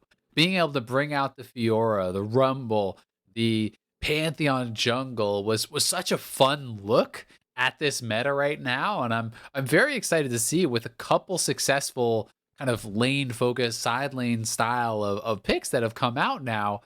Are we going to see more of a shift towards that? Is this going to force some of these teams that are playing later today to kind of adjust to try to give some more respect to things like the Fiora, like the Kalista that teams hadn't really been willing to pick previously? Yeah, I mean, I definitely think going for lane dominant styles can be very, very good. I think you do want something really sharp, really aggressive in the early game for most team compositions. If teams aren't reacting to the Blade of the Ruin King buffs, I think that, they're definitely behind the times. So, I liked the top lane matchup I saw in this game. I liked Licorice's Kalista. I think, we're going to see more of this. I think that's the meta we're shaping ourselves up for is definitely more fighter heavy.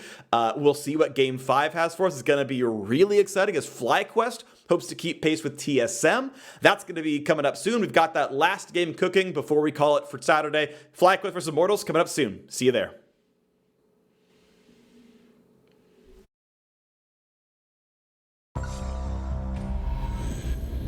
Every click,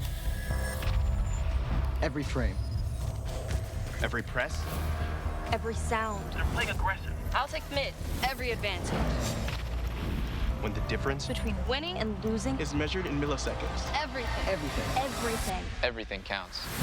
The Alienware Legendary Battle Station.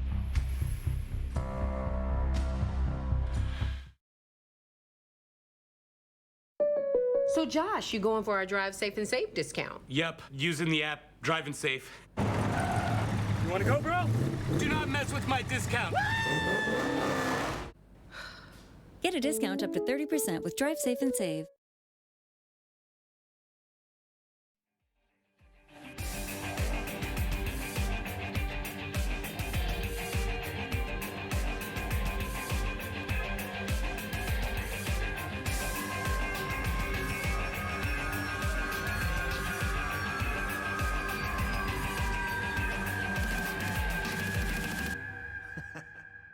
And they say I have a grim sense of humor.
And we're back for the fifth and final game of the day. FlyQuest versus Immortals. A big one for both of these squads. Again, two teams that are locked in the playoff race. FlyQuest sitting in that third position currently. Immortals just behind them, 7-7. Gentlemen, let's talk through this one. What are our thoughts on two of the teams that are kind of sitting mid-pack, looking to separate? I think. Okay, I'll go first. I'm talking over you. I think the biggest thing for me is tracking if FlyQuest has a slump, because Solo is stepping in. Yeah. Yeah. That's a big change. I think. I think he plays a different champion pool. I would expect a different style. Whereas oftentimes I felt like Viper was on an island. Solo, playing GP and these things, often higher impact champions. So I think this is FlyQuest potentially hurting their immediate chances for the upside of making a stronger push in the actual playoffs. I think after their loss to TSM, they felt they needed to make to really push for a finals appearance. I think there's upside in this trade this substitution, because Solo didn't come in as a player. He came into as an assistant coach to help the role. So that transition to me makes a lot more sense, as this is something that we wanted to really go with, as it just happened organically, versus we really felt like Viper was an issue and wanted to replace him or temporarily sub him out. So I think that FlyQuest probably knows something about Solo that we don't. Well, and the good news here, Jat, I'm coming to you for this one, is the fact that Solo is no stranger to the LCS stage, right? So they're at least bringing in someone who is a veteran of this level of competition. Yeah, Solo's really interesting because if we remember the last time he was in LCS, he was actually pretty good. And even when the team was losing, at least the community's conversation was that Solo was playing well. It was kind of attitude problems behind the scenes, rumors of what I heard of why he might not be playing. So we know he has game. It's just a matter of, can the team coexist around him? And when I was looking at the FlyQuest team, yes, it's the TSM loss last week, but it's probably also the EG loss, and just saying, hey, if we actually want to compete, Viper has looked like a weak point. I don't think anyone will necessarily contest that Viper has been the lowest performer on the team. So you may as well try something if you have a player like Solo on the bench. May as well try, but it is a big ask in the waning weeks of the regular split. Again, to reiterate the importance of this match, while it might seem that both of these teams sit pretty in the middle of that playoff picture, I'll remind everyone that the new format for the postseason means that fourth place is important, because if you finish below fourth in that fifth or sixth slot, one loss in the postseason and you're out. And so you really want to take advantage of that, quasi double elimination and snag a top four spot. So big importance for both of these squads as they hit champion select the 8-5 FlyQuest against the 7-7 Immortals. Let's head out to the casters for the call of our fifth and final game of the day.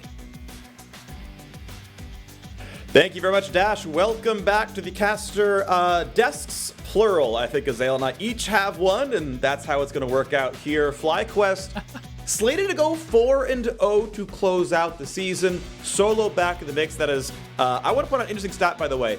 Every single role except top lane has been subbed out at some point this season. Solo is the first top lane sub this year. Not kind of things like lane swaps, whatever else. Actually replacing the player that normally plays top lane. Solo is the one and only top lane replacement. It is interesting, and Viper, unfortunately, has not been having the kind of year we were really hoping, right? Yep. He has had, I think, a pretty rough split overall. He has had a couple impressive games. People are always going to look to his Riven performances because he's so damn good on that champion, but outside of the Riven, his strong performances have been few and far between. FlyQuest looking for a little bit more consistency, and Solo, despite the fact that he hasn't been in the LCS, was, I think, a solid performer for a long time when he had been playing. So I'm interested to see what kind of a level he is going to bring here today against SOAS. Yeah, and the stats really do back it up. There's obviously the eye test. It's like, yeah, you had a great Riven game, but you're a middling to below average top laner. And FlyQuest are the second or third best team in the LCS. The record supports that. Again, they're supposed to go 4-0. They are probably destined to tiebreak TSM at the end of the season. And if you're the third best team and you have the sixth best top laner, he is quite obviously a below average performer. Solo can definitely do really well here. I have high hopes for him. I think he is a very good player.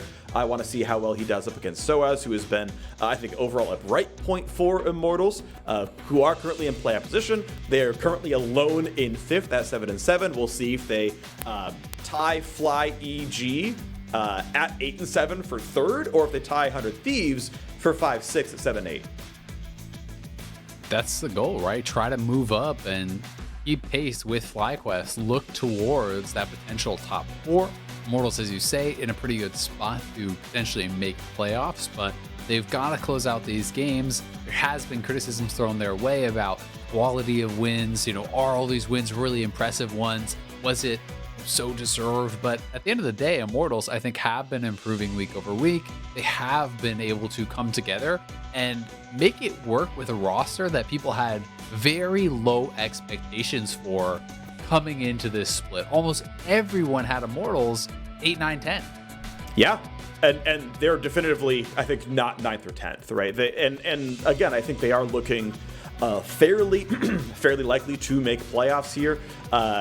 They actually, it's funny, I'm looking at what their last game against FlyQuest was, which was their first game of the season. That was the historic Riven game. That was the big pop-off game for Viper. And obviously you don't have to ban Riven anymore when Viper's no longer on the team, at least not starting right now.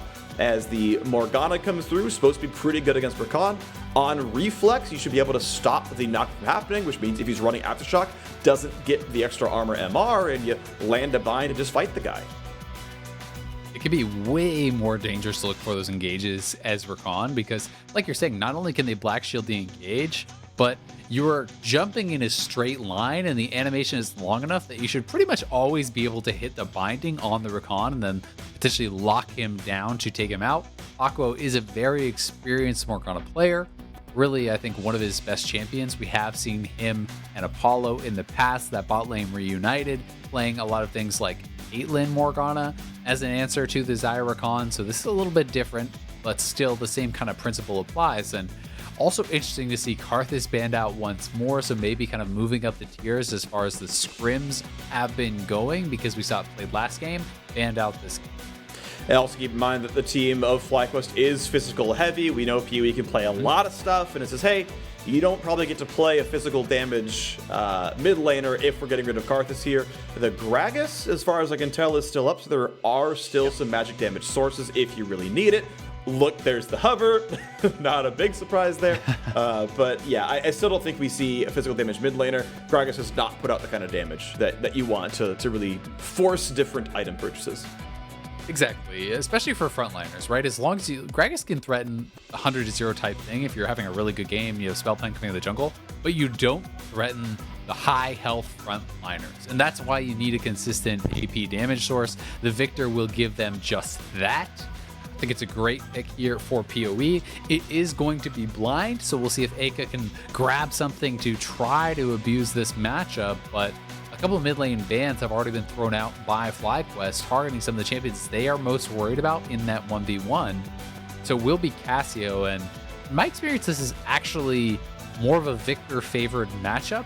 They both can scale, but Victor outranges and has superior wave clear, especially once you have the E laser upgraded.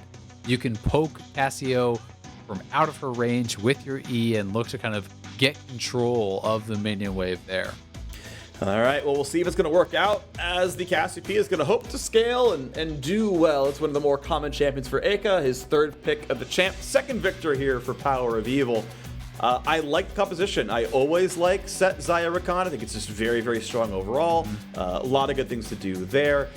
PoE is gonna, generally be a solid mid laner, right? He is he is basically the only not Cloud9 MVP candidate. I mean, maybe Broken Blade now is kind of in the conversation here as well, but it was so obviously above the rest, right? He was almost dragging FlyQuest into a top 3, and like I want to know what FlyQuest looks like, because I would love there to be a real fight for 2nd place at the end. We know C9 can't be caught, but I want to see that FlyQuest TSM battle that seems so likely here. And if Solo just turns that knob a little bit more and FlyQuest get a little bit better as a team, that's going to be exciting. I want to see Solo do well. That's a good point. Yeah, if Solo is able to really perform, then FlyQuest looking even better. They have been a pretty surprisingly strong team throughout this split. I do like their composition a lot more as far as this draft is concerned. I think Immortals really are going to struggle if they fall behind at all because they have very poor ways to start fights. Your engage is essentially a Trundle, Pillar, or Morgana binding, which is not reliable. Whereas on the other side, FlyQuest can start fight with Gragas. They can start it with Rakan. There's more options to make things happen on their own. Yeah, gonna be fun to watch for. Pretty sure, as is usual, we take our 5-minute commercial break before the game starts for competitive integrity. So we'll see you very soon, right after this. Get some snacks.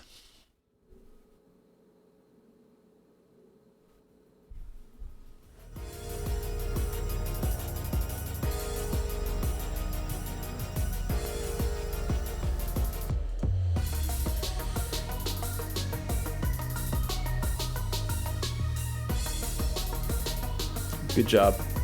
Keep it up. Keep it up.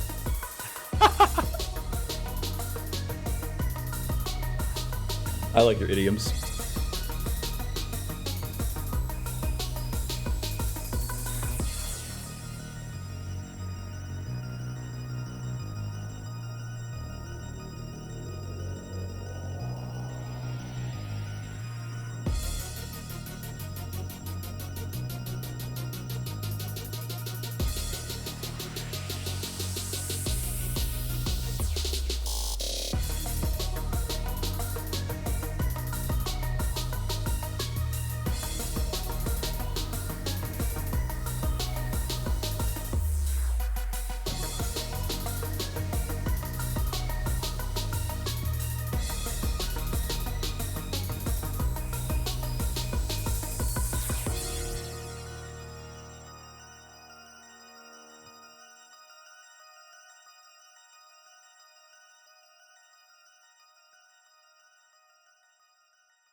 Tell me where do I go? Tell me where do I take us? Your heart is starting to slow. May the water be safe. As I dive in, blood stains washing underneath the waves.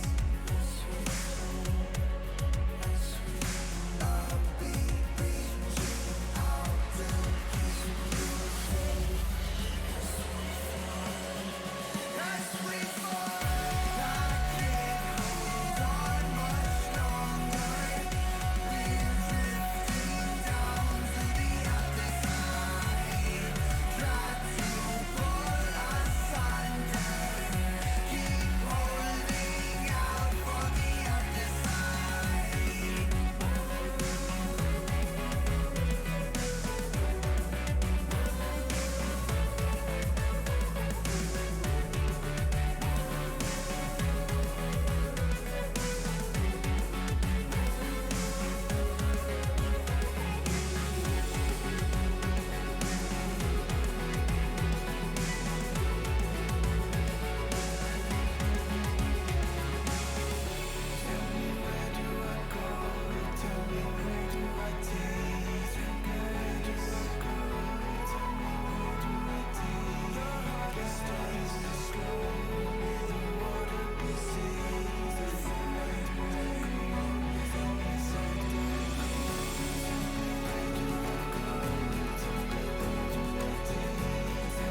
Hello, everyone. Welcome back to the show. It is our 5th and final LCS game of the day. I am still Freak. That was still Azale, but now it is League of Legends, which is all you came here for anyway. FlyQuest, slated to be a top 3 team at the end of the split. I am looking forward to a potential tiebreaker with TSM for second. That's going to be exciting. Immortals right now in playoff position, and they can hold on to that one. With the win here, they are tied for 3rd. That would be huge for Immortals. We talked about preseason expectations based on their roster, on people thinking, hey, they weren't really going to be able to match up. They didn't have a big carry threat, but they have been looking good. Smithy, I think this guy is so impressive how he's able to just succeed on all these different teams. And on Immortals, when you're looking at the roster player by player, it's shocking to think that Immortals is actually ahead of Team Liquid, his old squad, who replaced him in the playoff race. FlyQuest, on the other hand, they too, have been doing very, very well. I think started out incredibly hot, cooled off a little bit, but now with Solo coming in, I'm excited to see, are they going to be able to step it up even more? Azale, I think I figured it out, though. It's not that Smithy got replaced on TL. He replaced his team with upgrades. Right? Yeah, okay, the LCS got harder and Smithy's no longer in first place, but, he found some new teammates and he's a game and a half ahead of TL right now. True. He just replaced all 4 of them. They didn't replace him. I like it. That's the storyline I'm going to hook up with here right now. Smithy. He also replaced his org. He also replaced his org. Yeah, he's like, no, I don't need Steve. We got better stuff going on here. Smithy is the second most all-time LCS trophies, right? He's passed Bjergsen, second only to Doublelift, and he can tie first place if he can bring his new old team. We have so many of these now. His new old team to another LCS championship. That would be pretty incredible if he's able to do it. But I think for now, even just making playoffs would be huge for this squad. I think that would be a very impressive run for Immortals. I know that is what they were focused on. That is what FlyQuest is focused on, picking up every single win that they can to put themselves in a good position to try to make top 4 and have essentially that double elimination style playoff advantage. Yeah, and they are poised to make it. That is the expectation for FlyQuest. Immortals would be on the outside looking in unless they start to surge at the end. They've got a reasonably hard schedule.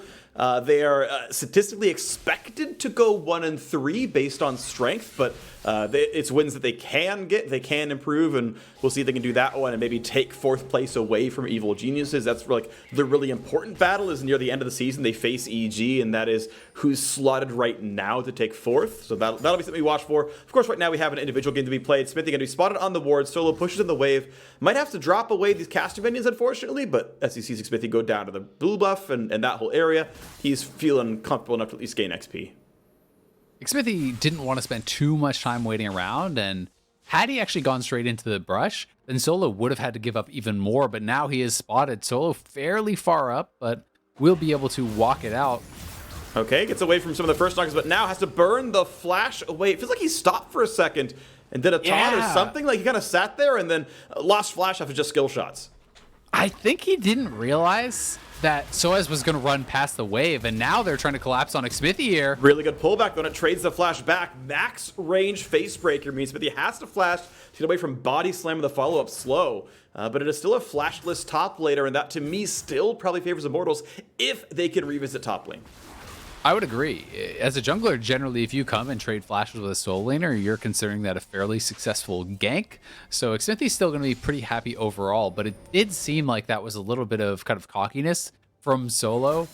Slowed down, stopped moving his character. I think he thought he was far enough away that Soaz would not engage on him, and he wanted to stay maybe in XP range or just say, hey, Smithy, you can't 1v1 me, but it ended up costing him the flash.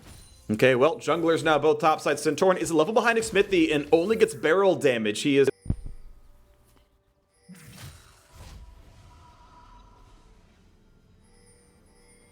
Smithy got more, I think, of the experience from that lane and perhaps a little bit more additional experience from some of these camps, so is a level ahead for now. And we are seeing Power of Evil just kind of trading back and forth here with Aka, but up on that top side, due to that pseudo freeze, Soaz is very far ahead in terms of those farms. So we'll have to see how much Solo is able to actually pick up. Yeah. To be able to try to close the gap there.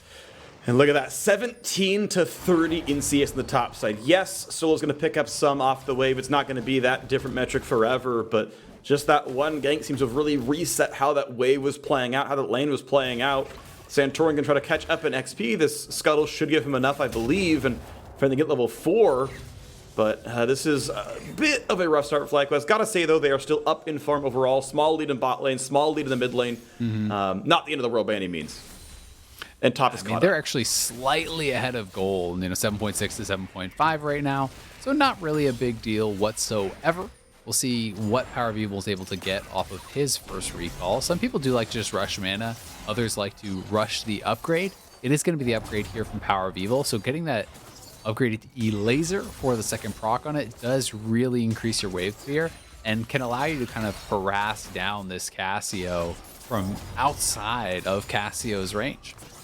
Yeah, gonna be fun to watch for. I mean, I'm very intrigued by mid lane matchups. It's arguably my worst role, so I never understand all the pieces of it. But it's always really compelling, especially when there is some level of kill threat or poke threat, and you can kind of see who gets the lane control and who can kind of do what around the map. Power of Evil, again, an absolute all-star in the mid lane so far. Aka has been not having the best year, but he's still part of this Immortals combo that is right now in 5th place in the LCS in a playoff position.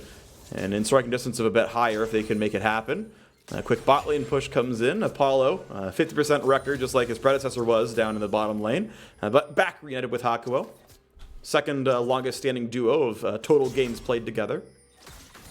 It's nice to see them reunited. I think that they've just been such a mainstay in the league, and it was kind of funny that Apollo was on the same org, but he was playing in Academy, where Hakuo was still staying in the LCS there. So now have been reunited, and they've been solid performers for many, many years. I do think Apollo at times is pretty underrated. He's not the most flashy player, but he's very consistent. Yeah, absolutely the case. I think he's definitely very strong. He has some very good years. I still get memed once in a while about calling him A tier, but yeah, definitely a good player. But now suddenly 3-on-1 versus PU. We have to flash get away, finds his son on a SOAS, and builds a lot of distance. But can there be follow through? So as he can get the next skill shot, he can find that slow. PU, he might not get out of the cage. He can't. That's got to be enough damage for follow up, and First Blood's gonna come through. SOAS' roam sets it up, and Xmithie knocks it down. Nice roam there from Immortals. 3-man play on mid lane. Power of Evil almost able to navigate his way out of that gank, and flashing over the pillar, proccing the phase rush, but that was such a well-placed Infernal Chain. Normally you want to just sidestep out of it, but he really didn't have the ability to do that without walking back into the Immortals players, and had to kind of run so far forward to actually get into that barren pit in order to break it, and he just couldn't quite make it. Oh, big pickups there, and you can see Immortals now going to feel comfortable with a small gold lead to start things out. Xmithie able to get on the board with a flash burn top side, but never found the revisit, so Solo's about to have his flash back up. But it did help top lane equalize the farm. Now Solo facebreakers in, finds a decent punch, gets some decent damage. Temporarily, they will level down behind SOAS. Yeah, even if the farm has equalized, you're going to be pretty happy about that, I feel like, as Aatrox in the early stages.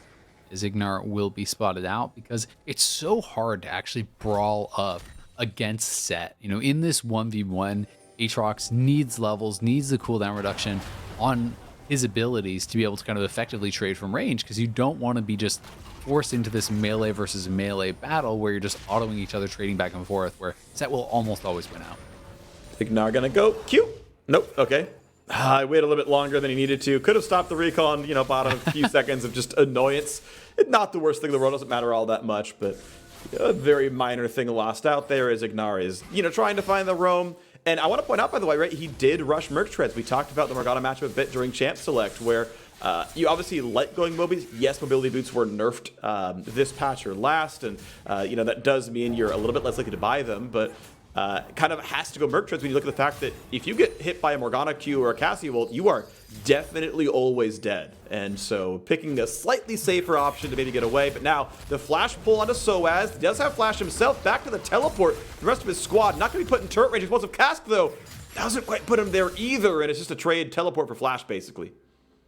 Feels pretty good with Power of Evil going to be able to push in mid lane, so if they can take away some of those minions, it becomes a better trade for them. But intelligently for Immortals, they're going to try to turn this into a rift. It does feel like they're bailing out, though, so really I would take FlyQuest's side in that trade overall.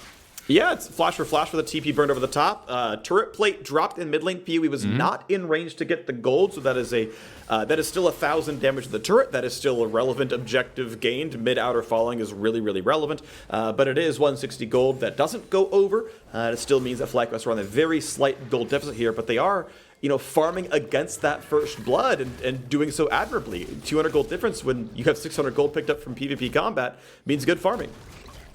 Now off of Immortals backing off, they will be the ones to actually start this up.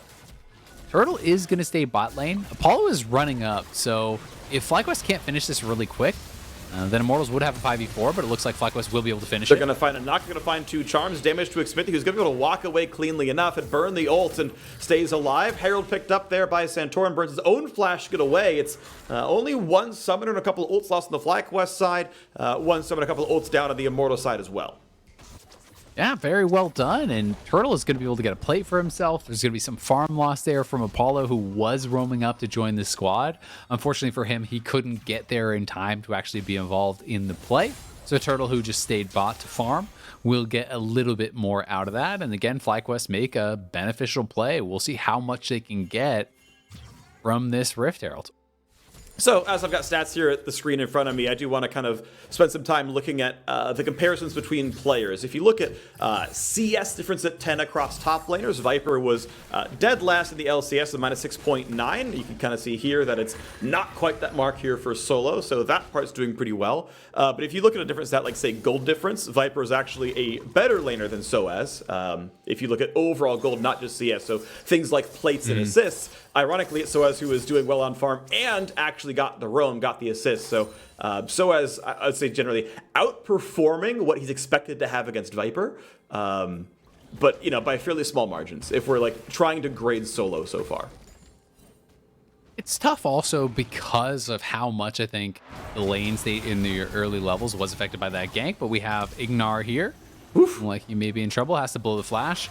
Because Solo kind of had the wave semi-frozen on him, he did lose quite a bit of that. And you can place some blame on the laner for saying, okay, well, maybe you should have managed the wave differently so that it wasn't able to be frozen on you. But it does get pretty in the weeds when we're, in like a 1-game sample size. Of course. And thus far, I would say as far as just the eye check, Solo has performed fairly well. He's been on point with the face breakers, setting his team up with that at times, and at very least getting some summoners. Yeah, he's been setting his team up quite well. Of course, they set him up in Champion Select, and as we look at the mid-game state, it is a Drake in for Immortals. That's going to be solid, but it's FlyQuest who are still up in gold. They've still got a minute and change to summon that Herald and get 300 to 400 more off the top of that. So expecting a pretty large gold lead for FlyQuest, expecting to get first turret here as well, as mid and bot are both down a plate. And neither team has lane swapped their duos to top side to crash a turret just yet, but we are running out of time before the plates fall, so we should see that summon come pretty soon for Santorin. I'm surprised to see him just straight up recalling here. Unless he just charges to a lane right now and drops it, it's going to be too late to try to get turret plates. So have to track. He's just going to run it down to mid lane and try to go for that there. But I always do think it's so important to get that guaranteed gold from the plates. Ignar out to safety. Aka does not get the stun as Ignar is able to turn his back to it and get away from that one. We've now got Santorin walking to mid lane with about 30 seconds left on the Herald summon, as we have 20 seconds left on plates. Wild Turtle about to find his second solo plate kill down here. This time around, Apollo will actually be around. With the Herald is summoned in the mid lane, and you're going to hope for the FlyQuest side. Nicely done by Turtle. Gets the gold there. Here comes the charge, and PoE and Santorin both close enough to at least earn the 320 total gold for that one dropping. Sadly, plate number 4 not going to be ranged to kill. There was enough defense by Immortals, but that is still 480 gold farmed off the mid lane turret, 320 farmed off the bot lane turret, and Immortals themselves, I believe, got none. I think they did miss gold on the first plate from the mid lane turret. The first mid, you're right. As I recall. But still, they did very well with that, and just in the next time, able to get the Herald down and cash in on it. So going to be feeling pretty good about it. Since it has been buffed, the value of the turret plates, even just getting the 2 is a kill, essentially, in value. So it is very important to be able to grab that whenever you can. And it's going to put Power of Evil in an even better spot here now. Grabbing the Lost Chapter, we'll be working towards a Ludens next. There are a lot of different options on how to build Victor, and I always find it pretty interesting to see how players want to prioritize it. Some will go straight towards a fully upgraded Hex core into things like a Lichbane. Some go for a double Spell Pen early. This is more of a wave clear heavy build, grabbing the Loons and kind of prioritizing the CDR and the mana. Yeah, and even a little bits of poke once in a while as well if that can come through. But that item is of course done. Has a gigantic mana pool as well, and we can see now as rolls have been sent around, both outer turrets on the other sides of the map are being assaulted. Hakuo and Apollo going to try to rush down bottom turret. Looks like they'll actually get first turret gold themselves. That's roughly a plate worth of money. So the uncontested bot lane actually means Immortals get that first brush with their gold income. It means that they basically tied up that scoreline with the Drake spawning in 2 minutes. On the other side of the map, Wild Turtle still solo pushing. He's been getting a lot of time by himself to just farm. He has the highest CS in the game because of this, and he's going to get more damage on the top turret. Has felt like he's been solo in those side lanes for so long, but surprisingly, he is just the same level as Apollo. He has around the same farm, is up about 500 gold, and that is because all those plates have been going just to him, where Apollo generally is sharing it with teammates, as well as that turret gold down on the bottom side. But Santorum potentially looking here. Power of Evil will just knock down the turret. Yeah, and that was early game laning prowess, where you can see PoE has the small farm lead, the small XP lead. That was the Herald doing work there as well, and it means that that's 2 turrets to 1 right now. Centaur not going to find a good cask play, as ults for the move speed and runs back. You can see, top lane's still pretty close together. Double CDR items done for Soaz right now. Solo building towards that Trinity Force, he's halfway there. And we have a bit of a slower holding pattern. We're 1 minute away from the Ocean Drake spawning, but before then the Herald's already up, and FlyQuest would love to crack a 3rd turret with it. I've got to say, I always like when players are willing to take those incremental gains, as we actually are going to have a fight here on Soaz. Yeah, has to burn his flash to get away from that one, and now it's Smithy. Has to run around the wall, but maybe they find the opening there. Centauran gets over, the flash is burned, but the cask is almost a guarantee, as is the body slamming. Smithy's flash should not get him any way out of this one. As soon as they're willing to burn the spells, they should kill him. There's the knockup. They saved the cask, just simply could not live. And now, yes, mid lane is under some fire, but Solo dodges the first dark binding and clears everything away. It's just nice. You go up top lane, you threaten Soaz, he pops the ult early, so don't go for a low percentage play. Just hold your ultimate for a higher percentage play. And then again, in that follow-up, they're able to force Soaz back. They're able to chase down Xmithie, and still holding onto the ult, as Apollo may just get soloed out here by PoE. Has to burn the barrier. Yeah, wouldn't have died even with it unless he used it for the move speed. I am not sure if he's running Nimbus Cloak here in the sorcery tree. That might have been burned just for the move speed to get away from the stun. I'm not certain. I know it's a very good rune. Definitely worth playing. And either way, though, does manage to walk out. Well done by him. And good job by PoE to be able to force that out. The phase rush is very nice because it allows you, in combination with the Q bonus move speed, once you have that upgrade, to really effectively kind of fight back and forth. We talked about the lack of hard engage on the side of Immortals, and one of the biggest ways for them to set up a fight is just Trundle Pillar someone, then try to get onto them. When you have phase rush, you can remove that slow essentially and kite back very effectively, plus having the ability to then stay closer and attack your opponents as they back up, keeping your ultimate closer and on top of them for more damage. Yeah, and if there's a player who's good at kiting a team fight out and maximizing DPS, Power of Evil is one of the very best at it. Definitely an outstanding player, and we'll be watching for him a whole bunch in team fights. Again, though, Wild Turtle has a ton of cash as well, right? Lots of turret gold soloed to him, lots of farms to the highest in the game. Might be the first to break 200. We'll see as waves go down. Doesn't have any minions to kill just yet. I'm actually very curious, just for funsies, who gets it. It's going to be PoE, cracking 200 minions under 19 minutes into the game. Same, though, for Aka at 201. Yeah, all the players really farming well here. Both bot laners just around 200. Both mid laners at 200, as Turtle, no turret behind him, but will be able to barely squeeze by that pillar. That would have been probably Flash if he actually got locked in there, because you can't just walk through Aka and Xmithie, and your ultimate does not allow you to go over terrain such as that pillar. Yep, that was going to be really big. Just maybe 50 units off from that being a forced flash. Unlucky there, but End of the day, it's FlyQuest feeling comfortable. They've still got those 2 unanswered turrets. We know bot lane is getting low, and right now, at this very moment, Nona's answering the bot lane push. Hakuo going to be chunked down as well. Ignar going to be first to get back into the bot lane. We'll see if Gragas shows as well. Aka is showing up, but not in time to defend the turret, so 3 straight turret kills for FlyQuest. 1 was a trade, don't get me wrong, but mid and bot out are taken without really any contest, other than the fact that Immortals have at least claimed 2 Drakes. I've got to say, I really like how Power of Evil is utilizing his ultimate. The last time the ult was up, he got Bear out of Apollo. Comes back up, he forces heal out of Hakuo. And this is something where if you're going to go for a CDR heavy build, you need to be using your cooldowns consistently to really make the most of it. Otherwise, you should just be going for a flat pen or a death cap or something like that.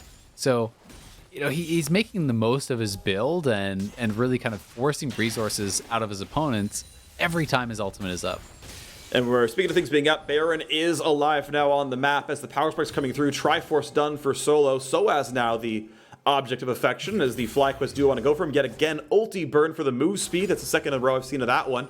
Does make Aatrox, of course, a safe split pusher, gets away from most ganks. Again, Ignar not having Mobies, but Merc Treads means he's, of course, not as easily able to find those engages and outrun his opponents to get into range.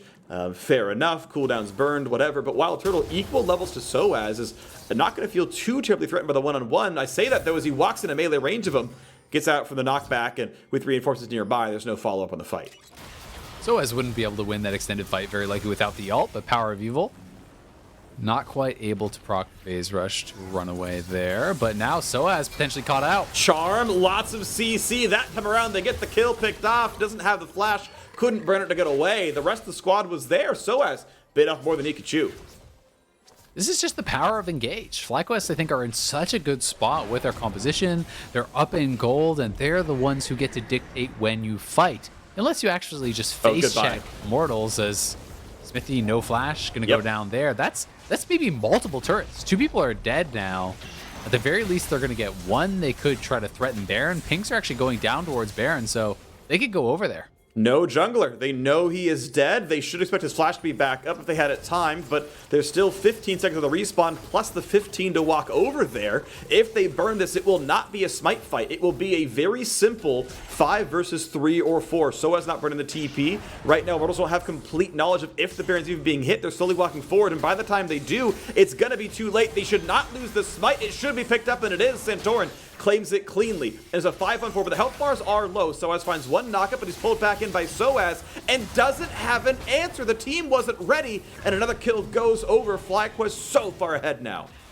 Power of Evil did such a good job in that fight, zoning out all of the other members of Immortals. Soaz comes in for this big TP flank, but no one could actually get past PoE. He's dropping his W for zone control. He gets an ult on multiple members, getting them very, very low with lasers across, and never put himself in a position where they could even get on top of him and take him out because they just don't have the ability to hard engage. So Immortals finding Turtle, thinking, okay, we can actually make a play here. But Ignar is in the area, the counter engage very good. He got past the miasma, allowing him to then W over and charm up Aka after already having locked down Soaz. That is a couple kills that then led to Smithy dying, that then led to the Baron, and FlyQuest in full control. They're the ones with the engage, they're the ones with the gold lead, and they are the ones who have everything they need, I think, to win this game. I absolutely agree. FlyQuest are looking great. Solo's return to the LCS, his first game of the decade. I will never get tired of using that joke for the rest of the year.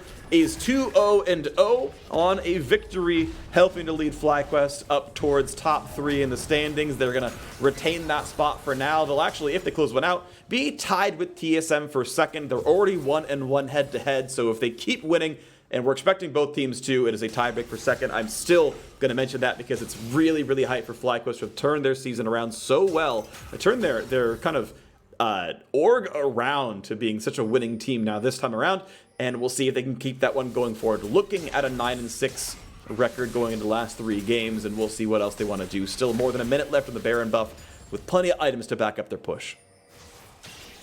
FlyQuest can just split push us out. I'm just failing to see how Immortals really even finds a fight, right? There's not really any worry, and you can play 3 lanes because where's the big hard engage? A flash binding that any pro should be able to react to?